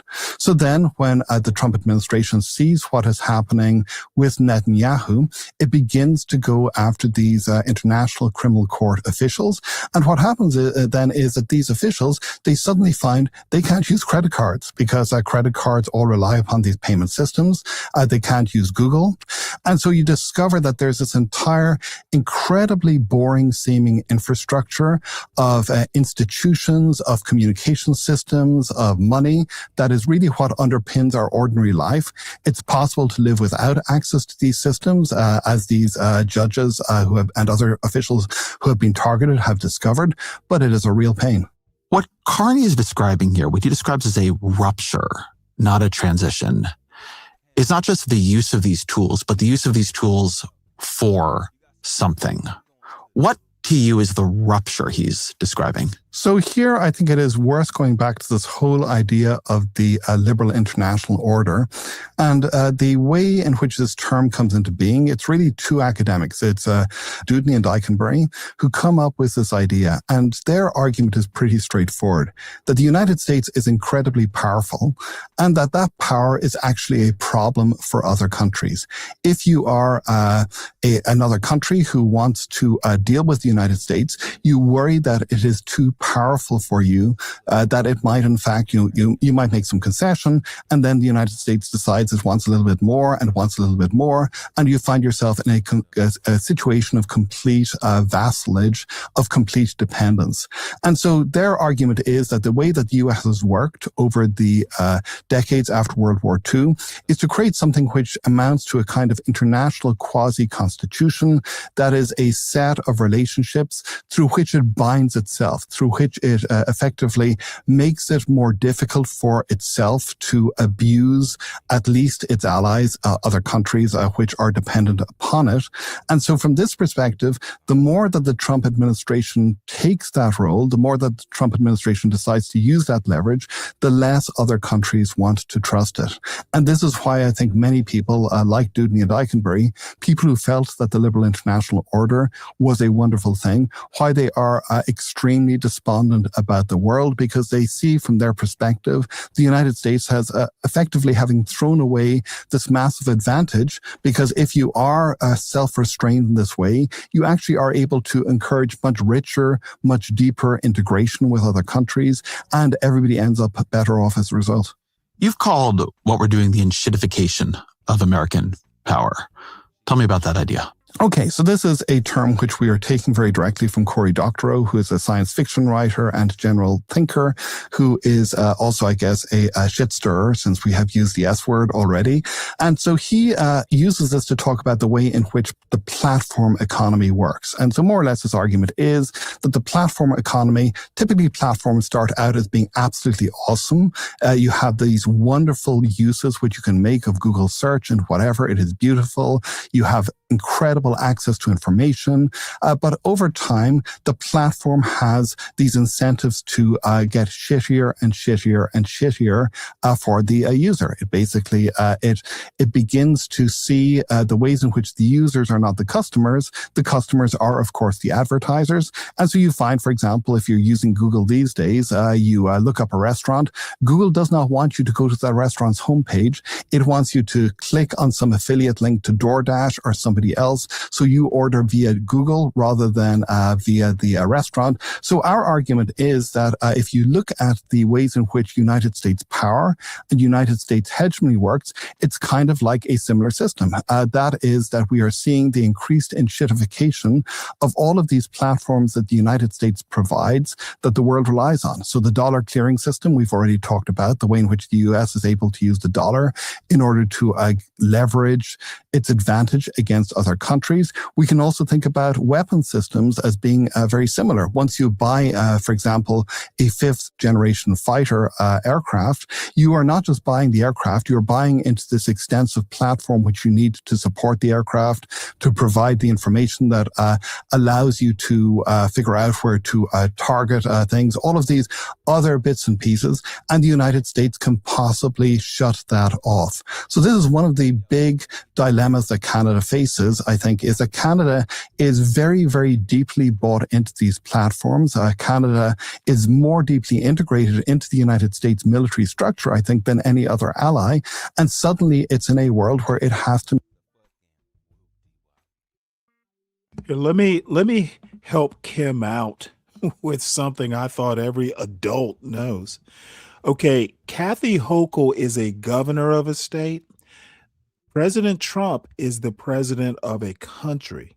If you've ever heard of some little thing called federalism, a governor deploying the National Guard, which works for her, is a lot different than Trump federalizing the National Guard. Okay, he does not have the power to federalize the National Guard on a whim. There has to be some sort of emergency or reason for him to do it. There is a huge difference between a governor doing something with the National Guard and the president. So Trump would be a racist whether he deployed the National Guard or not. make some extremely difficult choices. Does it try to withdraw from these military platforms? What kinds of consequences does that have? Once a platform becomes enshittified, you're kind of like somebody trying to figure out, do you leave Google or do you stick with Google? Do you leave Facebook? Do you stick with Facebook? None of the choices that you have are great. I want to hold for a minute on the motivation of enshittification, which is, as I understand Corey's argument, the very simple way to put enshittification is that when these tech platforms want to attract people to the platform, they add a lot of value to the user. You are using early Google search, early Facebook, and it really does what you want it to do. You almost cannot believe how good it is for no cost to you at doing what you want it to do. And over the time when you're locked in and it's very, very hard to get out, they then move from adding value to your life to extracting value from you. They, cover you in ads and they manipulate you and they, draw your attention in and do all these things that change the bargain. And that Trump and the people around him seem to have seen the liberal world order under American leadership as something kind of similar. That now it is so hard for other countries to extricate themselves from us, that you can begin to squeeze them. And to not squeeze them is to leave money, tribute, power on the table. You could maybe make Canada the 51st state. You could maybe have Greenland. You can certainly get all of these countries to give you better trade deals to put money in your pocket. But that's all built on this theory that they can't leave. So how good is that theory? It's somewhat good and it's somewhat not good. So I think that the United States did not set this up as a deliberate kind of honey trap. This is not a world in which the United States decided we are going to pull everybody in. And then once we pull everybody in, we are going to figure out ways to screw the maximum amount of money and tribute out of them that we possibly can. So I think... But I do think that this very much is the way in which Trump and the people around him view the world. They do see this as a world in which the United States bluntly ought to be getting tribute. So I remember 15 years ago, I had this big fight with the late David Graeber, which was about whether or not the world economy was a tribute system. And he was saying, absolutely it is. And I was saying, nope, it was not. And I kind of feel like the last year or so, Donald Trump has been doing everything he can to prove that it is a tribute system and to try and figure that out. Now, there are limits because the more that you do this, the more that other countries begin to try and figure out ways to use what the late political scientist James Scott calls the weapons of the weak. So they begin to resist in different ways. And I do think we're beginning to see some of that happening. The more that you use it as well, the less other countries are going to be willing to buy into the stuff that you offer. And I think one of the really interesting test cases that is coming up is AI, because we see, if you look at the political economy of AI, the Trump administration's approach to AI seems to be to offer it as freely and widely as possible in the expectation that everybody is going to be so impressed with the ways in which US AI companies have powered ahead that they will have no choice but to become dependent upon it. And then presumably after that, at some point, the US is able to use this as a new means of power. It is effectively in control of another of the great infrastructures of the world. And I'm going to be really interested to see whether countries actually shrug their shoulders and go for it, or whether or not they decide that actually it makes better sense for them to build their own platforms, even if these platforms are worse, because at least these platforms are theirs and cannot be used against them. I want to pick up on the debate you had with Graeber for a minute, because the idea that this liberal rules-based world order was something of a sham has been around for a long time, and it's something Carney talks about in his speech. I want to play this clip for you. We knew the story of the international rules-based order was partially false, that the strongest would exempt themselves when convenient, that trade rules were enforced asymmetrically. And we knew that international law applied with varying rigor depending on the identity of the accused or the victim. This fiction was useful. And American hegemony in particular helped provide public goods, open sea lanes, a stable financial system, collective security, and support for frameworks for resolving disputes. Tell me what you make of that story he's telling there. So I think that story is exactly right. And in a certain sense, this is the story that people, I think, have known sotto voce, that they have known that this is in fact the true story. The United States has always had a opt-out option to all of the arrangements it's made. It has always been willing to either implicitly or sometimes explicitly pull out when it feels that its national interests are being significantly hampered by some collective deal or arrangement. Equally, at the same time, as Carney says, the services that the United States has provided are useful. So this is the ways in which you might think about a rational hegemon actually working, which is on the one hand, you provide collective goods. Some of these collective goods cost you significantly. You probably pay for more of them than the other countries that you're protecting.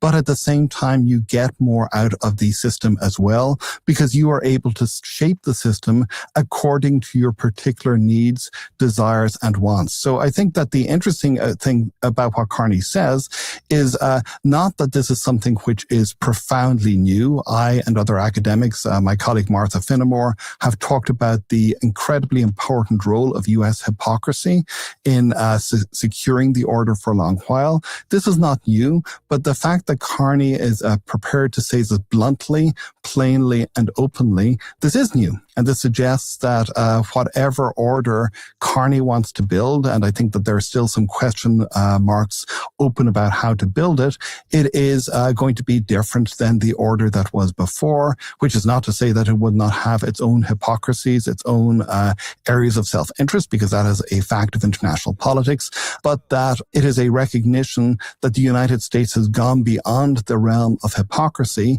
into the realm of pretty naked, we want you to do what we want you to do, and if you don't do this, we are going to punish you. But I guess if you're somebody in Trump's orbit, and when I listened to Trump at Davos in a very strange speech, and I listened to him more broadly, what he always says is, look how much we've done for you. Look at how much of the burden of collective security we've borne.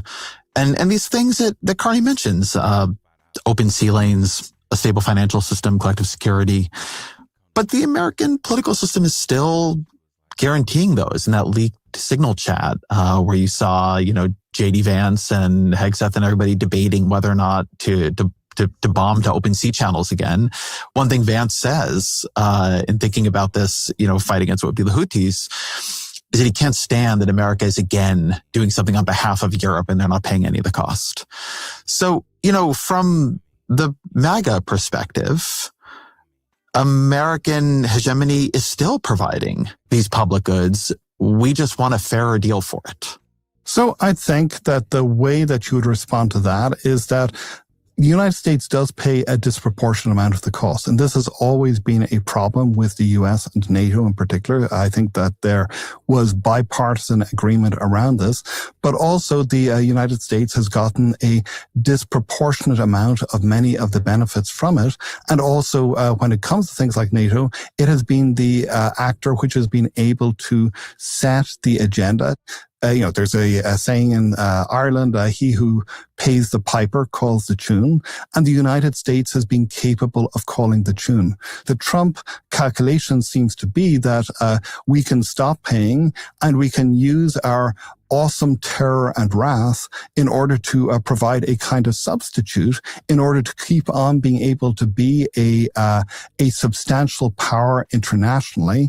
And I don't think that that actually works because its resources are limited. If it is fighting a war in this place, it is deploying the resources that cannot be used in other places instead of that. And we also have seen this with Venezuela. It's very clear that they had to pull in a lot of resources from other places that meant that there were other things that they weren't able to do in the world at the time.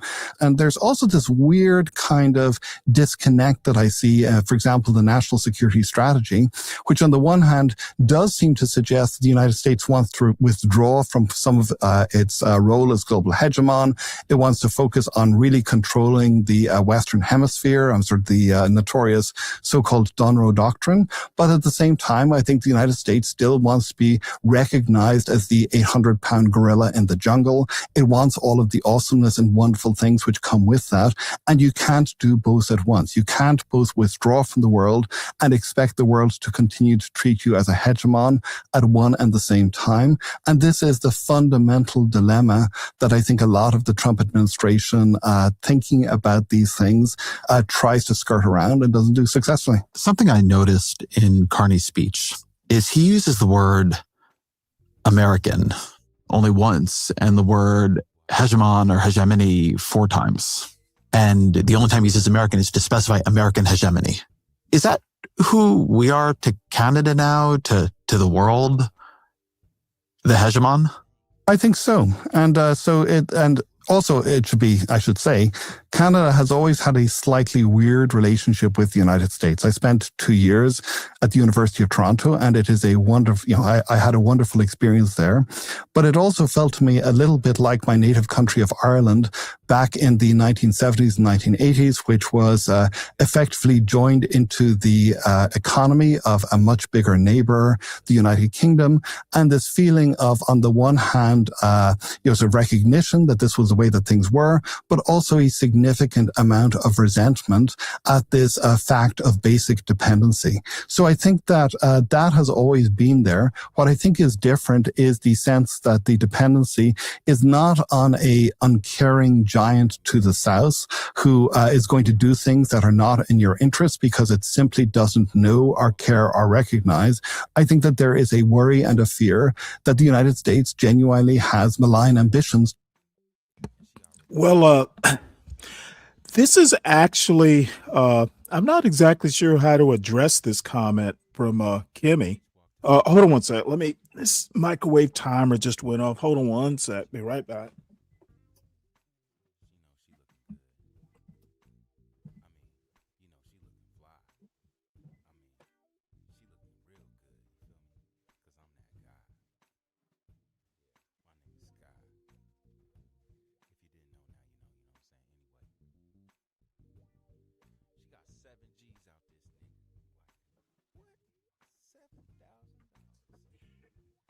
Man, I'm getting old. I literally just walked out of the kitchen and it went off like 2 minutes after I got back to my bedroom. I should have shut it off while I was in there. So excuse me. I'm not exactly sure how to address this. Kimmy says there is an emergency. Every day, a black man, woman, or child dies every day in Chicago. Do any white people die every day in Chicago? I'm not sure what your point is here, Kimmy. And no, I don't think it's an emergency. Do white people die? Or are they immortal? And since when has black people dying ever been a quote emergency in the 250 years of America's existence? Have you ever heard of the slave trade in South Carolina, Charleston, back in the day? Black people die. If it were white people dying, look, I have heard, you know what? I'm not going to get into this diatribe. Kim, I think your statement is limited.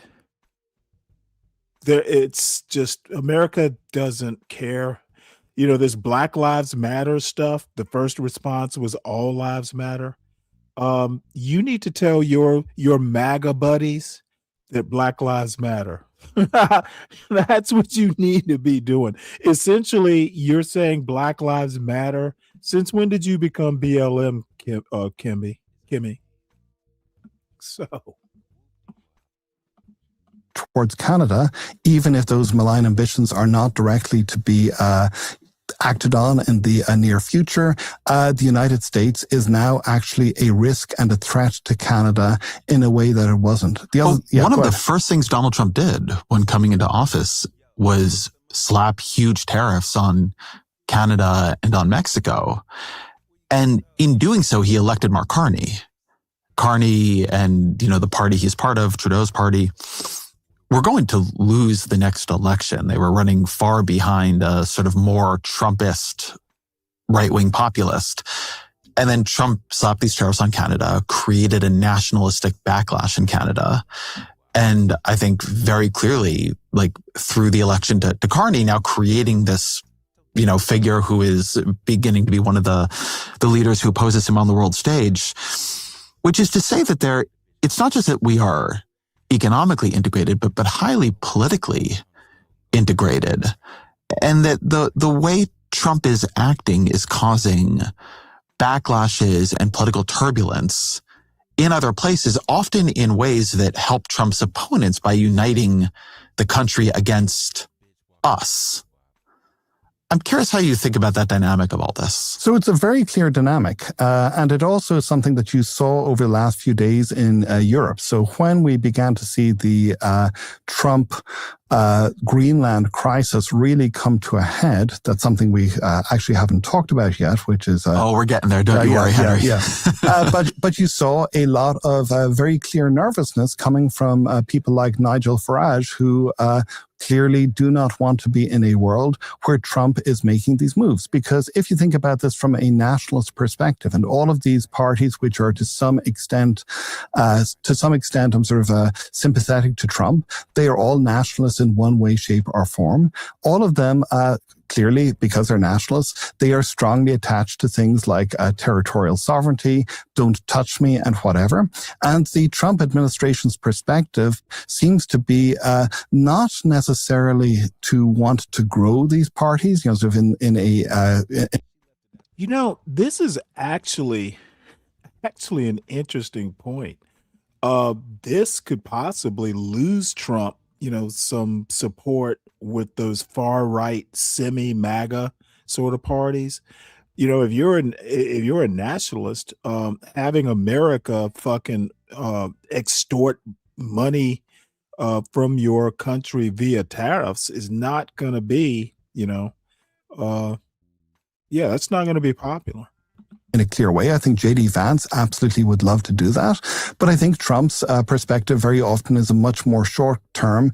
Are these people, is doing a deal with them in my interests, or is it not my interests? And you saw this, I think, most prominently, of course, with Venezuela, where the Venezuelan right clearly sees Trump as a savior who's going to come in and provide them with the backing that they need. And the Trump administration's attitude seems to be, these people aren't powerful enough. Let's make a deal with some element of the existing regime and see where we go with that. I want to play you a bit of Trump's address at Davos, which was, I thought, a very unusual rambling. Again, that's an interesting point. If you think about it, Venezuela's government is way left. And apparently, Trump is willing to work with a bunch of leftists if it's to his benefit, and the people who would be more to the right in Venezuela, that is interesting. Unfocused piece of rhetoric, but I want to play you the part where he focused on Europe, both America's relationship to it and his. The United States cares greatly about the people of Europe. We really do. I mean, look, I am derived, dude, from Europe, Scotland. This guy is just, you can see his clock winding down.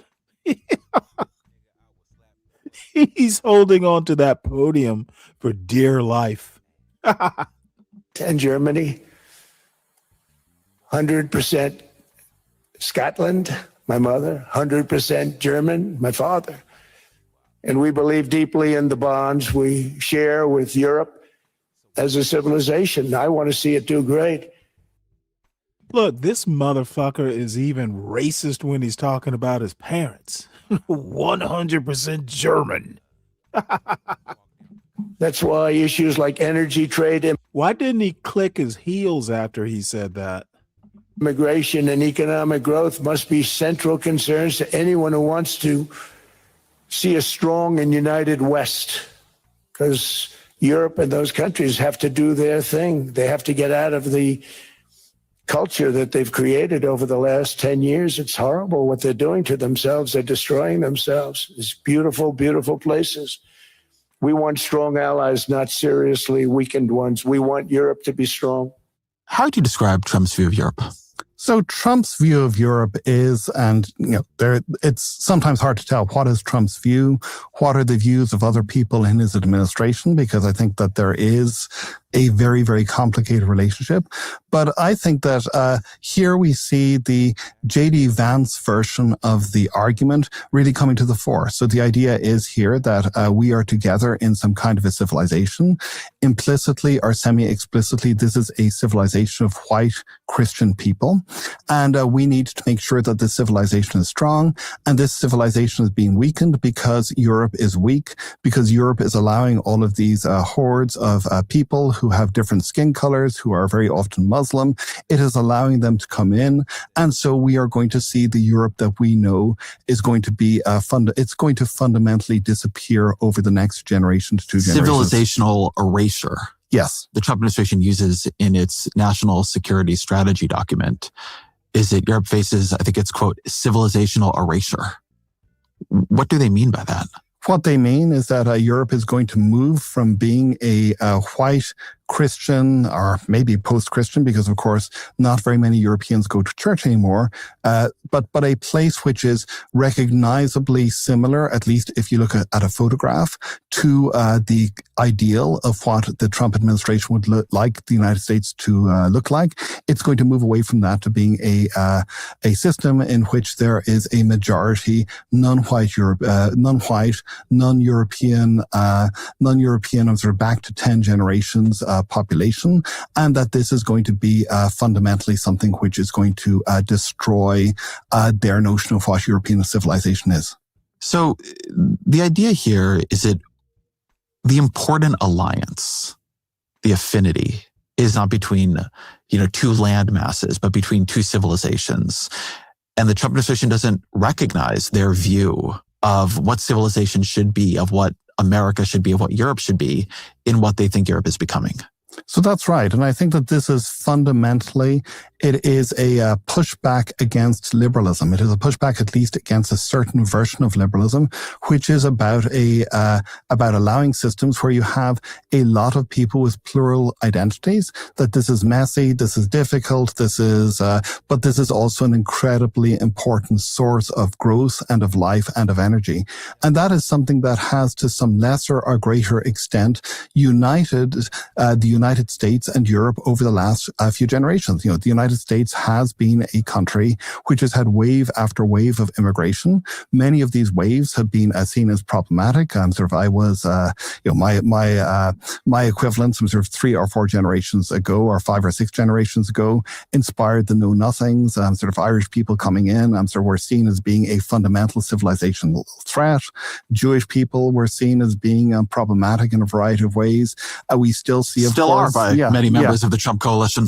Yeah, and we see this happening, of course, in Minneapolis at the moment, where people, Somali people, are being identified by the Trump administration as being evil, low IQ. A pirate culture, yeah, is what they keep calling. Exactly. So this has never been easy, but there has been at least some reasonable degree of consensus, and a stronger consensus over the last couple of generations, that this is a good thing. That is what I think the Trump administration is pushing back against, and it also is going hand in hand with work by people like Orban in Hungary, who not only share a similar perspective, but also I think have been extremely influential on people such as, for example, Michael Anton, who is one of the major ideologues of this way of thinking about the world.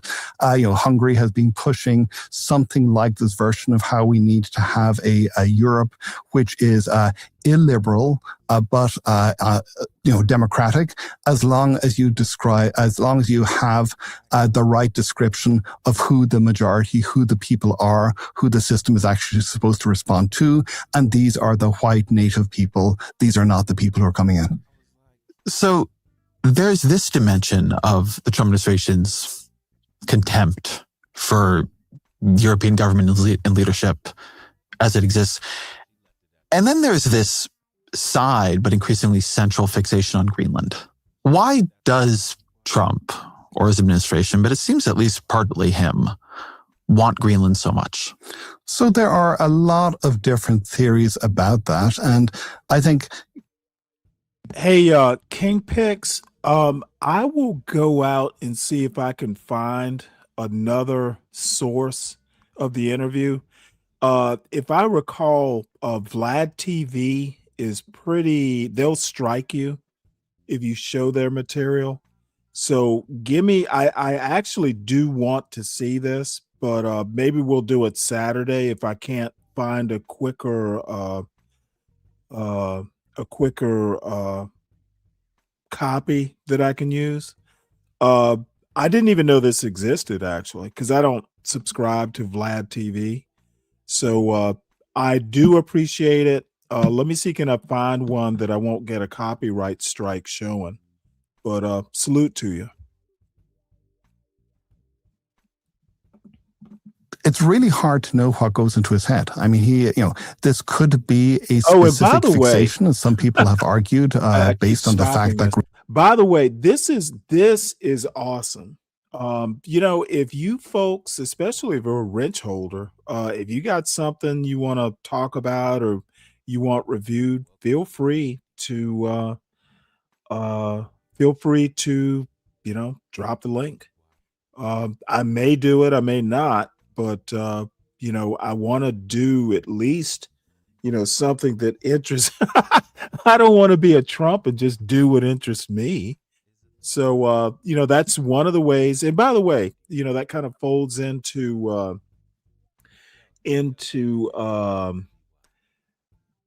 the support the show thing. Support the show by supporting the host. There are expenses to the show, and I bear them happily. But it's always nice when, folks who think that it's worth it to help me bring some of these shows, like this New York Times thing that Ezra Klein's doing. I subscribe to the New York Times, and I'll tell you a story. A year ago, last January, I can't remember whether it was the inauguration or something like that. I showed something from like the Washington Post carried the inauguration or something like that. And I got a copyright strike. And I contested the copyright strike like I'm a subscriber to the Washington Post. And you know what? They reversed it. I fucking pay the Washington Post. I expect to be able to show their material. So YouTube actually, it's the first time I'd ever interacted with YouTube, and I was livid. It's like, I pay for this shit. Why can't I show it? And they reversed it. Like it didn't even take them 2 or 3 hours. They reversed it rather quickly. So anyway, the whole point is that I pay for the New York Times, and I expect to be able to show their shit. And I expect to be able to do it if I'm paying for it. So, anyway, I'm rambling, obviously. Greenland looks really big in the standard map projection I will of the show world. this because this could also be, other people have speculated that this is something that various Silicon Valley type people have been arguing for a while. people, I think, but I think that this is them trying to, in a certain sense, retrofit a story, have said that there is a ton of critical minerals of one sort or another on Greenland that is going to become more accessible as global warming continues. I don't have a very strong sense of what is actually driving this, this real obsession that Trump seems to have had. It is also, I think, interesting, however, that he actually seems to have backed off on this obsession rather quickly once he got real opposition. One argument I've been hearing from more Trump-aligned figures is that what we just saw play out was classic art of the deal. Trump went in with an aggressive negotiating position on Greenland. Maybe he would use force. He would certainly consider using tariffs. He scared the hell out of the Europeans, and he came out with this framework of a deal that gave, under America, under the new telling of the Trump administration, everything we wanted, at a cost of nothing. How do you think about that justification of Trumpism, that this is all just negotiating and it's just allowing him to get better deals than a more polite president would? So this is just, I think, a complete delusional argument. I don't think that there is any reasonable way in which you can actually say that Trump got substantial advantages from whatever is going to come out of this that he would not have gotten otherwise. So as best as we can tell, this is a deal which is being negotiated via NATO, and this is going to probably involve some kind of a deeper basing agreement which allows the administration more control over bases in the Arctic area. It also provides perhaps some protection of mineral rights against being bought by China or Russia or others. These are not things that would have been difficult to negotiate for. These are things that I think the Danish government and the Greenland autonomous government would have been willing to give, probably no matter what, right at the beginning of the situation. So we have here, Trump prides himself on the art of the deal. One important part of the art of the deal is being willing to stick to deals so that people are willing to make them with you. And this is, I think, another example of, in a sense, how it is that Trump, by keeping on pushing, he creates a world in which nobody is willing to trust that he is going to stick by a deal that he actually makes. And so, so your strength then becomes whatever temporary concessions you can win, and and over the longer term, people are less and less willing to actually do deals with you. I want to play you something again from Carney, which felt in a way like his version of a warning to America. And there's another truth. If great powers abandon even the pretense of rules and values for the unhindered pursuit of their power and interests, the gains from transactionalism will become harder to replicate. Hegemons cannot continually monetize their relationships. Allies will diversify to hedge against uncertainty. They'll buy insurance, increase options in order to rebuild sovereignty.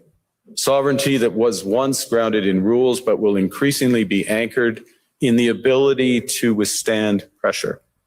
This seems to me to connect to what just happened with Greenland, which is, I think the Europeans began to realize that if they keep giving Trump what he wants, he's never going to stop taking. Yeah. So they began to raise the price. It became clear he would face real opposition.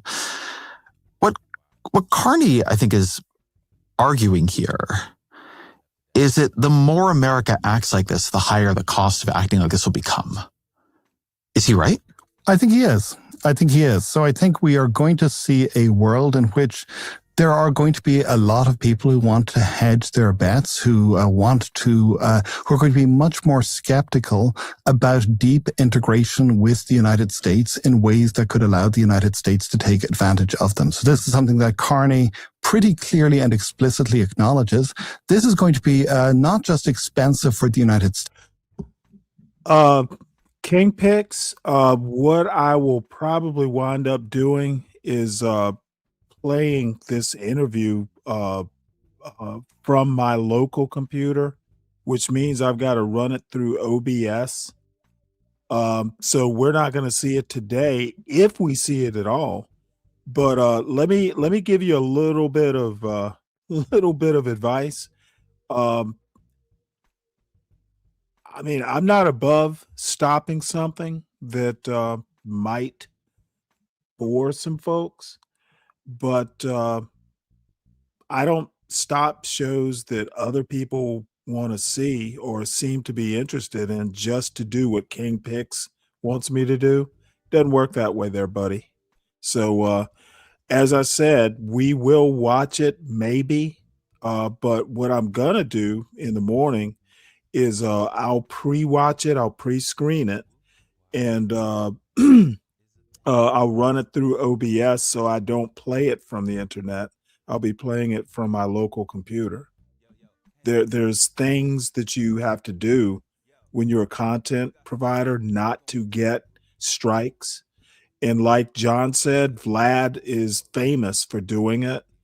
I will take precautions to protect the channel. States, it's going to be expensive for the countries that are doing it as well.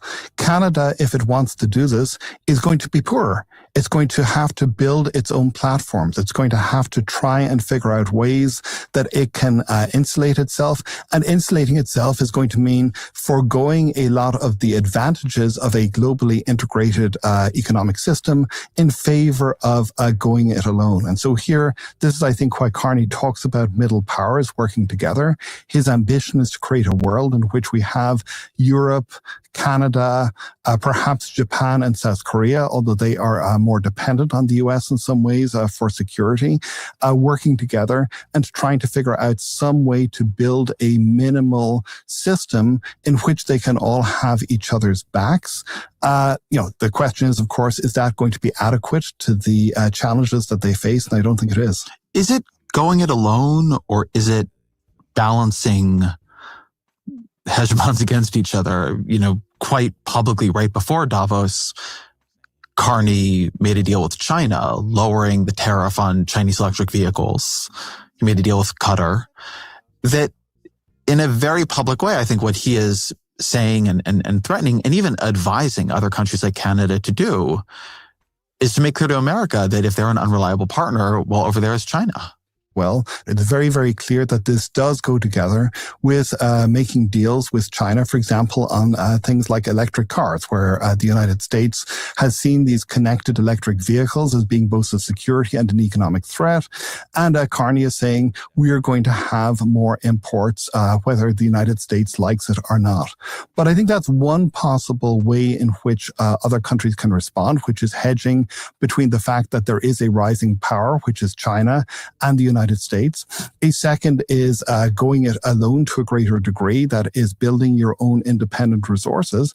And the third is building up the capacity for deterrence. So in a certain sense, thinking about this as if we were back in the Cold War, when the United States deterred attacks against it by having the nuclear button. The USSR similarly deterred attacks against itself by having its own nuclear and other forces. And we may be moving back into a world in which whatever kinds of commercial peace we have may depend upon the capacity of other countries than the United States to begin to leverage these counter threats so that people like Trump back off when they are pushing too far.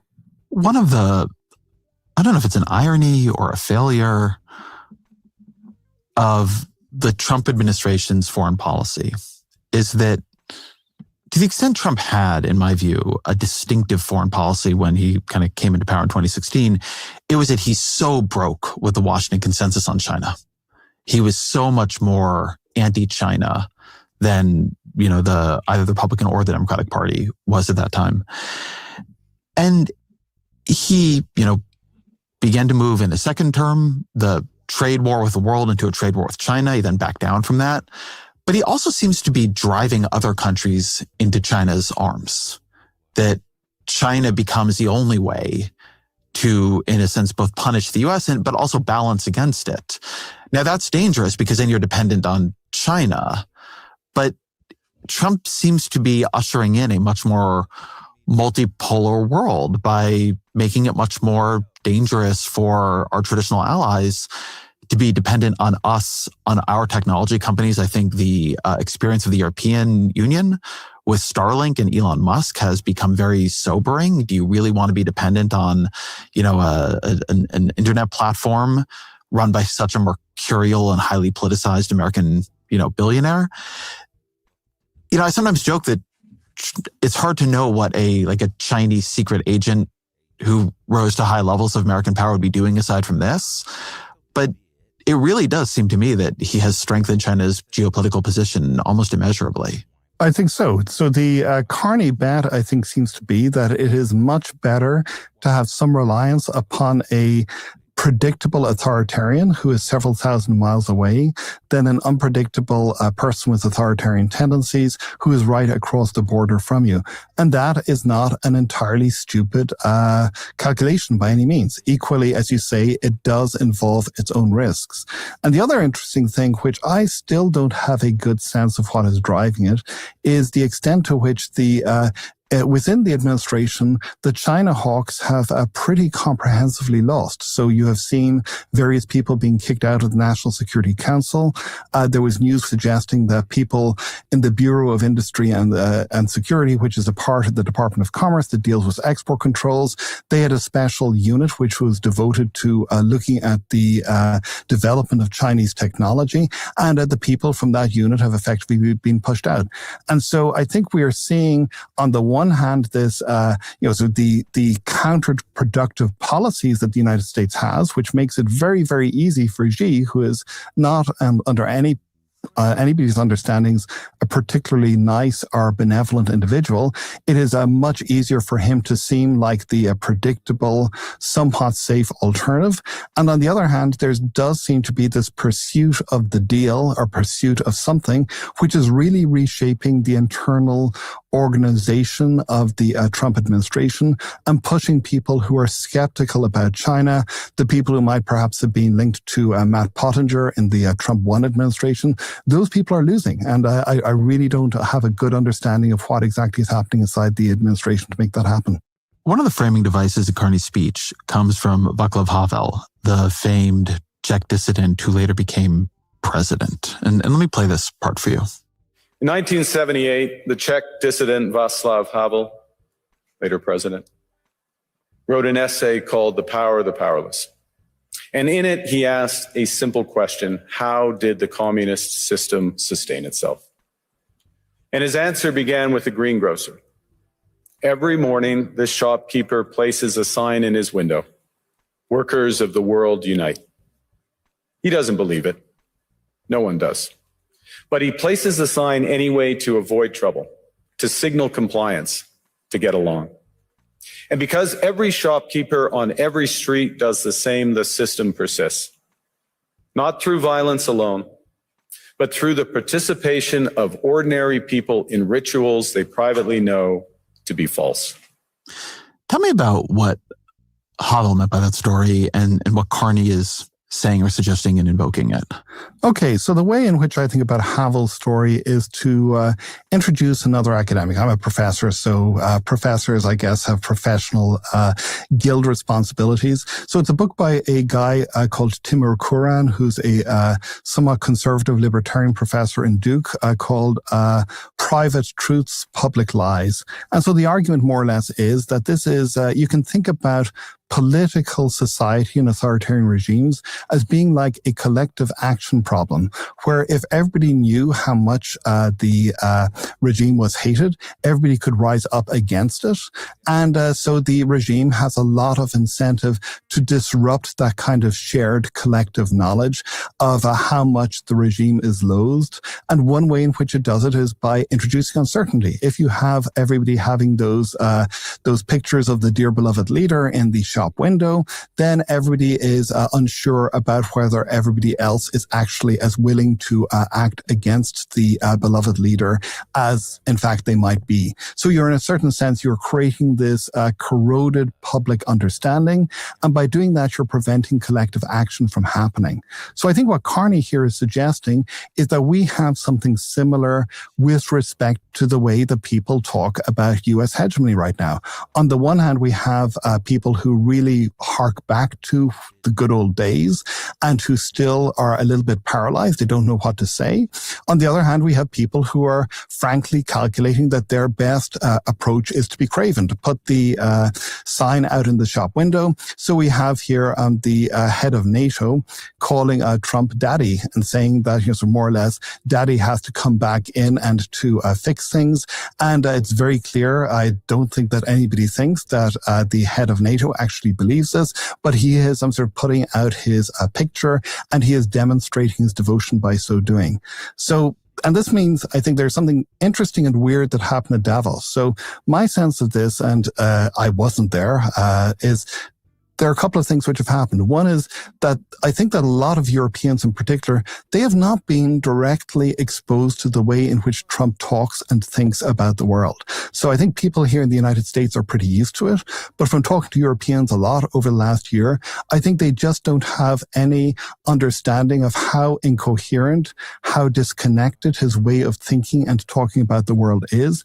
I think that speech actually was kind of shocking to a lot of people who simply hadn't realized how bad it had gotten.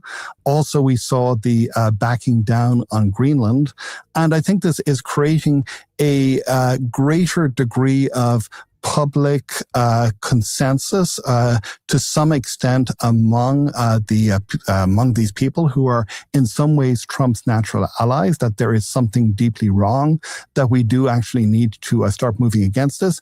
And one should remember that when Havel was thinking about these things, it took a couple of decades from Havel being a grumpy Velvet Underground fan who was trying to work with other dissidents to actually getting to be the president of the Czech Republic. That was a long and extremely painful period. And it was also a period where there was obviously a lot of pushback against Havel and other dissidents who were targeted, who were punished, who were humiliated. So the way that I think about this is that the international, I think that the willingness to completely capitulate is probably not as strong as it was, but we are perhaps moving into the one battle after another realization that if you actually want to do stuff about this, you ought to do it, but it is going to be difficult, it is going to be hard, and it is going to be uncertain.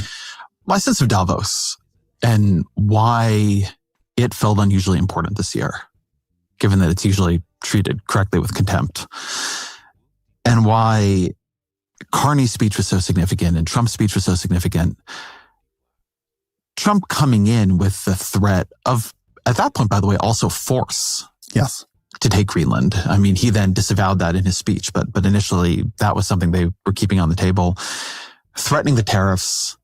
And then you had so much of the world's power elite, the European leaders, business elite, all gathered together, the people creating AI, the people, in charge of great industries, to try to work out in this moment of, as Carney keeps calling it, rupture, what is really going on.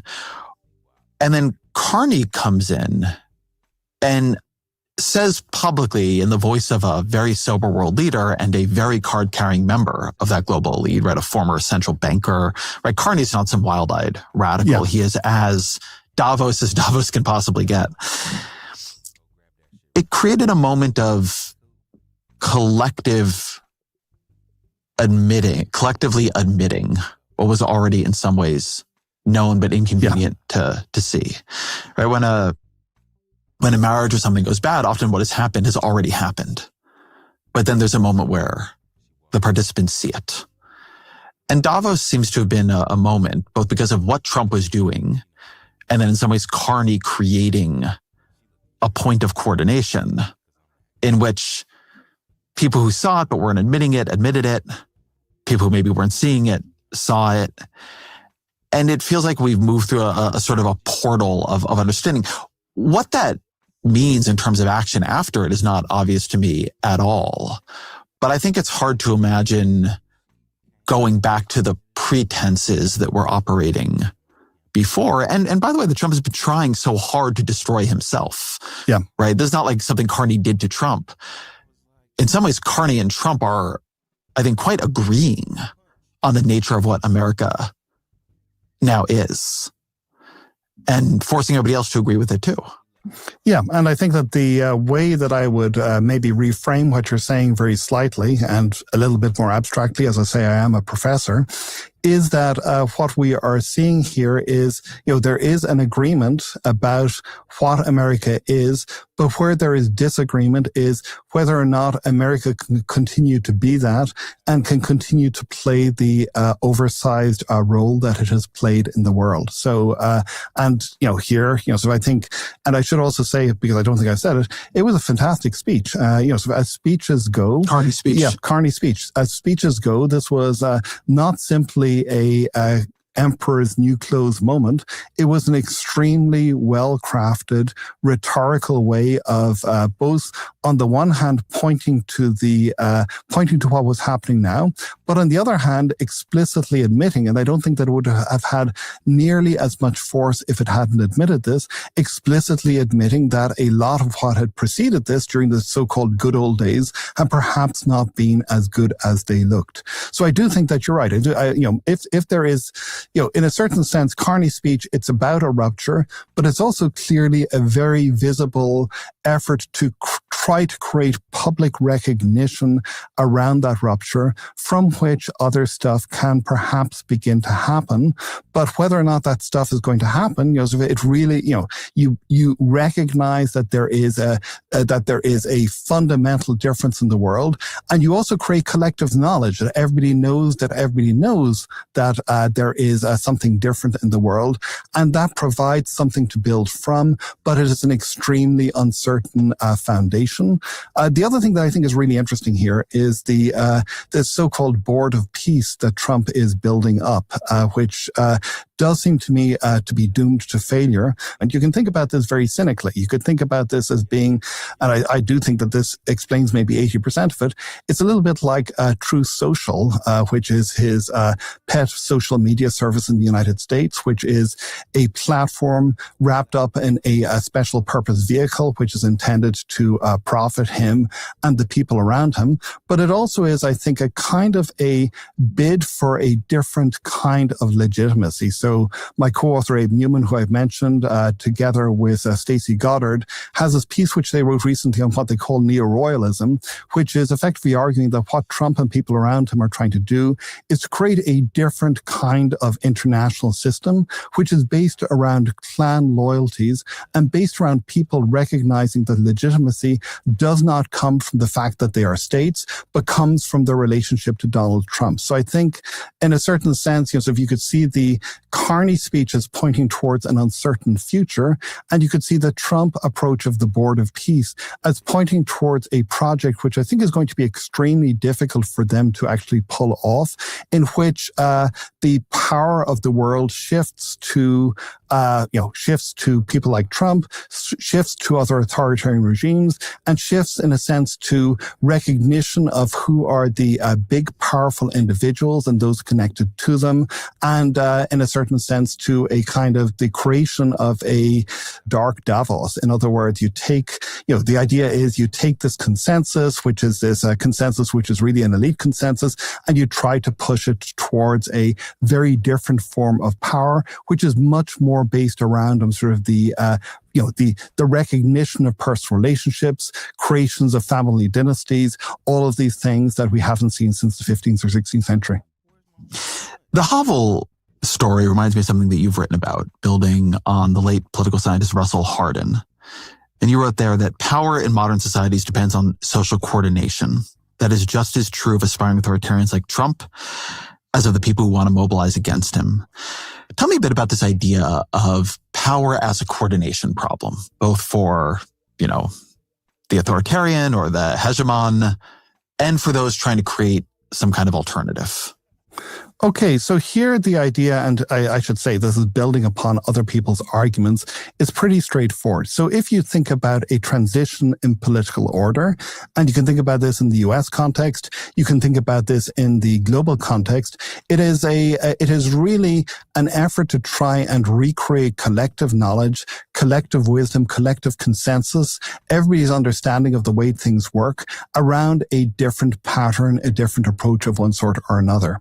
And so this creates advantages and disadvantages for people like Trump, who in a certain sense, they want to recreate the system around themselves and around their own desires.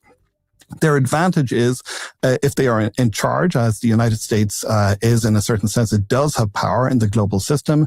If you're in charge, as Trump is domestically, if you're capable of getting goons to do your stuff for you, you are able to frighten and to terrorize people. And you're also able to offer people incentives to get on board.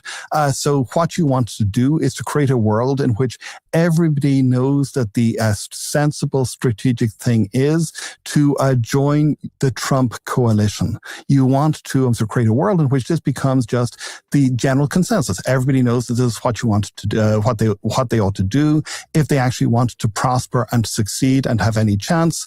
And so you try to organize the world around this. Equally, the problem that you face is that the more that you're capable of using this violence, the more that you're capable of using these tools, the more that people will be nervous that if they sign on to your side of the bargain, they are going to perhaps delay their punishment, but they're going to end up being comprehensively screwed over at some later stage in the process. So that is the strategic dilemma that you're trying to solve. You're trying to, on the one hand, bring people in. On the other hand, you're trying to reassure them that if they are brought in, that they are not themselves going to become victims some way down the line.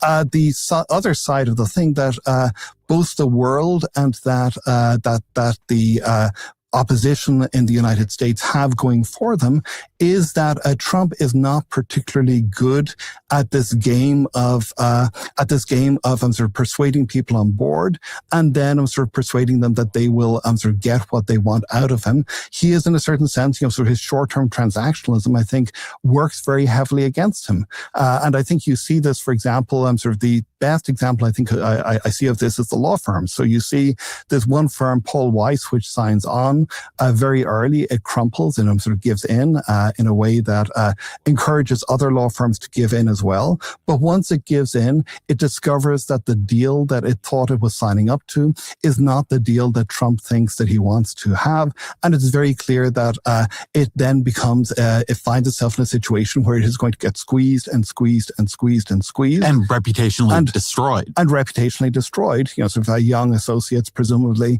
do not want to go with the firm who capitulated. And you find yourself in an extremely difficult position. And this wins short-term benefits for the Trump administration, but it wins those benefits at the cost of undermining its long-term ability, again, to commit, in a certain sense, to restrain itself. And that is the one thing that is Trump's fundamental weakness, is he is incapable of committing to restrain himself in the future. And I think that this is perhaps the single greatest flaw and weakness that other people can push back against. There's another weakness here too, or I think it's a weakness. You go back to the piece in which Havel offers up this story, and he describes the importance of the sign saying something that is principled, right? The sign in his story is "Workers of the World Unite." And that sign is on the one hand an expression of obedience to the regime, but it is also a inspiring or at least unobjectionable slogan. And Havel writes that the sign helps the greengrocer to conceal from himself the low foundations of his obedience, at the same time concealing the low foundations of power. It hides them behind the facade of something high. What always strikes me about Trumpism is the absence of the facade of something high, including in this Greenland idiocy, where he starts this particular round by sending a letter to the leader of Norway, saying that because you didn't give me the Nobel Peace Prize, which, by the way, is not given out by the government of Norway, I don't have to worry so much about peace anymore. I'm just going to do what America needs, and I want Greenland.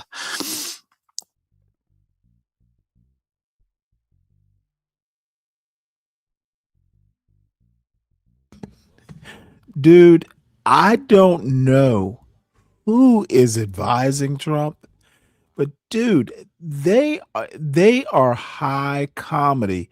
Mel Brooks couldn't write a better skit than Trump sending a letter to the Norwegian government. Maybe the Norwegian government, I'm sure they might have some influence on who the Nobel Prize Committee nominates for the Peace Prize. But dude, it's just fucking to connect Greenland to it. Ooh boy. Ooh boy. The pure like brutal. You know, I'm waiting for Trump to slap tariffs on Norway until he gets a Nobel Prize. I just don't think that would be out of the realm of possibility with these MAGA people. Narcissistic, gangsterish. It made him look terrible. And much of Trump's transactionalism has that quality where it is claiming this honesty in its corruption and its venality, right? Everybody's like this. I'm just the one who's willing to admit it. But it also creates this vulnerability because actually people aren't all like that. And people do cooperate and they do restrain themselves and they do try to exist in relationships with others and they are committed to ideals and values. And the fact that it's pay me tribute, not workers of the world unite. I mean, that's some of where Carney is getting his power here too, right? He is doing something that is somewhat dangerous for him to do, right? He's clearly taking a risk by doing it. He's clearly committing to certain ideals by doing it. And I do think a weakness of Trumpism is that I don't think people want to live in that world. And he doesn't pretend it's a different world than it is. He just, like the mafia boss tells you to pay your tribute and bend the knee or something bad's going to happen. I think that's right. And I think that also, and this is something, so again, getting back into domestic rather than international politics. So one of the key moments in the fall of the Berlin Wall are these protests that happen in Leipzig, in a East German city. And so these protests get bigger and bigger, and they begin to create a collective understanding that, in fact, the regime is wildly unpopular. And so Suzanne Lohmann, who's a political scientist who wrote this classical article on this, she argues that what happens, one of the key things here, is that the Leipzig protesters, they seem like normal people. They seem like good, decent people you would like to have as neighbors. So they don't seem, so the East German propaganda is that these are evil, weird freaks, that these are, so these are sort of dissidents, so they're scruffy, they're whatever. It's the fact that these look like normal, ordinary people that actually make this powerful. So I think what we're seeing in Minnesota is we're seeing ordinary people. You know what? So it's very, very clear that the last person I would think that would do a Black History Month show would be CT. Let's have a look at it. Let me have a look. I had no clue. I actually subscribe to CT's show, but I rarely watch it. So I don't remember getting the little notification, but yeah, we'll have a look at it. I'm not interested in watching it.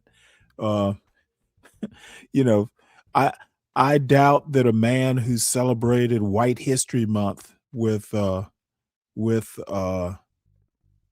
what's his name, Jesse Lee Peterson, would do a proper tribute to Black History Month. People who are organizing, probably all white people on the panel, they right are now. Neighbors. They are people who seem like very straightforward, very ordinary Midwestern people, people who are, sort of part of the community.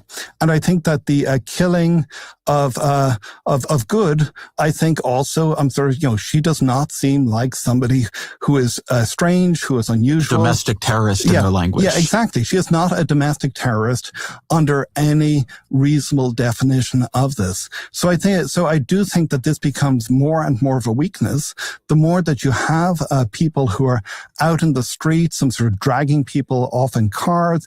People are getting beaten up, cracked ribs. Sort of this poor guy who is dragged out in his underwear. I think that this does create this child used as bait to trap a family. This child uses who's fake. now in detention. Yeah, and so on the one hand, so we do live in a fractured media landscape where people people are imbibing all sorts of content which supports and reinforces their priors. You so there are a lot of people who this Dawn. does not get through to, but there also does seem to be evidence. You got me there, Dawn. As it turns out, I am actually not Frederick Douglass. From the polling that in fact these stories are actually connecting with people in a different way. So I do think that a lot of the power of the powerless, in a sense, comes from the creation of a consensus, and bluntly speaking, a moral consensus that what is happening is wicked, what is happening is wrong, what is happening is in some fundamental sense evil. And I think that to the extent that what the Trump administration is doing gets on the wrong side of that, either internationally or domestically, it does create a way for people to start pushing back. There's another framing device Carney uses in his speech that I thought was interesting, where he references a famous quote of Thucydides. I want to play it for you. It seems that every day we're reminded that we live in an era of great power rivalry, that the rules-based order is fading, that the strong can do what they can and the weak must suffer what they must. And this aphorism of Thucydides is presented as inevitable, as the natural logic of international relations reasserting itself. Tell me about that line from Thucydides, what he was describing and what the lesson of it was maybe then and now. Okay, so the lesson is very straightforward, and it is a very different lesson than many people take from it. People take this dialogue, this famous dialogue in Thucydides, as being evidence of a dog-eat-dog world, a world in which the Melians, who are desperately pleading that the Athenians not massacre them, they make this plea, and the Athenians tell them, you're tough luck. We're going to massacre your menfolk, and we're going to take your women and children away and turn them into slaves. So this is seen as being a kind of a expression of realpolitik. This is not how Thucydides himself talks about it. It's very, very clear that the dramatic tension that he is describing here is effectively a description of Athenian hubris. It is a description of Athens' willingness to more or less do whatever the hell it thinks it wants to do, whatever is in its temporary interest, in the assumption that it is going to be able to keep on getting away with it. And Thucydides also has these passages where he describes how this hubris really infects the entire Athenian population. This is in fact a symptom of all that is rotten in Athens, all that is rotten in this purportedly democratic power, how it is that they elect demagogues like Cleon, who guides this notoriously unsuccessful expedition in which many Athenian citizens, they end up themselves being enslaved. And the result is the gradual collapse of Athenian hegemony over the entire miniature empire that it has created. Athens finds itself being occupied by Sparta, as it finds its own citizens being enslaved, as I say, and also as it becomes broken down and becomes effectively, so this happens after his lifetime, it becomes a secondary power at best, even in the Greek city-state system, let alone in the Mediterranean world as a whole. I think that's a good place to end. Always our final question. What are 3 books you recommend to the audience? Okay, so I've got 3 books, one of which is directly connected to these questions. It's by a woman, a historian called Mary Bridges, called Dollars and Dominion. And so it is, on the one hand, it is not about what is happening right now. It is about what was happening in the beginning of the 1900s, when the United States was trying to build up the kind of hegemony that we've talked about during the course of this show. And it is really about how the people who are trying to build it up look like some of the people who are acting now in the twilight of this period. They are very self-interested. They're kind of venal. They're building on their political connections. And they also don't have much of a clue of what they are doing. So I think that what I take from this is, on the one hand, that people, we're in a chaotic world that very often we tend to overestimate the Machiavellian cunning of the people who we are up against. On the other hand, even people who are trying to bumble through, they can sometimes actually win. They can sometimes actually achieve what they want to achieve. Second book is a book that's not available yet, but will be out in the United States, I think, in maybe 2 months. It's by Francis Spufford. It's called None Such. So Spufford wrote this incredible book called Red Plenty, which really I and Abe took as one of our models for how do you write a book about complicated structures using individuals in order to tell the stories of how those structures work.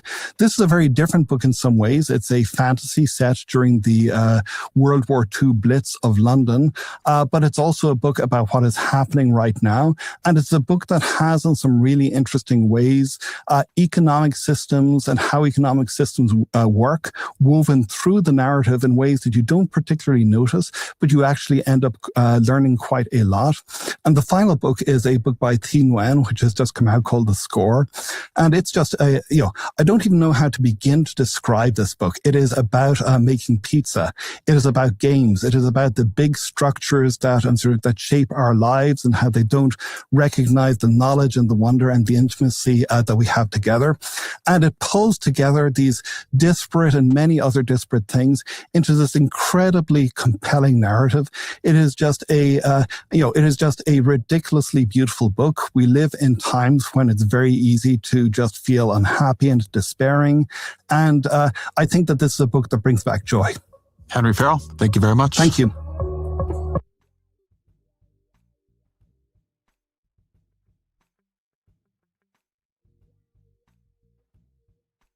This next one, Minneapolis reveals what Trump really wants. We'll have to save that for another day. So in closing, I don't think she's gone live yet. She was supposed to at 8:30. I didn't get a pop-up if she did. But this is probably what I'll check out next. Luckily, I have a crock pot. So, I crock potted some stuff last night. So dinner is made. So Genesis, so I'm sure most of you probably know who Genesis is, but she's fired up her channel and she's doing shows. So that's where I'm going next.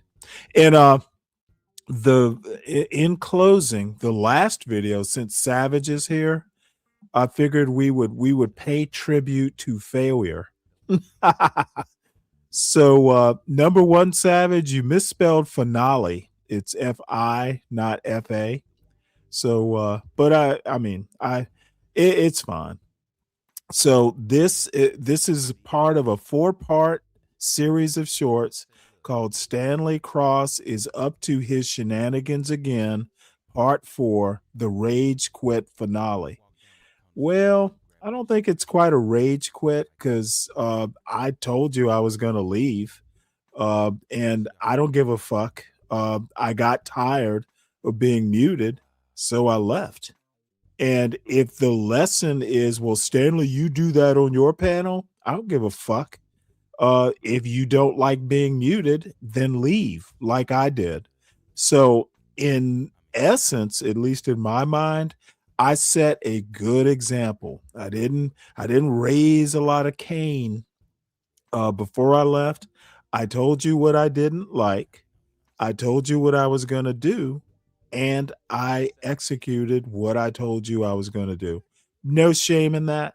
That's not a rage quit, son. That's keeping a promise.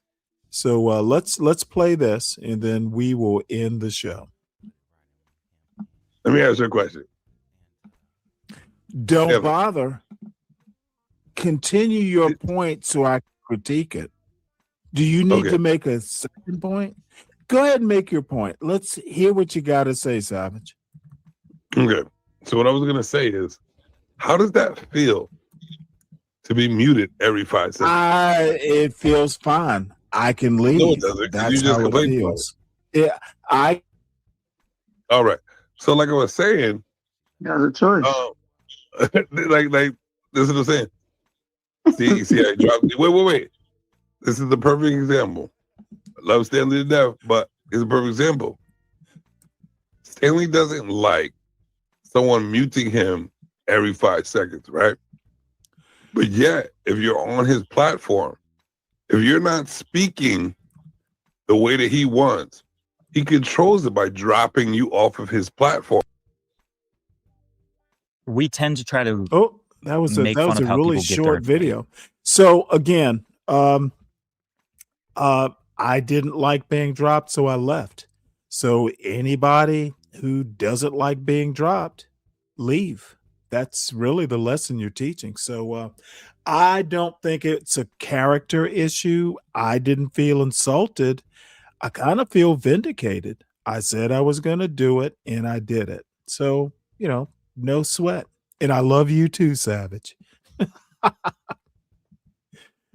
Nah. You know what? It's only you two. Sleeping with you.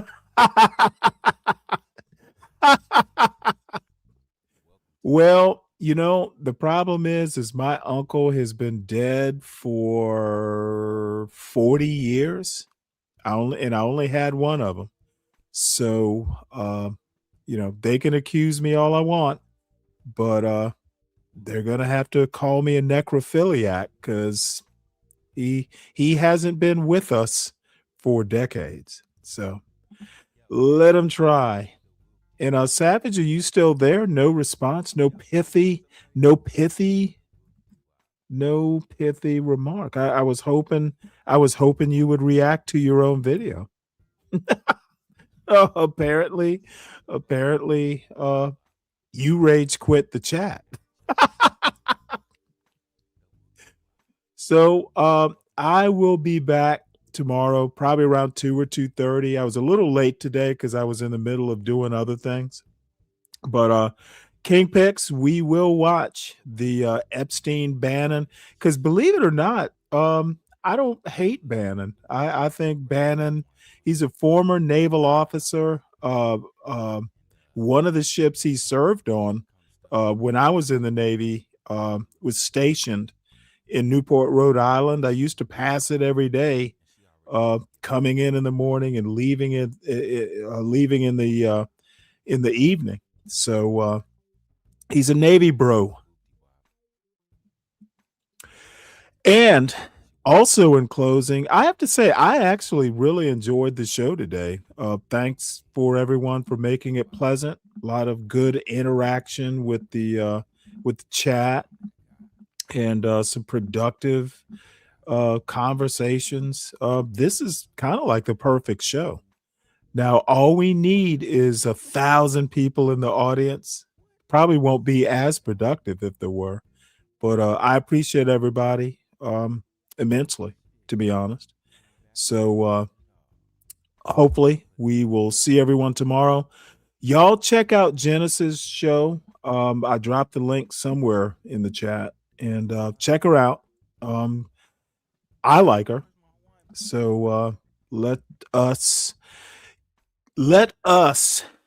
retire for the evening and have our dinner. See y'all later.